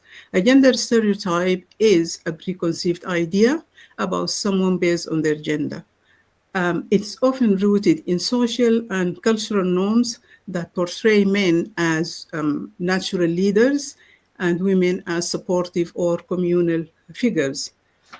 These ingrained beliefs are not just abstract or notions, they are embedded in key theoretical frameworks such as social Paul's theory, the glass ceiling, the double bind, and the old boys club, and the list is long, and all of which help explain how gender stereotypes shape the way women are perceived, evaluated, and treated in the workplace, particularly in relation to advancement and leadership positions.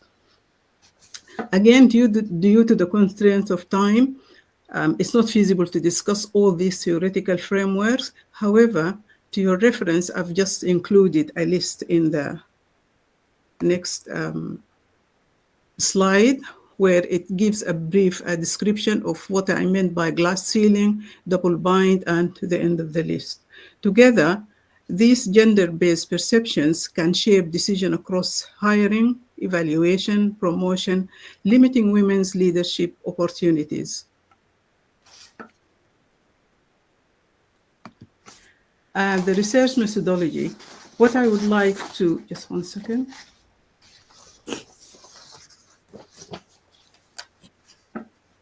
What I would like to explain now, this study forms part of a broader DBA research project that adopts a mixed method explanatory sequential design. The findings presented here are drawn from the quantitative phase only. The qualitative phase, which includes interviews, is still ongoing, and therefore it's not elaborated upon in this article.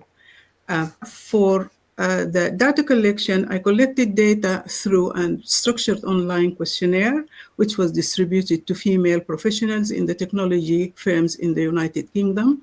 The survey targeted a diverse group of participants across various age groups, specialties, employment levels, and years of business in the experience in the business. The total number of participants is 339 participants. The instrument they use is a questionnaire, which is structured to include basic demographic questions and items designed to measure how participants perceive gender stereotypes and their impact on career outcomes such as leadership potential, recognition, and promotion in remote work environments. Data analysis was done using the SPSS software, and it followed the structure sequence, including descriptive statistics, reliability testing, chi-square test, ordinal logical regression.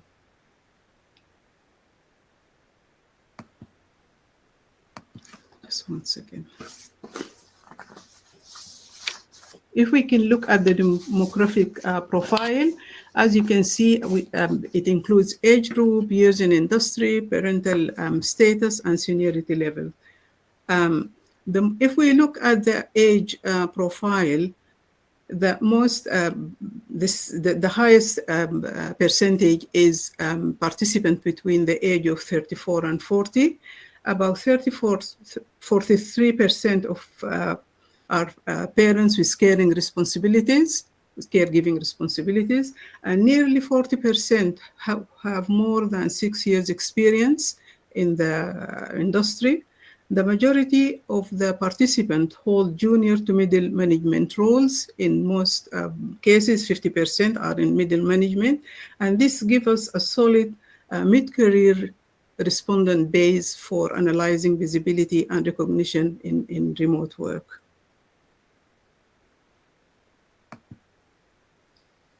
For the descriptive statistics, The mean, median, and standard deviations were calculated for the 5 key variables, which are leadership stereotype, competence, equal recognition, feedback, frequency, and visibility to management. As we can see from the figures, that recognition, feedback, and visibility all score relatively high, which is between 3.5 and 3.8. Indicating generally positive experiences. In contrast, if we look at leadership and competence stereotypes, they score much lower. The standard deviation is between 0.88 to 1.09, indicating moderate variability. Just 1 second now. I'm just trying to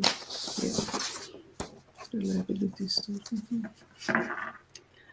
I ran the reliability test to check whether the 3 stereotype items, which are leadership, competence, and equal recognition, could combine into one single scale.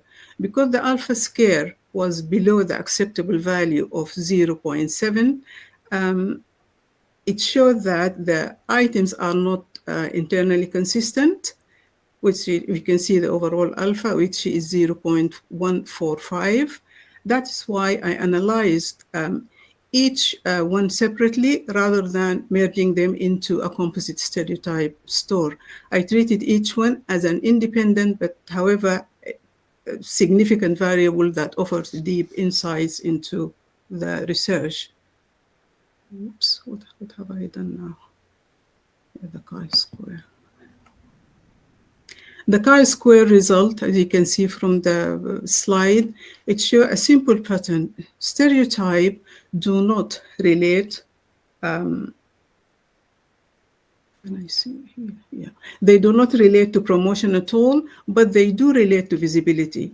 Equal recognition has the strongest association with visibility, and competence also show a significant link at the bivariate level. Leadership stereotypes, however, show no meaningful association with either visibility or promotion.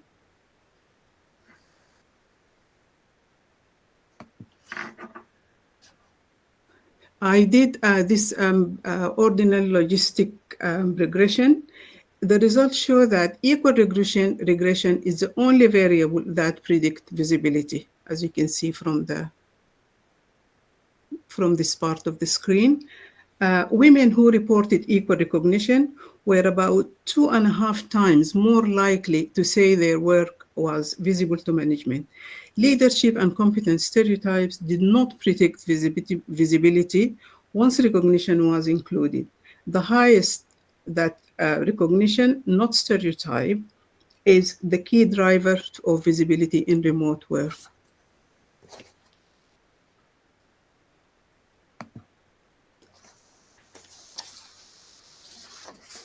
The conclusion is the study examined gender stereotypes and their impact on career progression among 339 women working remotely in the UK technological sector.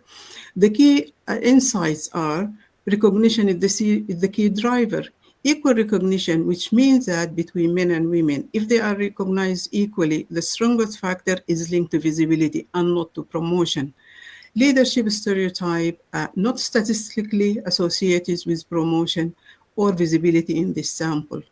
If we look at competence stereotype unrelated to promotion, once recognition is considered, competence-related bias have limited impact. Overall, recognition mechanisms are important for being seen by leadership. Cultural biases may exist, but they were not detectable here in the via leadership stereotype measures. What is the implication of this? The theoretical implication is it extends the gender theory. It shows that shows how gender biases adapt in virtual settings rather than disappear. It reframes visibility. It shifts the concept of visibility from physical presence to perceived recognition in digital spaces. The challenge is it highlights how recognition, not competence, drives career outcomes, hence questioning merit-based advanced narratives. It reframes how competence is in this context, suggests that competence must be seen and valued to translate into opportunity, especially in remote settings. For practical and policy implications, because the study place recognition as the most important variable. So for policy and practical policy implication, it needs to implement transparent recognition systems, use bias-sensitive promotion criteria and inclusive leadership evaluation in remote settings, embed structured and formalized feedback in gender-inclusive remote work policies to replace lost informal opportunities. Limitations for this study is it's cross-sectional, it's done at one point in time, and it relies again on the self-reported perceptions of the participants, and it focuses on the UK technology sector. It can be extended to other sectors in the country, or maybe include other countries. For future research, it tracks how visibility and for further research, we can track how visibility and recognition evolve in virtual settings, maybe to compare multiple sectors and countries. Again, assess impact of bias training, structured mentoring, and recognition systems on women's career trajectories in digital context.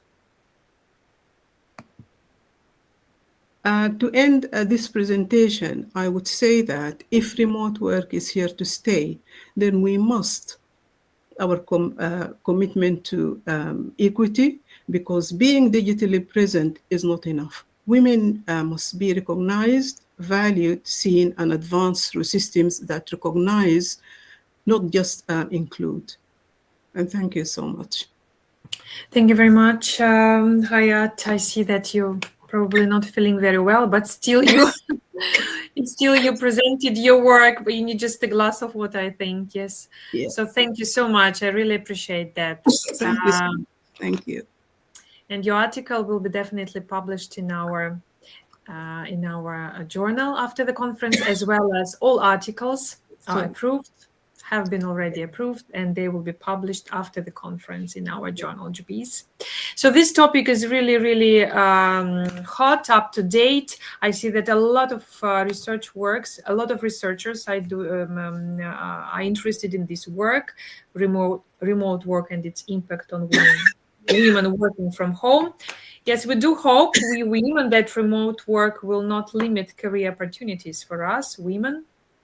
And we do have a question. Yes, I think you need just a glass of water. We can wait for you if you drink a little bit. So we have a question from Alham Bigler. So thank you, Hayat, for the great presentation. My question is, if the promotion process steps have been changed by remote working in compare with an office working situation? Oh my God, this is my passion. Remote work has changed the sequence of evaluation. Before, in traditional offices, you need to be visible first, and then you get recognized, and then you get promoted. In remote work setting, you are not seen. You are seen through, digital, whatever is available. It could be Zoom. It could be, your emails. It could be just a quick meeting, so that you are not depending on being present. You have to prove yourself. You have to be recognized through your work. You have to be recognized through your deliverables, your initiative, and then you get recognized. You get seen by management, and then you will be promoted accordingly. So we can see that the sequence of evaluation is completely, not changed, but the sequence has changed. Thank you, Hayat. One more question. Thank you, Alham. From Adela. Congratulations for the presentation and the work done. One question, if I may.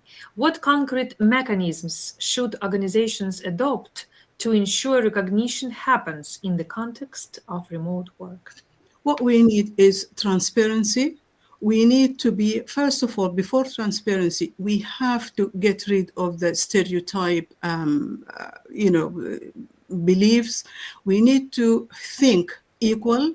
We need to think that people are judged on their deliverables, and we need to take away that belief of, for example, I'm talking about technology here, that technology is a male-dominated area, because now I'm talking about opportunities for women who can do the work, do the work from home and excel in it, and missed opportunities for organizations. Because by missed opportunities, I mean that by depriving, or not depriving, but not looking deeply into what women can give, then that's a missed opportunity for the organization. So again, being transparent, being setting recognition systems, and to make sure that everybody is being evaluated according to their deliverables. Very important words. Yeah. So thank you very much, Hayat, for your presentation, for being with us, for sharing this knowledge. So thank you. And let us move on to our next researcher. And our next presenter, researcher, is Walter Fanka. Please, where are you? I cannot see you, Walter. Okay. So you may start giving the presentation. Walter, are you here? Yes, I am right here. Yes, I see this. Okay, please, can you confirm if my screen is visible? Yes, you are not, but the presentation is visible. So yes, I am. Yes, I have struggled. I joined in the morning, and I don't know what happened. I wasn't able to use the camera of my machine, and I apologize for that. And if you don't mind, perhaps I just go ahead with my presentation. Yes, of course. So please, Walter, the floor is yours. Okay, it's also worthy to note that I'll be presenting from Cameroon, and presently the internet connectivity in Cameroon is very unstable. So just to have that in mind.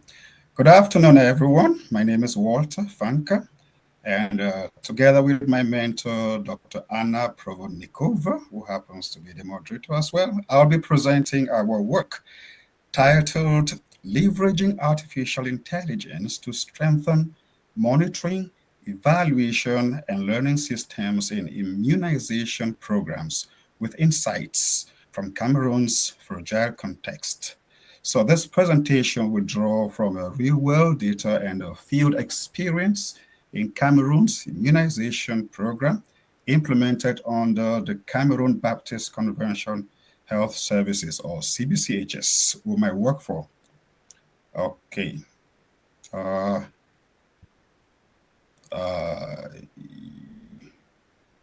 Can you confirm that my screen is moving? Yes, they are moving. Okay. Artificial intelligence is rapidly transforming decision-making across sectors from finance and logistics to healthcare. However, in public health, and especially in fragile or resource-limited settings, the use of AI remains largely limited or untapped. In this work, we explore how AI can be integrated into monitoring, evaluation, and learning, or MEL, systems to improve immunization coverage, especially among zero-dose children. Zero-dose children being those children who have never received a single vaccine dose. Our motivation comes directly from practice. Working with the CBCHS teams, we saw firsthand the challenge of managing fragmented data and delayed analytics in fragile health systems. So this study is both a technical experiment and a management framework for smarter decision making. So what is our problem statement? Cameroon continues to face recurring measles outbreaks, particularly in the northwest and the southwest regions of the country, which are presently being affected by conflicts, or to be precise, by war. And in these areas, routine mail monitoring, evaluation, and learning systems often depend on manual triangulation of data. So they are slow, error-prone, and reactive. By that, we mean the mail system cannot be proactive. They cannot take control over the system. So data is being scattered across multiple tools and lacks real-time integration. As a result of this, program managers have struggled to identify zero-dose hotspots or to track missed children or even plan targeted outreach effectively. Our central question, therefore, was how can AI strengthen mail systems to enable more predictive and equitable decision-making in fragile immunization context? To address this question, our research had four main objectives.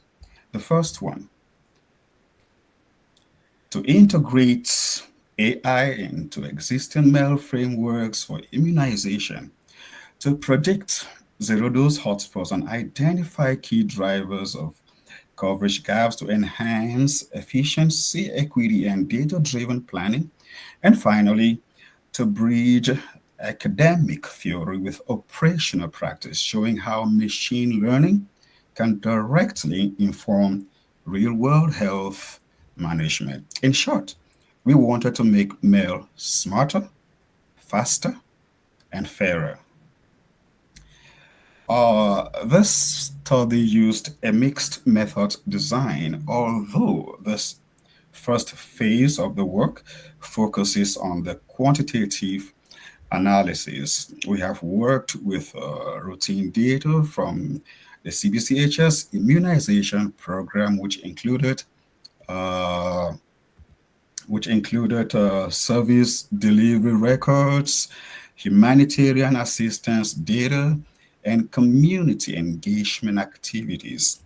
So, these data sets were first of all cleaned, merged, and analyzed using the software Python, which is an open source application.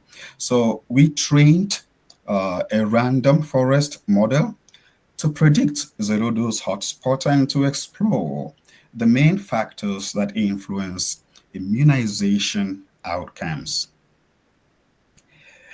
Here's a summary of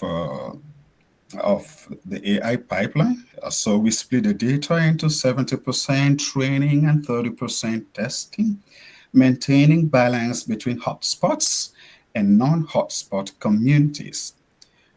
We had missing values that were inputted, categorical data encoded, and key variables engineered, such as distance to vaccination post, such as community leader engagement, as well as security risk. So the random forest classifier was chosen for its robustness and interpretability, allowing us to both predict outcomes and see which variables mattered most. The model achieved an overall accuracy of 76% with a recall of 82% for hotspot areas. This means it was able to correctly identify most of the communities where zero-dose children were being reached. Yes, while a few false negatives occurred, meaning some hotspots were missed, the performance, we think, was strong for a first-level predictive system. More importantly, This approach demonstrates that AI can serve as an early warning tool in fragile health systems, thereby helping teams allocate vaccines and outreach efforts more efficiently.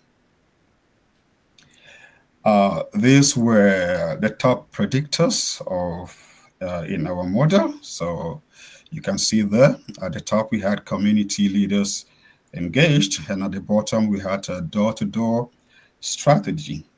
The insight here is quite powerful, Madam Moderator. Community engagement is more predictive of zero-dose coverage than even logistical variables.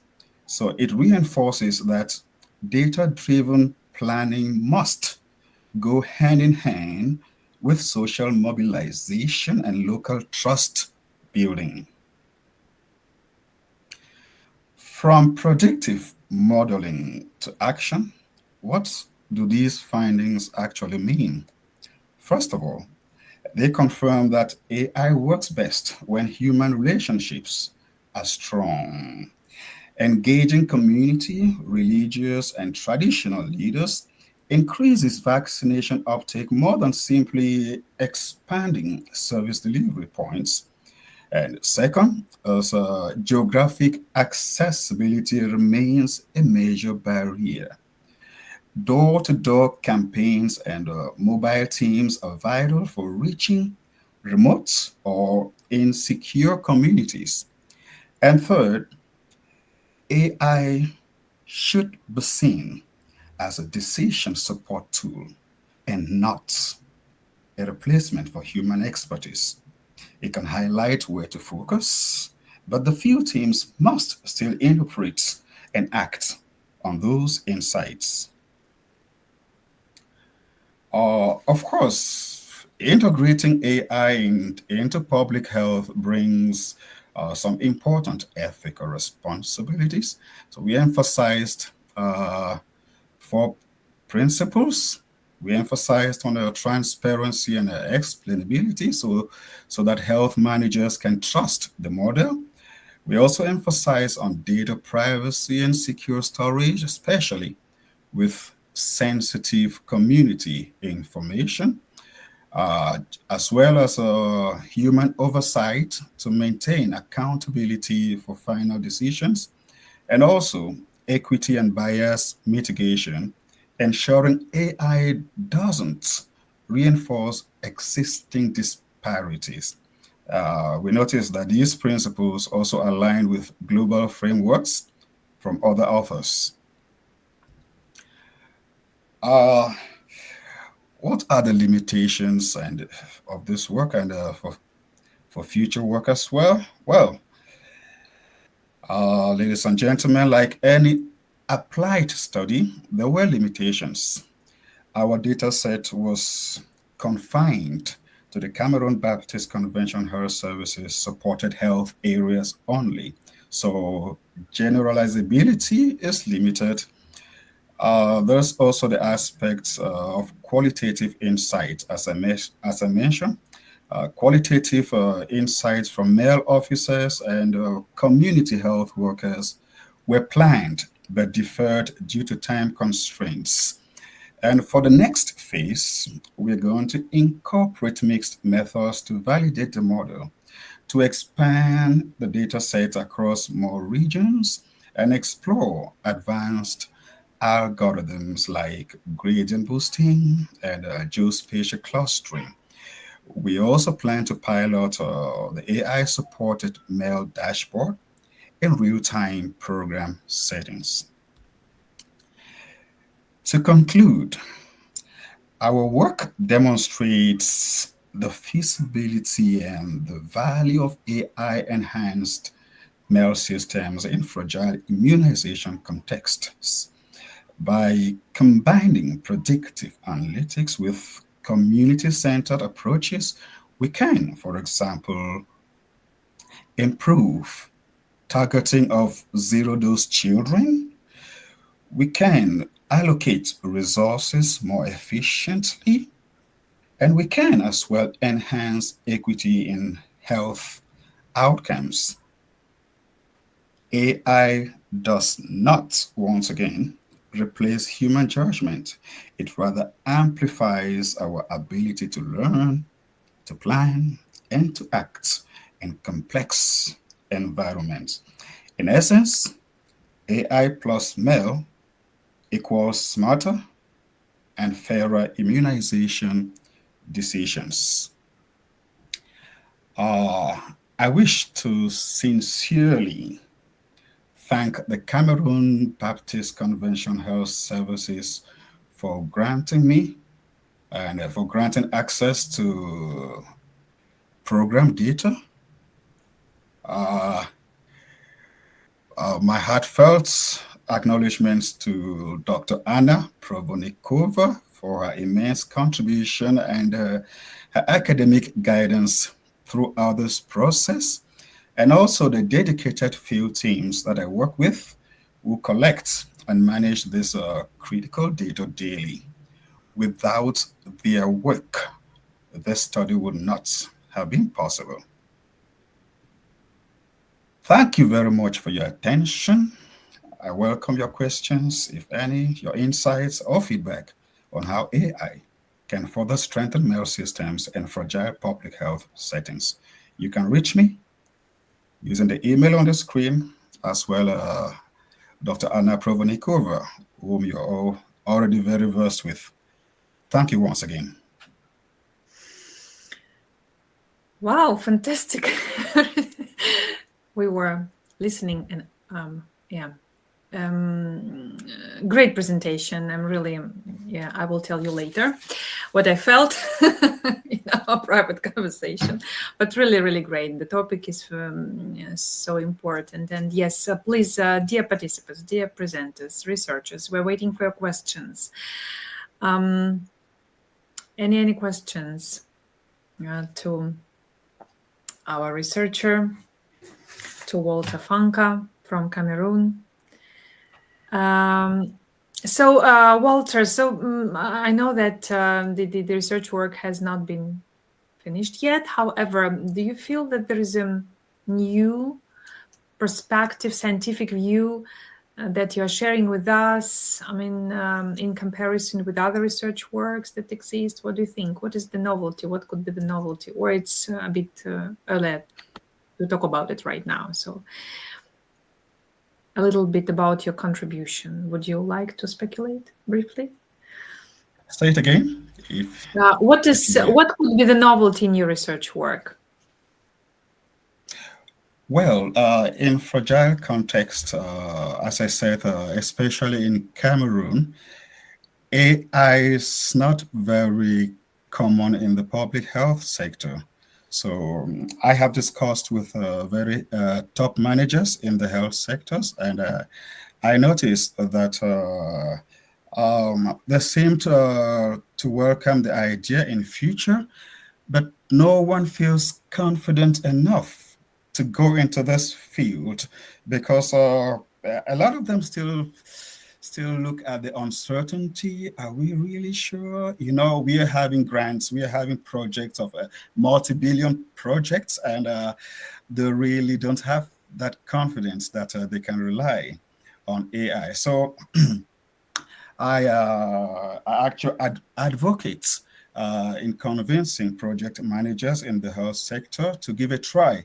And I want to be at the forefront of this technology in the Cameroon setting. Yeah, I got it. So thank you. Walter, we have one more question from Dr. Hamid, and he's asking about your motivation. What was your motivation to go to this topic, to choose this topic? From my experience with the Cameroon Baptist Convention Health Services, I have worked with them for quite some time, a long time ago. Personally, I happen to be a male supervisor, so I'm actually writing about something that I have experience in. And we do a lot of manual work. As I speak to you, we are in one of the conflict zones to do triangulation, meaning we are trying to look at the data in the raw registers and then look at what is in the national system to see if it's the same, and then look at what the field teams have been sending to the project directly on tally sheets, physical tally sheets. And this has taken a whole lot of time. I've been in the field for 1 week where there is war. And with application of AI, I think this burden will be much reduced. And yeah, so that's part of my motivation. Well, all of this started when I obtained a certification by IBM a while ago in data science. So I began to see things a bit differently. And then before I knew it, I wanted to apply it in the work I do. Thank you very much, Walter. And we have one more question from Adela.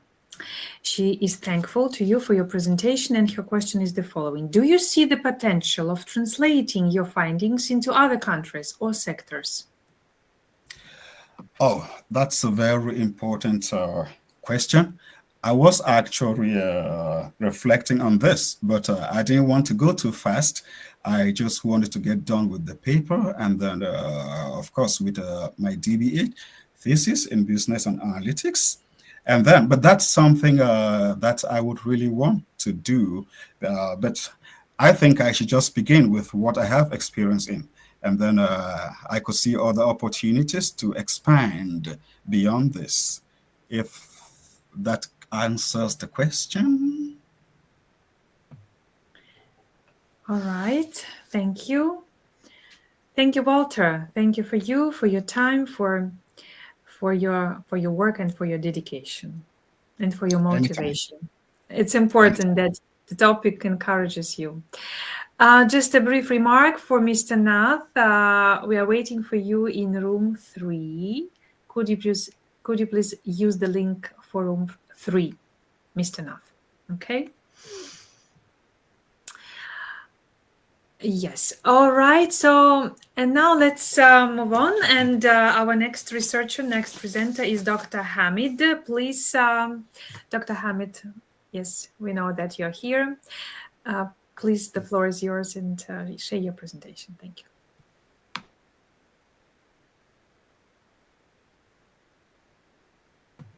Dr. Hamid is also our mentor at SSBM Geneva, and we are really proud of him. Can you hear me? Now, yes. Okay. First of all, thank you for this opportunity to be speaker in this conference. And thank you so much, Dr. Anna, because of your effort today, early morning. Now I share my PowerPoint.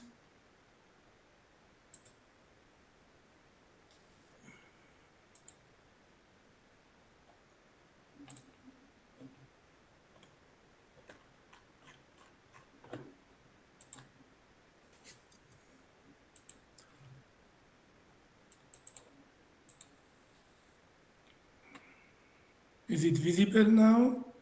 Yes, it is. Okay.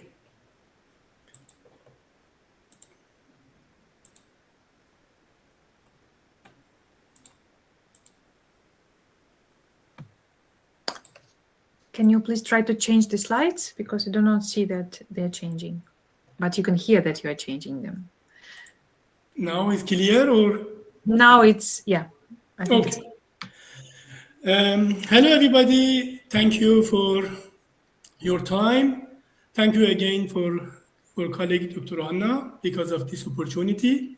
My presentation topic today is Future-Ready Youth Business Leaders, Gender-Based Competencies for the X.0 Wave Generation. I am Hamid Matiello. I work as a professor in cultural sustainability since 2015 in Germany and now for 2 years in Switzerland. This is my content. Part 1 is foundations, part 2 is leadership competencies, and part 3 is empirical study. Introduction. Why future-ready youth leadership? Digital and green transitions and sustainable development demand new competencies for youth leaders. Future business revolutions require leaders to be ready. leaders must forecast, prevent, and face future business crises. Traditional models often miss gender, cultural, ethical, and inclusive competencies. And we use X-wave framework as a comprehensive structure. The X-wave or tomorrow age comprehensive theory or framework. This theory, founded and developed by me since 2010, each X-wave marks a phase of human civilization from early foundations, which is X is less and equal than 1, to advanced future, which is greater and equal than 6. The first age of tomorrow, which I call it in my theory 2020 to 2030, defines how youth navigate gender, digital, green, human transitions. This theory links culture, society, technology, economy to leadership skills and integrates emotional intelligence, conversational intelligence, and physical intelligence to leadership and education. Core pillars of this theory is KTB model, which integrate knowledge, technology, and business. 7 pillars of sustainability model, which is culture, environment, society, economy, technology, education, and politics. And core values of this theory are peace and love, future readiness to forecast, prevent, and adapt to the future crisis, and West and non-West integration. In this theory, we link Industry 5.0 as symbol of West culture and Society 6.0 as symbol of non-West culture. Here is overview of this theory. I will explain this overview in the next slide. Here you will see the overview of the X-wave theory. Now we start to discuss about the revolutions. The first revolution happened in 500,000 years ago, which was cognition revolution. Second one, agriculture revolution happened 10,000 years ago. Scientific revolution 500 years ago. And during scientific revolution 300 years ago happened industrial revolution. And then first business and economic revolution 100 years ago. During hunting society, I call it society 1.0, agriculture society 2.0, industrial society, which was in 18th century, society 3.0, and end of 20th century, society 4.0, and today, society 5.0, which evaluated by Japan government regarding digital transformation and super intelligent society. And the future society, I call it in this theory, society 6.0, which is, as I mentioned, symbol of non-West culture. First development happened during the cognitive revolution. Pre-industrial period, I call it industry 0. In 17th century, we had first the industrial revolution. Second industrial revolution was in 18th century. During Cold War, Second World War and Cold War, we had the third industrial revolution. Today, we are in fourth industrial revolution or industry 4.0. As I mentioned, future of industry 4.0 is fifth industrial revolution, which is symbol of West culture. A small medium-sized enterprises during the Cold War, I call it SME 3.0. Today, SME 4.0 and SME X.0 or hybrid SME is a new concept. And today we are in the first age of tomorrow. X is 5, that's why it's SME 5.0. 7 pillars of sustainability model, as I mentioned, is core point of this theory, which is ethical architecture of the future leadership. You can see here in the right. Dr. Hamid, we cannot see. We cannot see. We cannot see. Can you change the slides? Sorry. Is it clear now? We do not see the slides changing. We see the first one. Yeah, now we see. Okay, now? Now we can see, right. You didn't see any slide until now, or everything was clear? No, we didn't see. I couldn't stop. You didn't see this one? But we can see now, right, okay. Okay, shall I show this slide again, or? As you wish, as you wish. Okay. Everything is clear now. Yes. Okay, good. I just talked about the key drivers, core pillars of theory, and here is the revolution within the X-wave theory. Here I explained the revolutions, as I mentioned, cognition revolution 500 years ago, agriculture revolution 13,000 years ago, scientific revolution 500 years ago. No, the Industrial slides are not revolution. moving. The slides are not moving. Okay, I understand that you're trying to show us the slides, but they're still not moving. What is the solution? Our solution is maybe Mira can present your work, but then I can send you the work now. no, we do have it. We do have it. Mira, can you share the presentation? Sure, just give me a second, please. Yes, thank you. I'm sorry for that.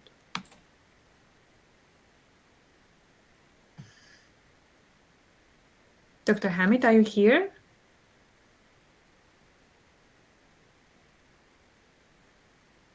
Mm-hmm.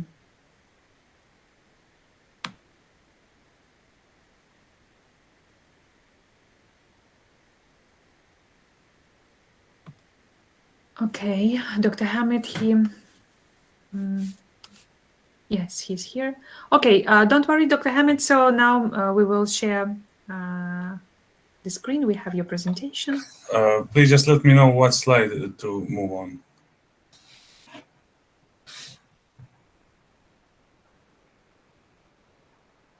You need to unmute yourself. Sorry. No, you're muted still. Please unmute yourself.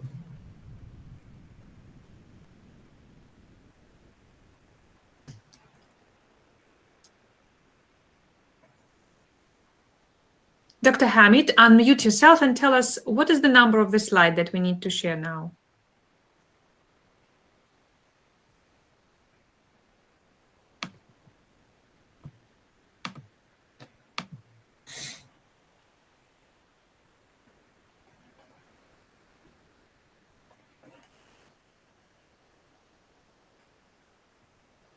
Can you hear me? Yeah. Now we can hear you. All right. Okay, I mentioned slide number 5. Okay. Yes. Now I already talked about this one. Next one. Next one, please. Next. Yes. Okay. But please click because there are some movement here. I talked about the X-wave theory, and I mentioned why it is important for the future leaders and next generation leaders. In this theory, you will see cognition revolution happened in 500,000 years ago. Please click.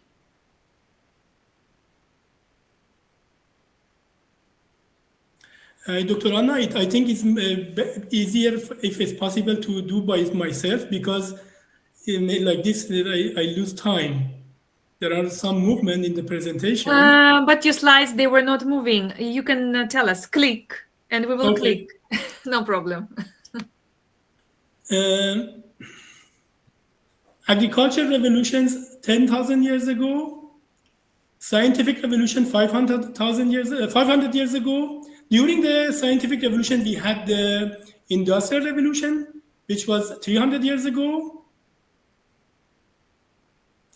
And 100 years ago, the business and economic revolution, the first business and economic revolution. In the next slide, I will talk about the 4 business revolutions we have. And then we go to societies. Click, please. Hunting societies, I call it in this theory society 1.0. Society 2.0 is agriculture society. Society 3.0, industrial society. Society 4.0 is now information or post-industrial society. Society 5.0 evaluated by Japan government, which is super intelligent society or with digital transformation. Future of society 5.0, I call it society 6.0, which is tomorrow society or symbol of non-West culture. We have first development during the Industrial Revolution, in cognition revolution, then pre-industrial revolution, I call it industry 0. In 17th century, we have industry the 1.0 or first industrial revolution, 18th century, second industrial revolution or industry 2.0. During the Second World War and Cold War, we have third industrial revolution or industry 3.0. Today, we have fourth industrial revolution or industry 4.0, which is happened in Germany. That's why future of industry 4.0, I call it industry 5.0, and it's symbol of West culture. Please click. And I call it fifth industrial revolution. And then small, medium-sized enterprises during the Cold War. First one was SME 3.0. Please click. And then today we have SME 4.0. And then SME 5.0 is for the near tomorrow, which happened after 2030. And SME X can always change according to the paradigm we are facing. Next slide, please. Here we will see the today's challenges and tomorrow's crisis for future leaders.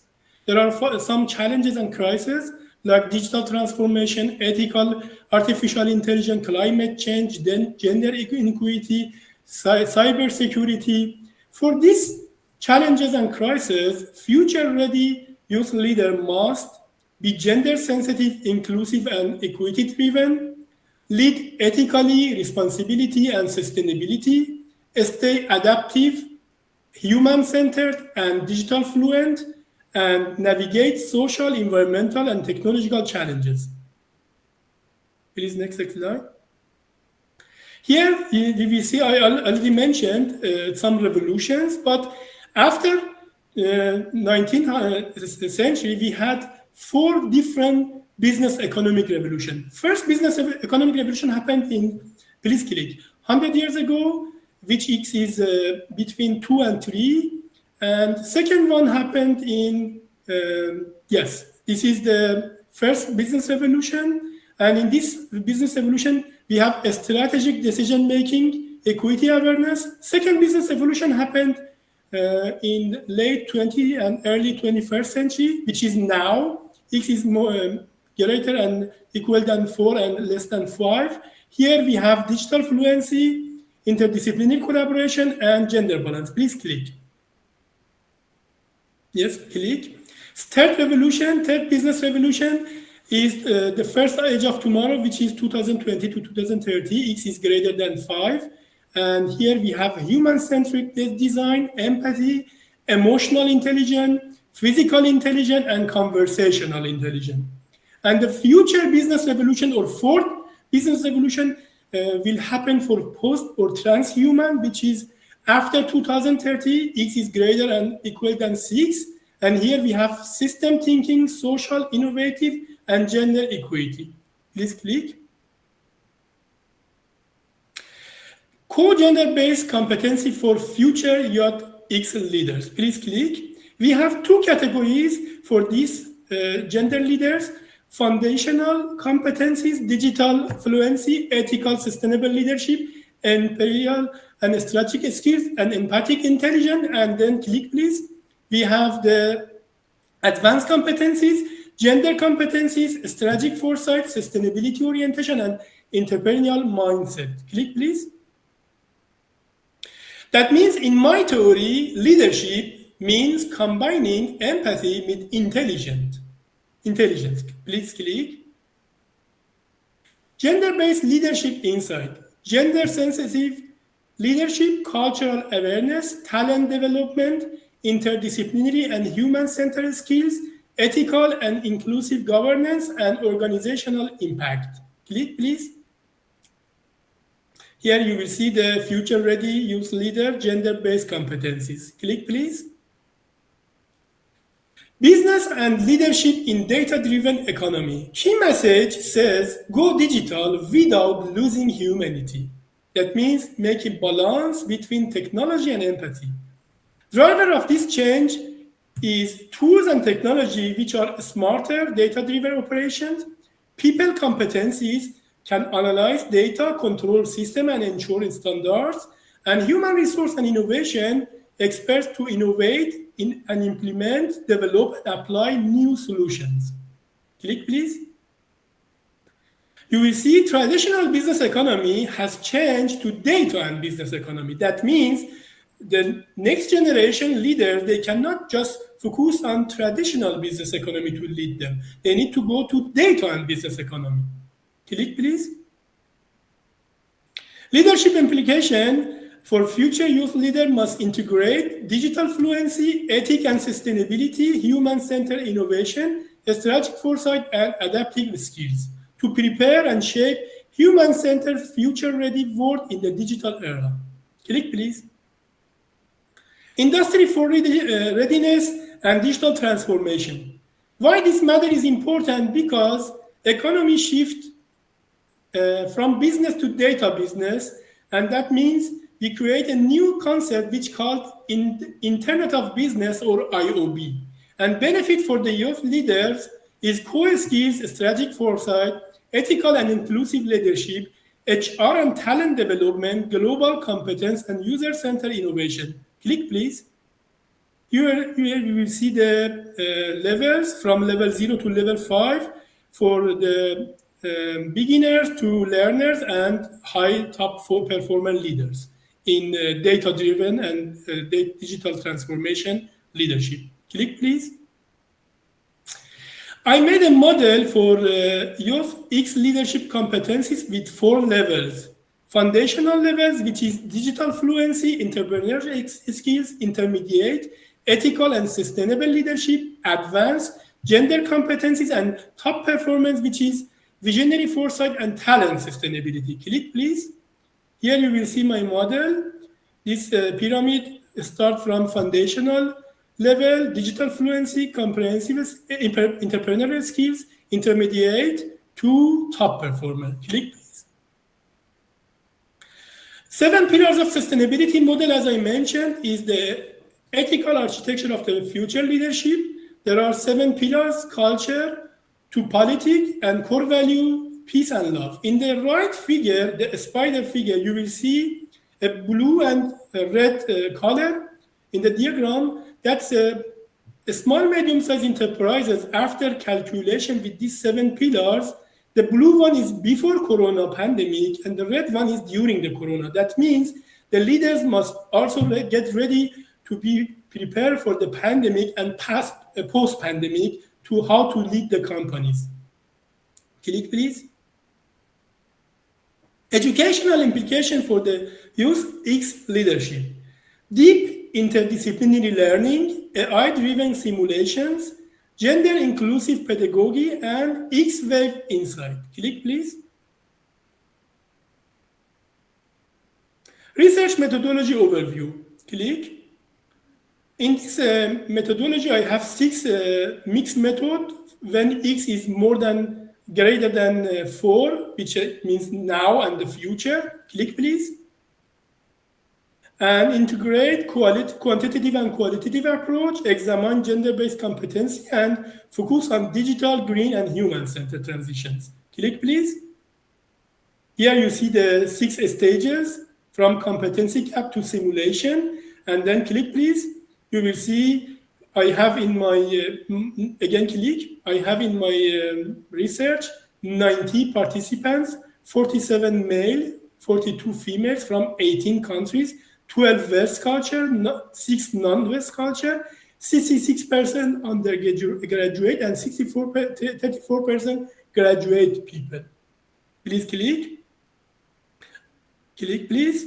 And then I use the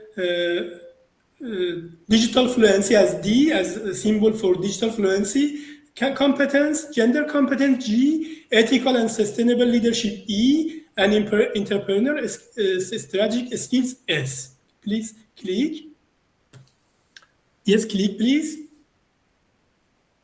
Yes, again. And then in this method for the simulation, I used 2 methodologies. Click, please, for this 25 items. Click. These are the simulation methods. Click, please. Yes, again, click. And here is the competency framework, which starts from entrepreneur and strategic skill S, digital fluency D as foundational, intermediate is ethical sustainable leadership, E, and then advanced is gender competency, G. Please click. Here is findings, deep versus surface learning, impact on leadership competencies. Here is the correlation matrix. Please click. After analyzing this matrix, please click. You will see all study approach subscales correlate significantly with academic performance. Expect deep motivation. P is equal 0.19 at the levels of P greater than 0.01 and P greater than 0.05. Please click. The correlation matrix reveals a significant positive relationship between academic performance and deep approach. R is equal 0.22 and significant negative relation with surface approach. R is equal minus 0.37. Click, please. Here in this leadership development gender-based table, you will see, click, please. Gender-based differences in leadership and learning significantly predict academic performance, with deep and surface learning approaches accounting for about 13% of total variance. Click, please.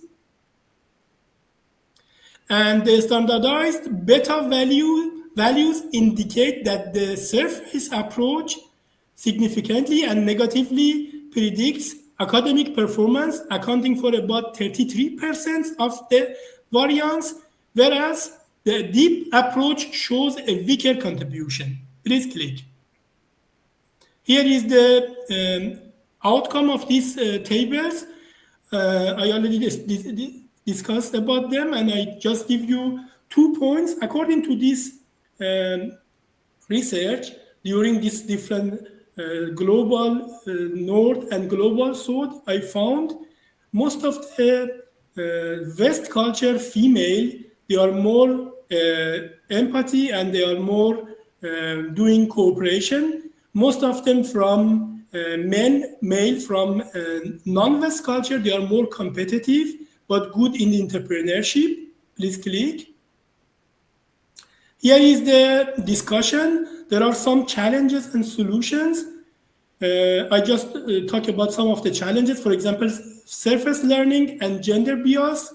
The solution is promote deep learning, cross-cultural leadership gaps, implement gender-sensitive pedagogy, a weak integration of digital ethics sustainability, develop cross-disciplinary curricula, and the last one, limited gender competency focus, encourage contextual adaptation. Click, please.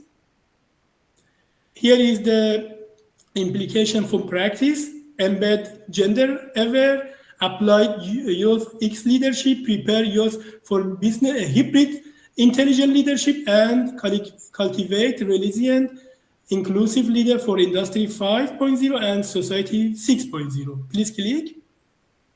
There are 5 dimensions for next generation future leadership mindset: deep learning, gender competencies, hybrid intelligence, interdisciplinary training, and ethical sustainable decision lead transformation. Click, please. A strategy action for future youth leaders.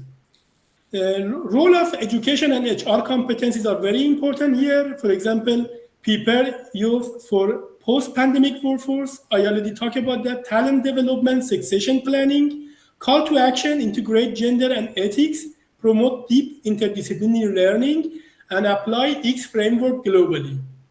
Expected impact, one of them is digital fluent, competent workforce, and future-ready leader, for example, for ethical inclusive training. Click, please. Conclusion. Gender competencies boost ethics, innovation, and resilience. X-wave alignment integrate past, present, and future trends.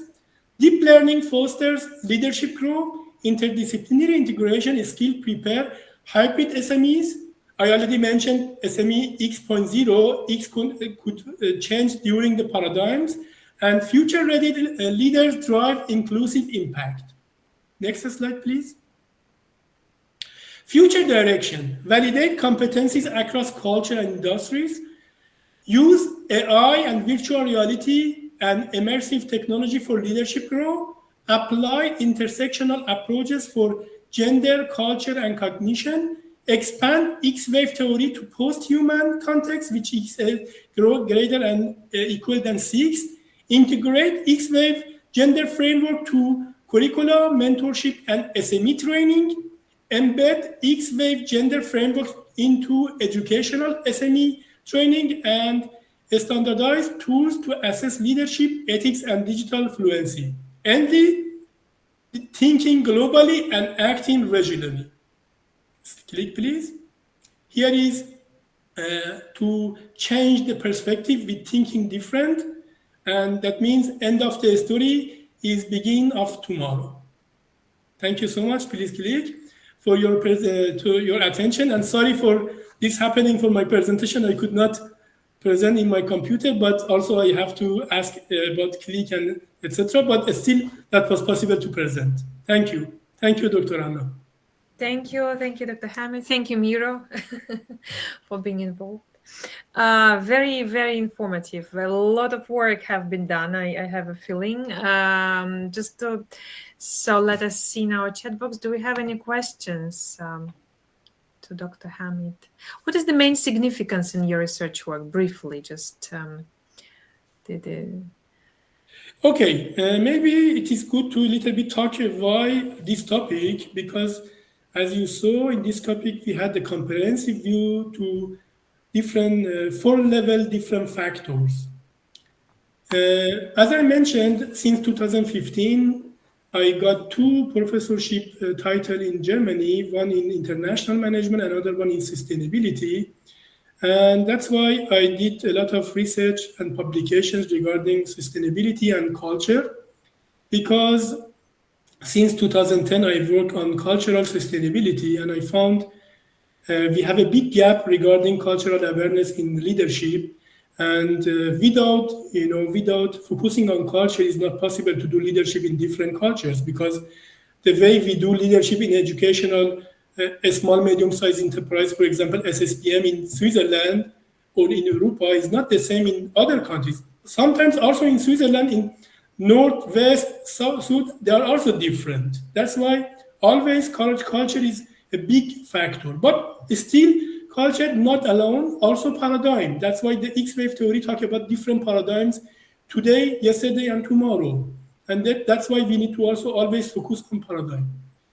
I have been living for 2 years in Switzerland, and I got a course last year established by University of Bern and Zurich regarding sex and gender. And I found this is really important when we talk about culture. Also, we talk about and do research gender-based, because sex and gender has a big role. And problem is, most of the time we look at sex, that means biological male and female, but not on gender, which is social and thinking male and female. Sometimes I am a person as a male biologically, but from mindset I am female, or I am masculine or feminine. This is really important in cultural factors. That's why next generation leaders, which is about paradigm, must always prepare for these factors. Another phenomenon is also important in this topic is changing from epidemic to pandemic. That means in the near future, we are going to face with more pandemic happening or events. That's why the leaders also must get ready for this kind of post-pandemic activities and workforce. Yes, we can. Yeah, thank you very much, Dr. Hamid. That was a very interesting presentation, very thorough research, in my opinion.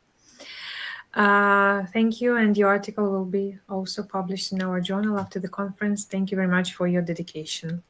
Thank you so much, and I'm also happy to use this opportunity to say we are thankful because of this cooperation, not just in this conference, I mean to be the BA mentor at your school. That's also a good, big pleasure for me.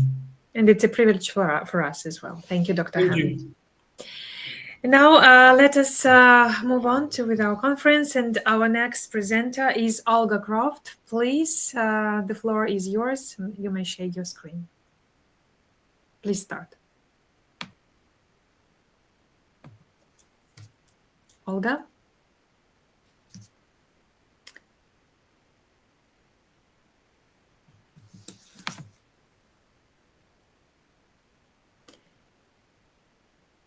Olga, can you hear me?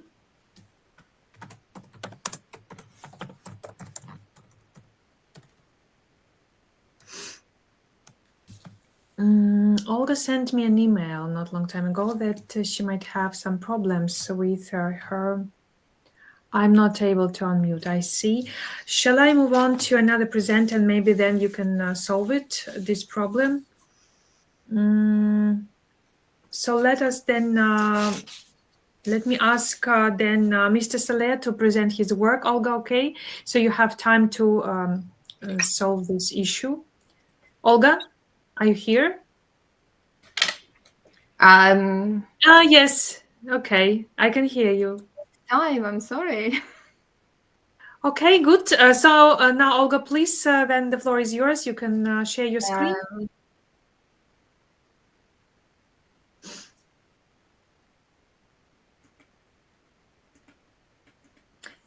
Shall we open the presentation, or you can share your screen yourself? I think I need your permissions to open the file. Hello, I've given you the host rights, so you can now share the screen and start your camera and yeah. Okay. Thank you.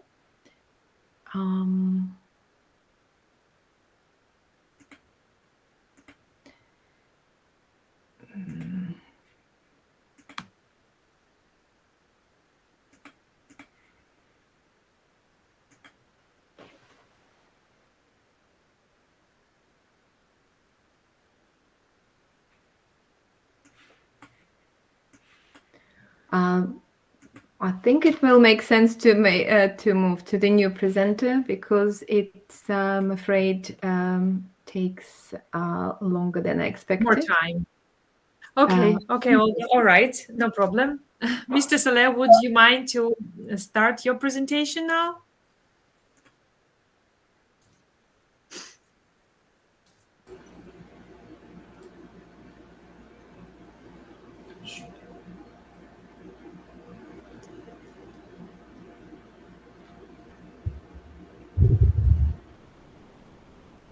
Mr. Saleh, would you start your presentation? Hello, nice to see you. Nice to see you. Okay. 1 second. I don't know why I cannot share.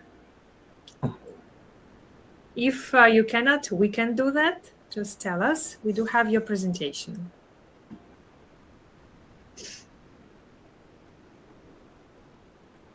I clicked on share screen, but it seems I cannot press All right, anything. then not to waste our time, Miro, would you please, don't you mind to share the presentation?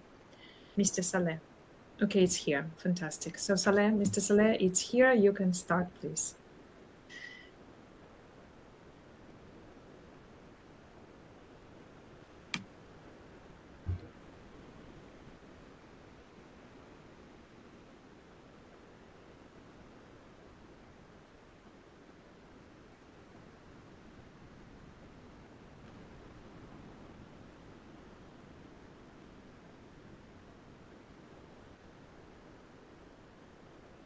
Mr. Saleh, the presentation is here. We can see it. Hear me? Because I can't. Yeah.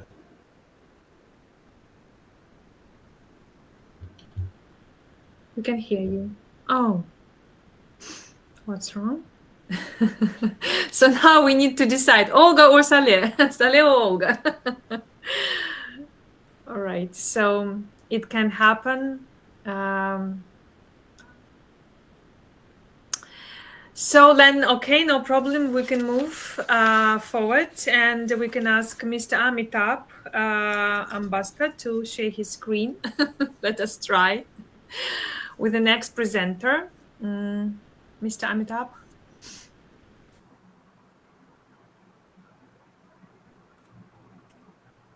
Hi, good evening. Yes, let us, okay, this will be our plan C. It can happen. So let us ask, please, dear Mr. Amitabh, to give the presentation, and then we will see who will be the next one. No problem, absolutely. Mr. Amitabh, I can see your presentation, and if you are ready, we are ready. Yeah, I am.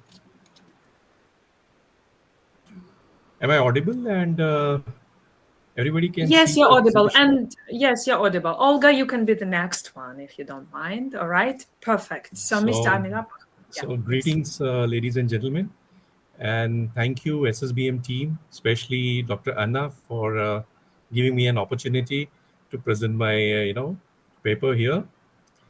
I will cover this thing. There are two topics, very interesting topics. I'm just going to cover. One is ESG and another is AML. ESG, everybody knows, environment, social, and governance, and AML is anti-money laundering.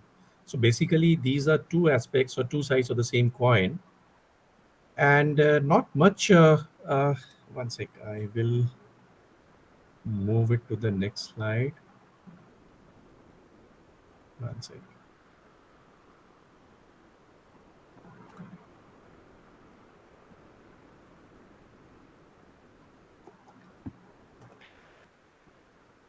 So the next slide is visible. Sorry, I'm asking again. No, it's not. Okay.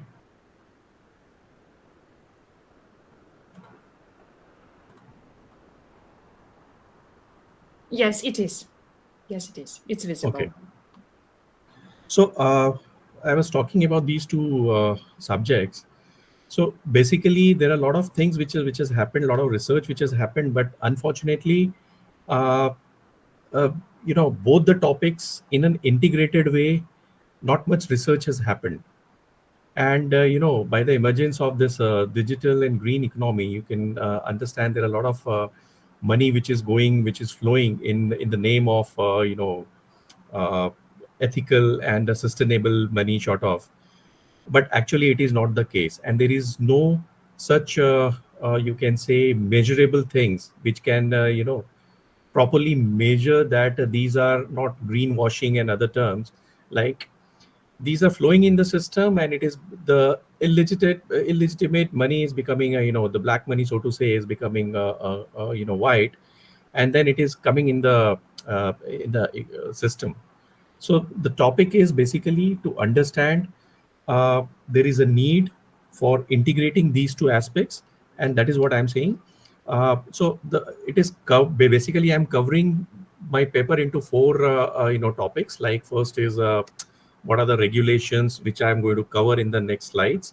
Then the second aspect I have touched upon is this you can say a lot of thesis which has gone into it, and then there are a lot of interviews which has been taken care of, and the fourth item is the quantitative analysis. So moving to the next slide.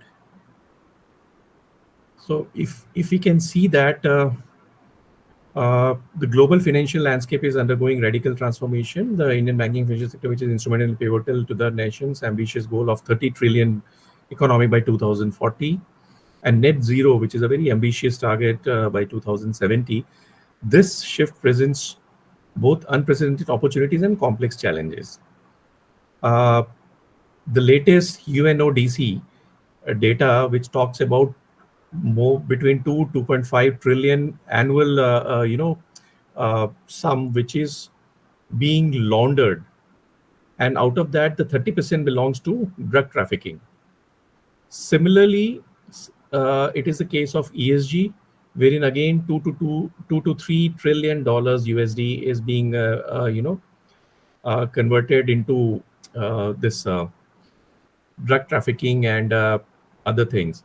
So these are the two things, two amount, which is a very substantial amount, but they are not getting integrated. We all are talking in silos, right? So aligning with the digital and green economy, this paper position financial crime compliances as the lever of sustainable transformation. As I said, The evaluation is basically to integrate these two domains. And how I'm going to take this is I have converted into two parts. First is identification, identify compliance gaps in integrating ESG and ESG matrix and AML framework. And the second is to evaluate the effectiveness of AML enabled ESG risk indicators. So this slide talks about literature review. What are the themes like theoretical foundation from silos to synergy? This is what I was talking about, that they are into two different things. We are not talking in an integrated fashion. Digital and green economic risks, data and regulatory challenges, technological enablers, emerging markets. So these are the one which is primarily hovering about around my research. What are the research gaps? So research gaps which are identified is fragmented compliance systems. They are talking in silos again. Non-standardized ESG data. Of late, there are a lot of thrust has been given in India as well as globally to standardize the ESG data, but actually there is a problem because this is a very complex thing. How you are going to measure different things, and so standardization is one of the challenges. Lack of regulatory mandate. These are getting the regulators are coming out with a lot of things, and things are getting streamlined, but as of now, as we speak, there are still things which are not aligned to between this ESG and AML tracking short of. Skill shortages. People are not very knowledgeable or not very experienced or not very dexterous in handling such these things. They have good experiences in their own you can say subjects. Like you can find there are a lot of AML specialists, there are a lot of ESG specialists, but there are very few people who knows both the items, both the domains, both the subjects, and they can come out with this. So there are a lot of dearth of shortages of skilled workers, skilled employees, skilled persons. Technology adoption is one of the challenges. And so the research methodology which I have used is it's a mixed method, qualitative as well as quantitative. The purpose is to develop and validate an ESG integrated AML framework. Phases, as I just mentioned, that the first phase is regulatory and ESG review, the content analysis of AML and CFT, along with ESG disclosures rules to identify gaps and synergies. The second phase is a lot of case studies which has been put forth, and the inferences has been drawn. Analysis of green bond, carbon credit, and social washing frauds to trace AML control failures. Third is stakeholder interviews. And I have used Max QA data on semi-structured interviews with compliance officers, different fields. I mean, the fields are same, but there are different, you can say, sub-departments like compliance officers, ESG specialists, fintech experts on feasibility, data quality, and readiness, the CFOs. And the fourth one is a quantitative analysis, which is a technology assessment. This is being done via Excel of AI and ML and blockchain platforms. Data analysis is a thematic plus comparative scoring and triangulation. Validated ESG rating volatility as a key risk indicators. The outcome is evidence-based blueprint for AI and blockchain-enabled ESG AML compliance to secure India's digital green finance ecosystem. Now, there are a lot of limitations also in that.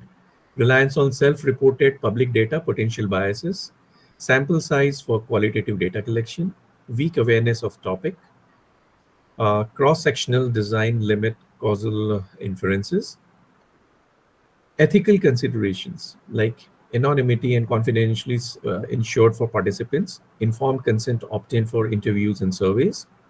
This methodology-based statistical rigor with contextual depth to explore ESG and AML linkages. So the discussions, there are certain objectives like, as mentioned in my previous slide, identify compliance gaps in integrating ESG matrix. And the second objective is evaluate the effectiveness of AI-enabled ESG risk indicators. So for the first, it was validated by case studies, green bonds and carbon credit frauds and stakeholder interviews. And for second objective, quantitative assessment showed ESG data improves accuracy and reduce false positives in AML systems. The hypothesis is integrating non-financial ESG data into AML system enhances proactive compliance and fraud detection in the green economy. So the conclusion which is drawn is it is validated and triangulated findings confirm ESG. This is integrated inform, improves monitoring and prevents misuse of green finance. AI plus blockchain solutions enable tamper-proof, real-time and scalable compliance frameworks. This is very important because it talks about tamper-proof, real-time and scalable. Proposed risk-based phase implementation starting with high-risk sectors for practical adoption. And overall conclusion is integration of ESG intelligence into AML transforms compliance into a strategic intelligence-led functions, securing India's digital green financial ecosystem.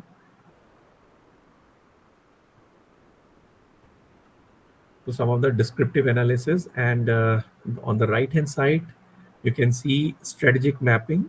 So I have used 4 platforms while doing a quantitative analysis. So platform C is the most suitable one among 4 platforms, which has a high analytical complexities and strategic values too.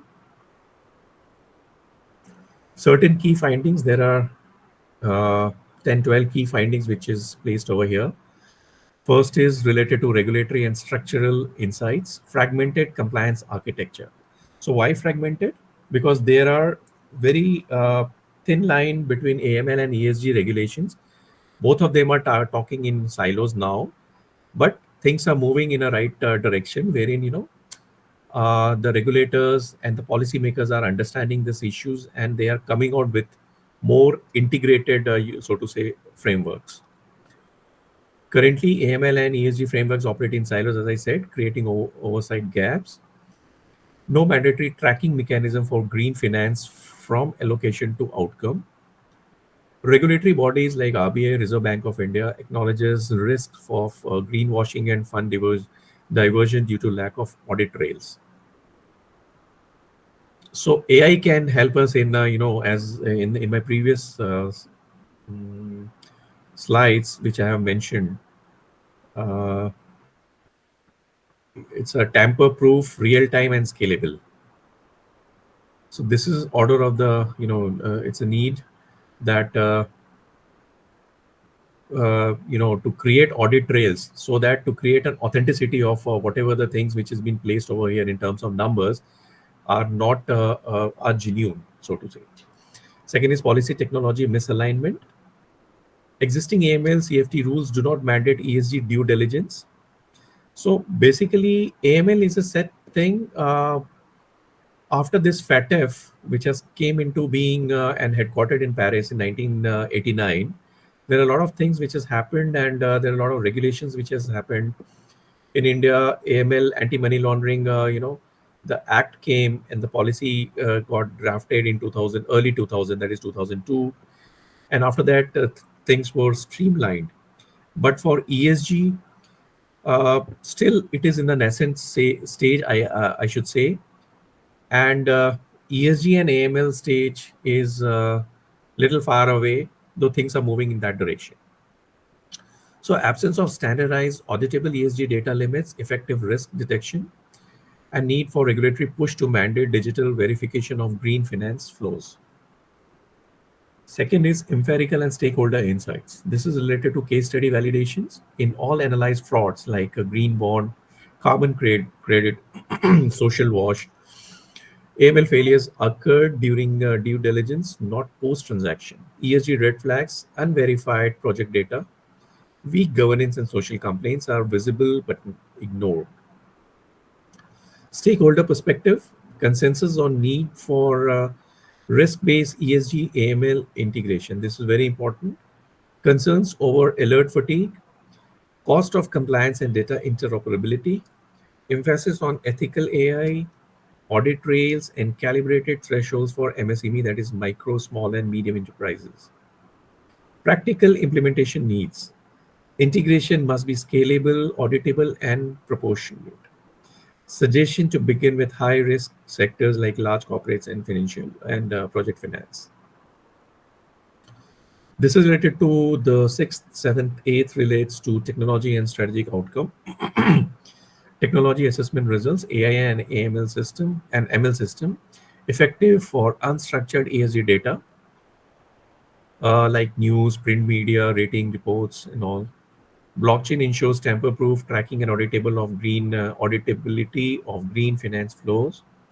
Platform evaluation confirm no single perfect solution. Best fit depend on scalability, cost, and existing infra. Validated hypothesis. ESG metrics like rating volatility and negative sentiment act as powerful key risk indicators. Integration of ESG intelligence enhances EMS predictive and preventive capability. And strategic outcome shifts compliance from a reactive to an intelligent-led strategic function, which is proactive instead of reactive. Supports India's secure digital green transition through AI plus blockchain-driven verification.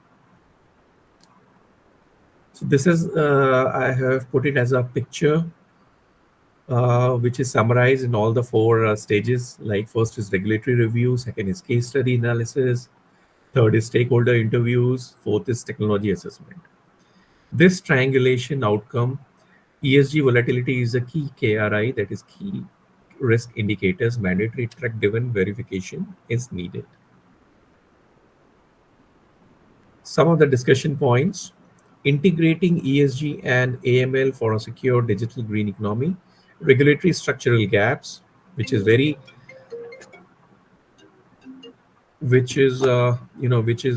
conspicuously is visible, that there are a lot of regulatory gaps. Fragmented frameworks and siloed data system creates systemic vulnerability that enables greenwashing and financial crime.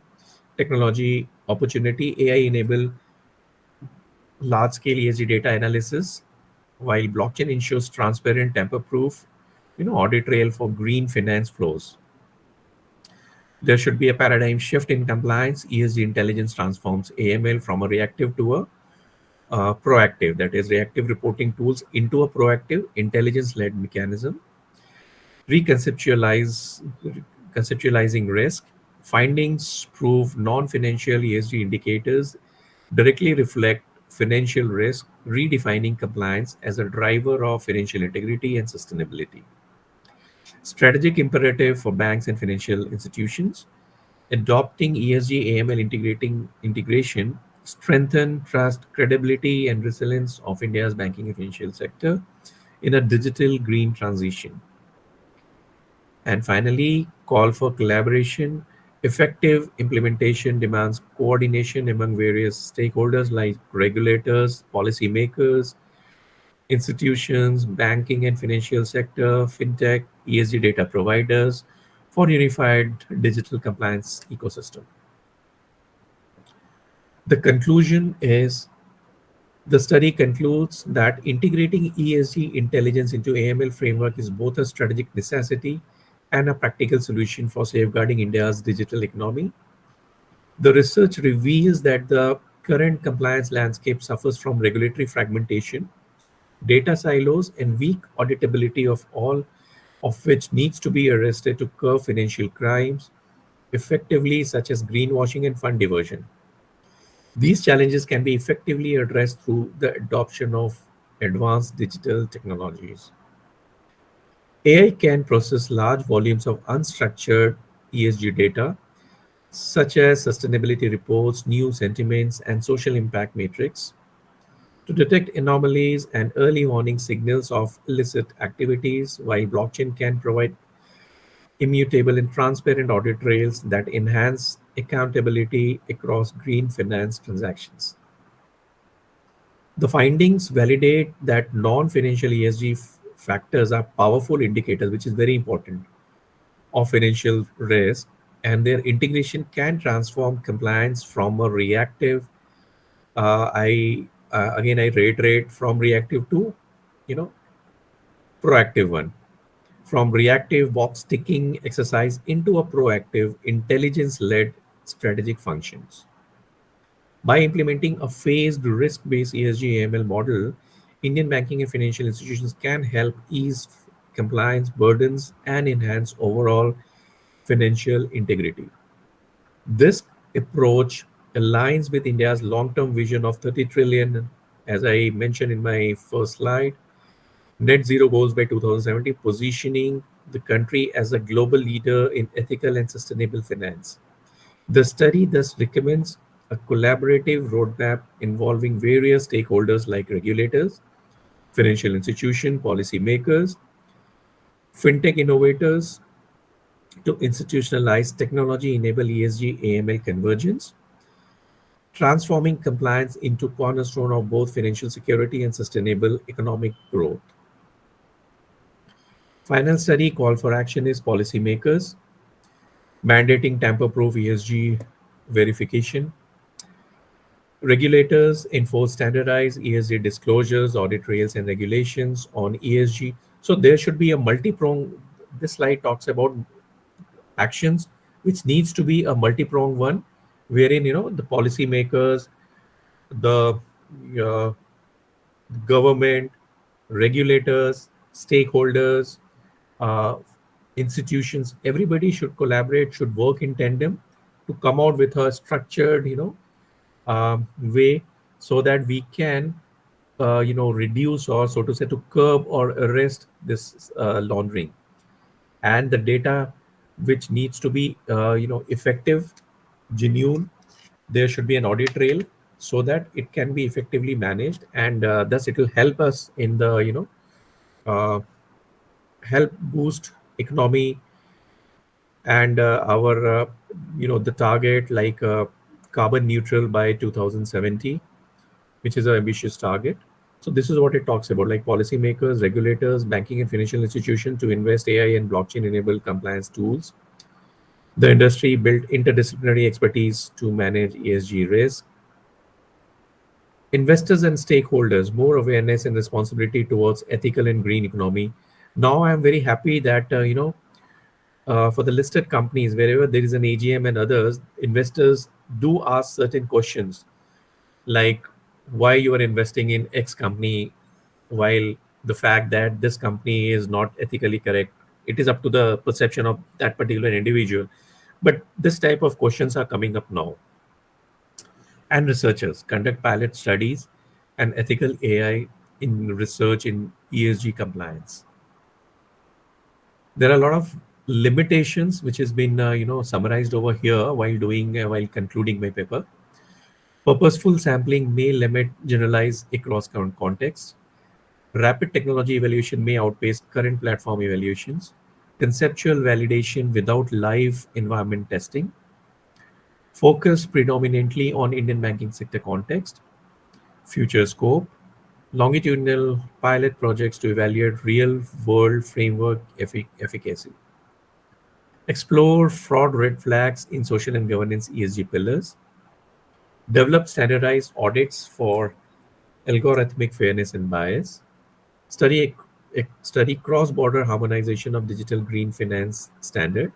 This is very important because no country can work in in silos, because these are overlapping things. Investigate broader industry applicability beyond banking.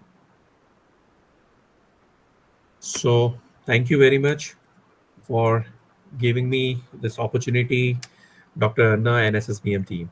Thank you. Thank you very much, Mr. Amitabh. Thank you very much for your wonderful presentation and very interesting research work.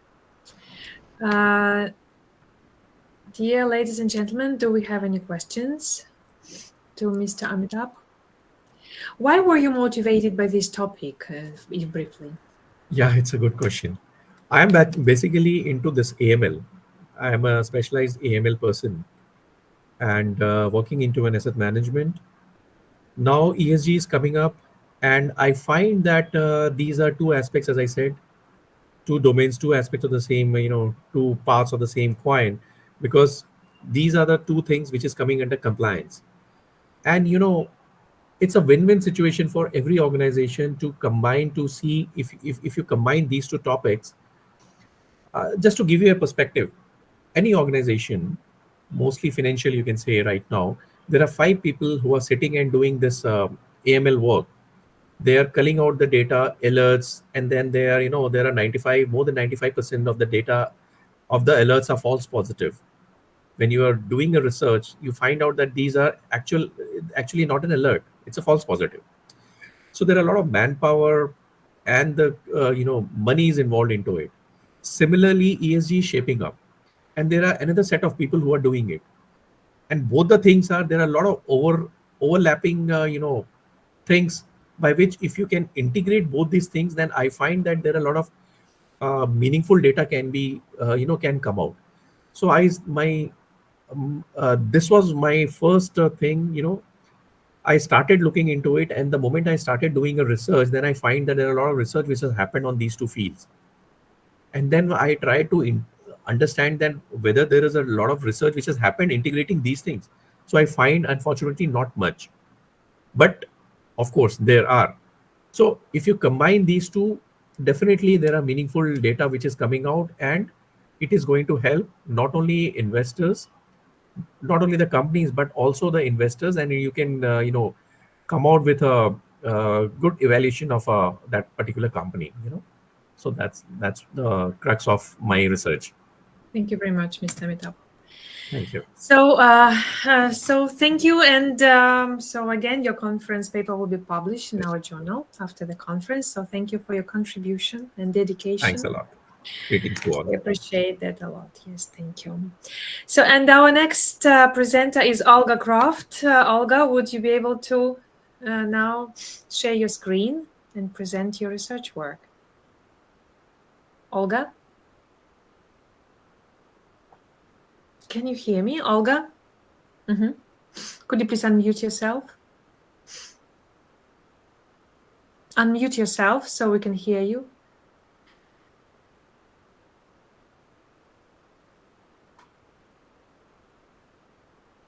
No, you can't. Or you can. Typing something, okay.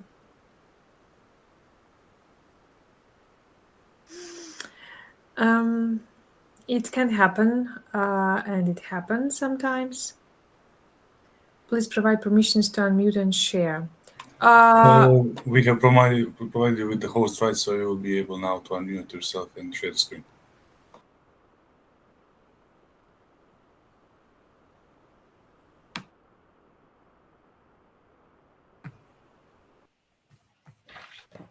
Good afternoon. Good afternoon. Wonderful. So you can hear me. Dr. Provodnikova, everybody, good afternoon. Privileged to be here. A lot of very inspirational presentations. Show my screen anyway. Right. Okay. I believe you can. Can you see my slides? Yes, we can. Wonderful. So the subject of my research is assessing the carbon footprint of the payment services. I'm still in the middle of my research, and it is a great opportunity for me, and thank you very much, to raise awareness for this topic. To put it all in a perspective, the payment services, this is an activity that's performed by many organizations, and we're talking about the incoming and outgoing payments. But it's very often overlooked that they also carry the carbon emissions, and it has to be a part of the overall carbon footprint. So, as you know, since the Kyoto Protocol, a lot of organizations as well as countries adopted the carbon emission reduction targets and reporting for the organizations. So the framework for measuring emission is Greenhouse Gas Protocol. And it's categorized emissions on 3 scopes, depending of type of activity and depending on the control the company itself have over these emissions. In this context, the so-called scope 3 emission, it is the indirect emission from the company value chain, and the diagram put it in context, as you can see. So it's include these all incoming and outgoing activities. So the payments processing and payments and such and payment servicing in the modern world is the part of the scope 3 emissions. So the indirect emissions are the most challenging to measure due to the various factors. The main of it is the issues with the data collections and difficulties with the controlling. And but nevertheless, it represents a quite larger share of certain companies' footprint, especially in case of the big multinational organization. And also, it presented a huge opportunity for reducing the emissions. So this is why I'm focusing on this subject, just to research and to see what are the barriers and how it can be made more measurable, and what is the approach which can be used.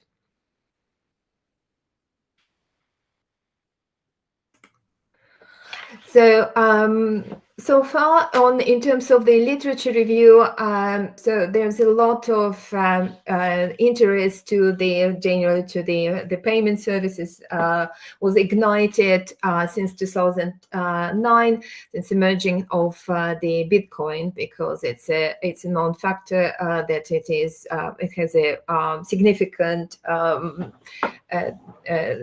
energy consumption requirements.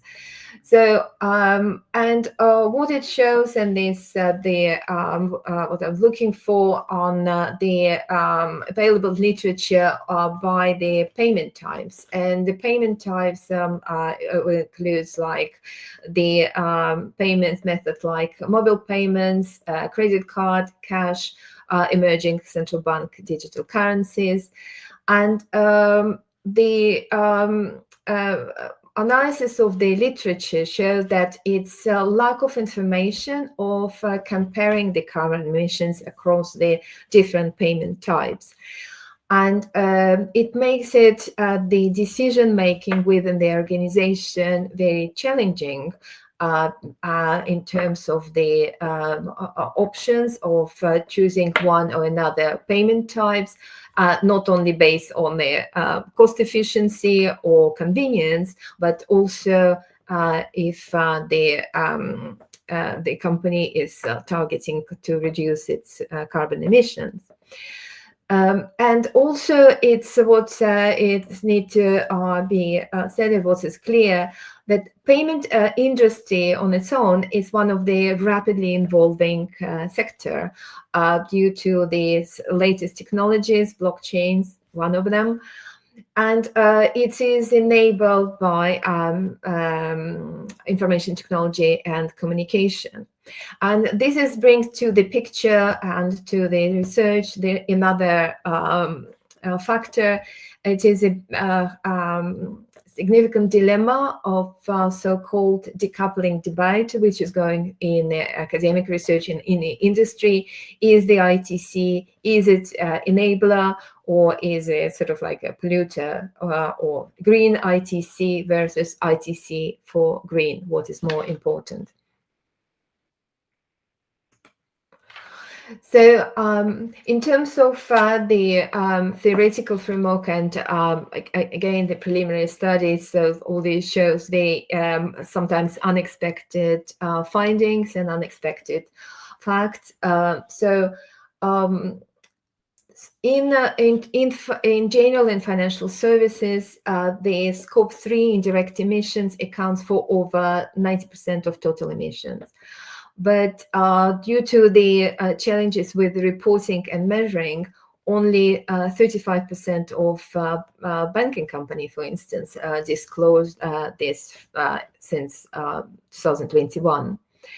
And not only in financial services, but overall, a lot of organizations tend to report sort of easy to calculate emission. As you probably know, it's like such as a business air travel, which is obvious, and but not those who have a high impact. In 2022, so-called Task Force for Climate-Related Financial Disclosure, which now actually incorporated in the accounting standards, it shows that the indirect emissions are in a rise, and it is in 2020, for instance, the increase was 7.5%. While direct emissions like Scope 1 and 2 are in decline. So it's again, put it more in perspective. In general, the Scope 3 emissions were at 19 times higher than Scope 1 and 2 combined across all sectors. So it is recognized that it is critical to measure, but the payment services are definitely huge, one of the biggest contributors, including the innovation like digital currencies and crypto.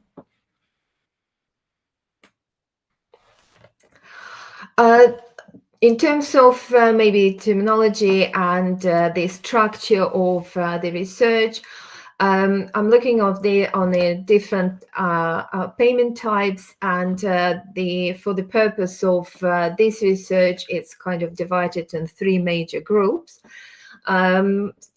Digital currency, which is the newest form. It includes the cryptocurrency and the most sort of like emerging and coming to the market, so-called central bank digital currency. A lot of innovation going in this area. With the cryptocurrency, as research shows, and it's a known factor that it has a very high level of energy consumption due to its mining process. This is an interesting sort of like dynamic which it need to be proved and researched.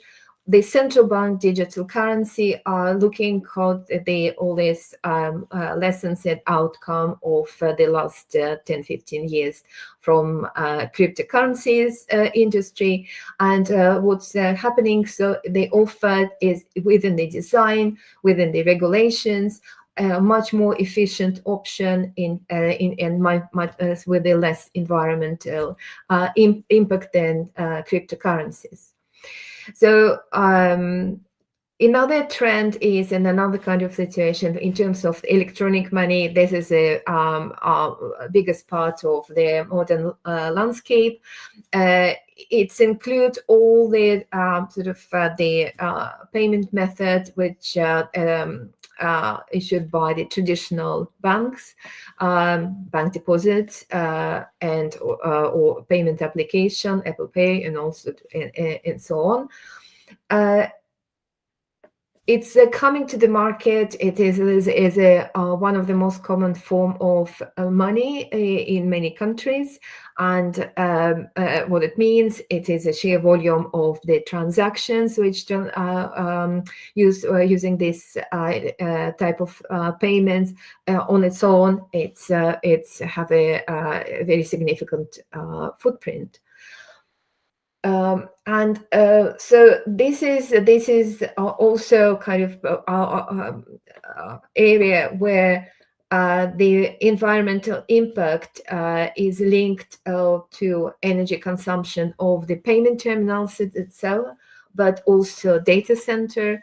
Now, a lot of research today was focused on AI, and this is again another area of innovation that probably move the industry even further to the greater energy consumption because of the data centers in network infrastructure. But so far, the credit cards stands as the most efficient payment method per transaction. But again, the dynamic is changing very rapidly. So, and we have to talk about cash still, because the physical, and by cash we mean the physical notes and physical coins, which are issued by the central bank. It is a key fiat currency, and there's an interesting trend related to the pandemic, where the world was moving to the digital ways of living and working, and there was a prediction that cash will disappear from the market or will be reduced as basically to the minimum. But what's happening that in this part of the industry, so it's still very competitive, and here it's cash have its own unique benefits and unique characteristic. It is used as a budgeting tool. It is anonymous, and it is have a greater social utilities. And at the same time, this traditional producer of this of the papers or coins are innovating, and so at the moment the polymer banknotes that's helping to reduce the overall environmental footprint of the cash in a kind of like in a significant level, and also it's increase lifespan of this method of payment, and so on. So this is why it's still important to see all these different options in their entirety, and to see what is sort of like how dynamic and how it's linked together. So this is the main focus of my research, to look at the comparative analysis of different payment methods. And the way I see it, it has a very, very practical implications, because for the organization in the way when they're making the decisions of exploring to the market or exploring to the new product, very often selection of the payment methods is part of the decision. So this is why I'm looking at the comparative analysis, and my ambition is to produce approach or methodology which will help basically to scale this decision making. The method which I use is so-called life cycle assessment. And it is one of the ISO standard. It's broadly used in evaluating environmental impact. The big advantage of it is that it allows to set the boundaries in terms of the chain, or say chain of transactional chain of events, but also the boundaries in terms of the timeline. And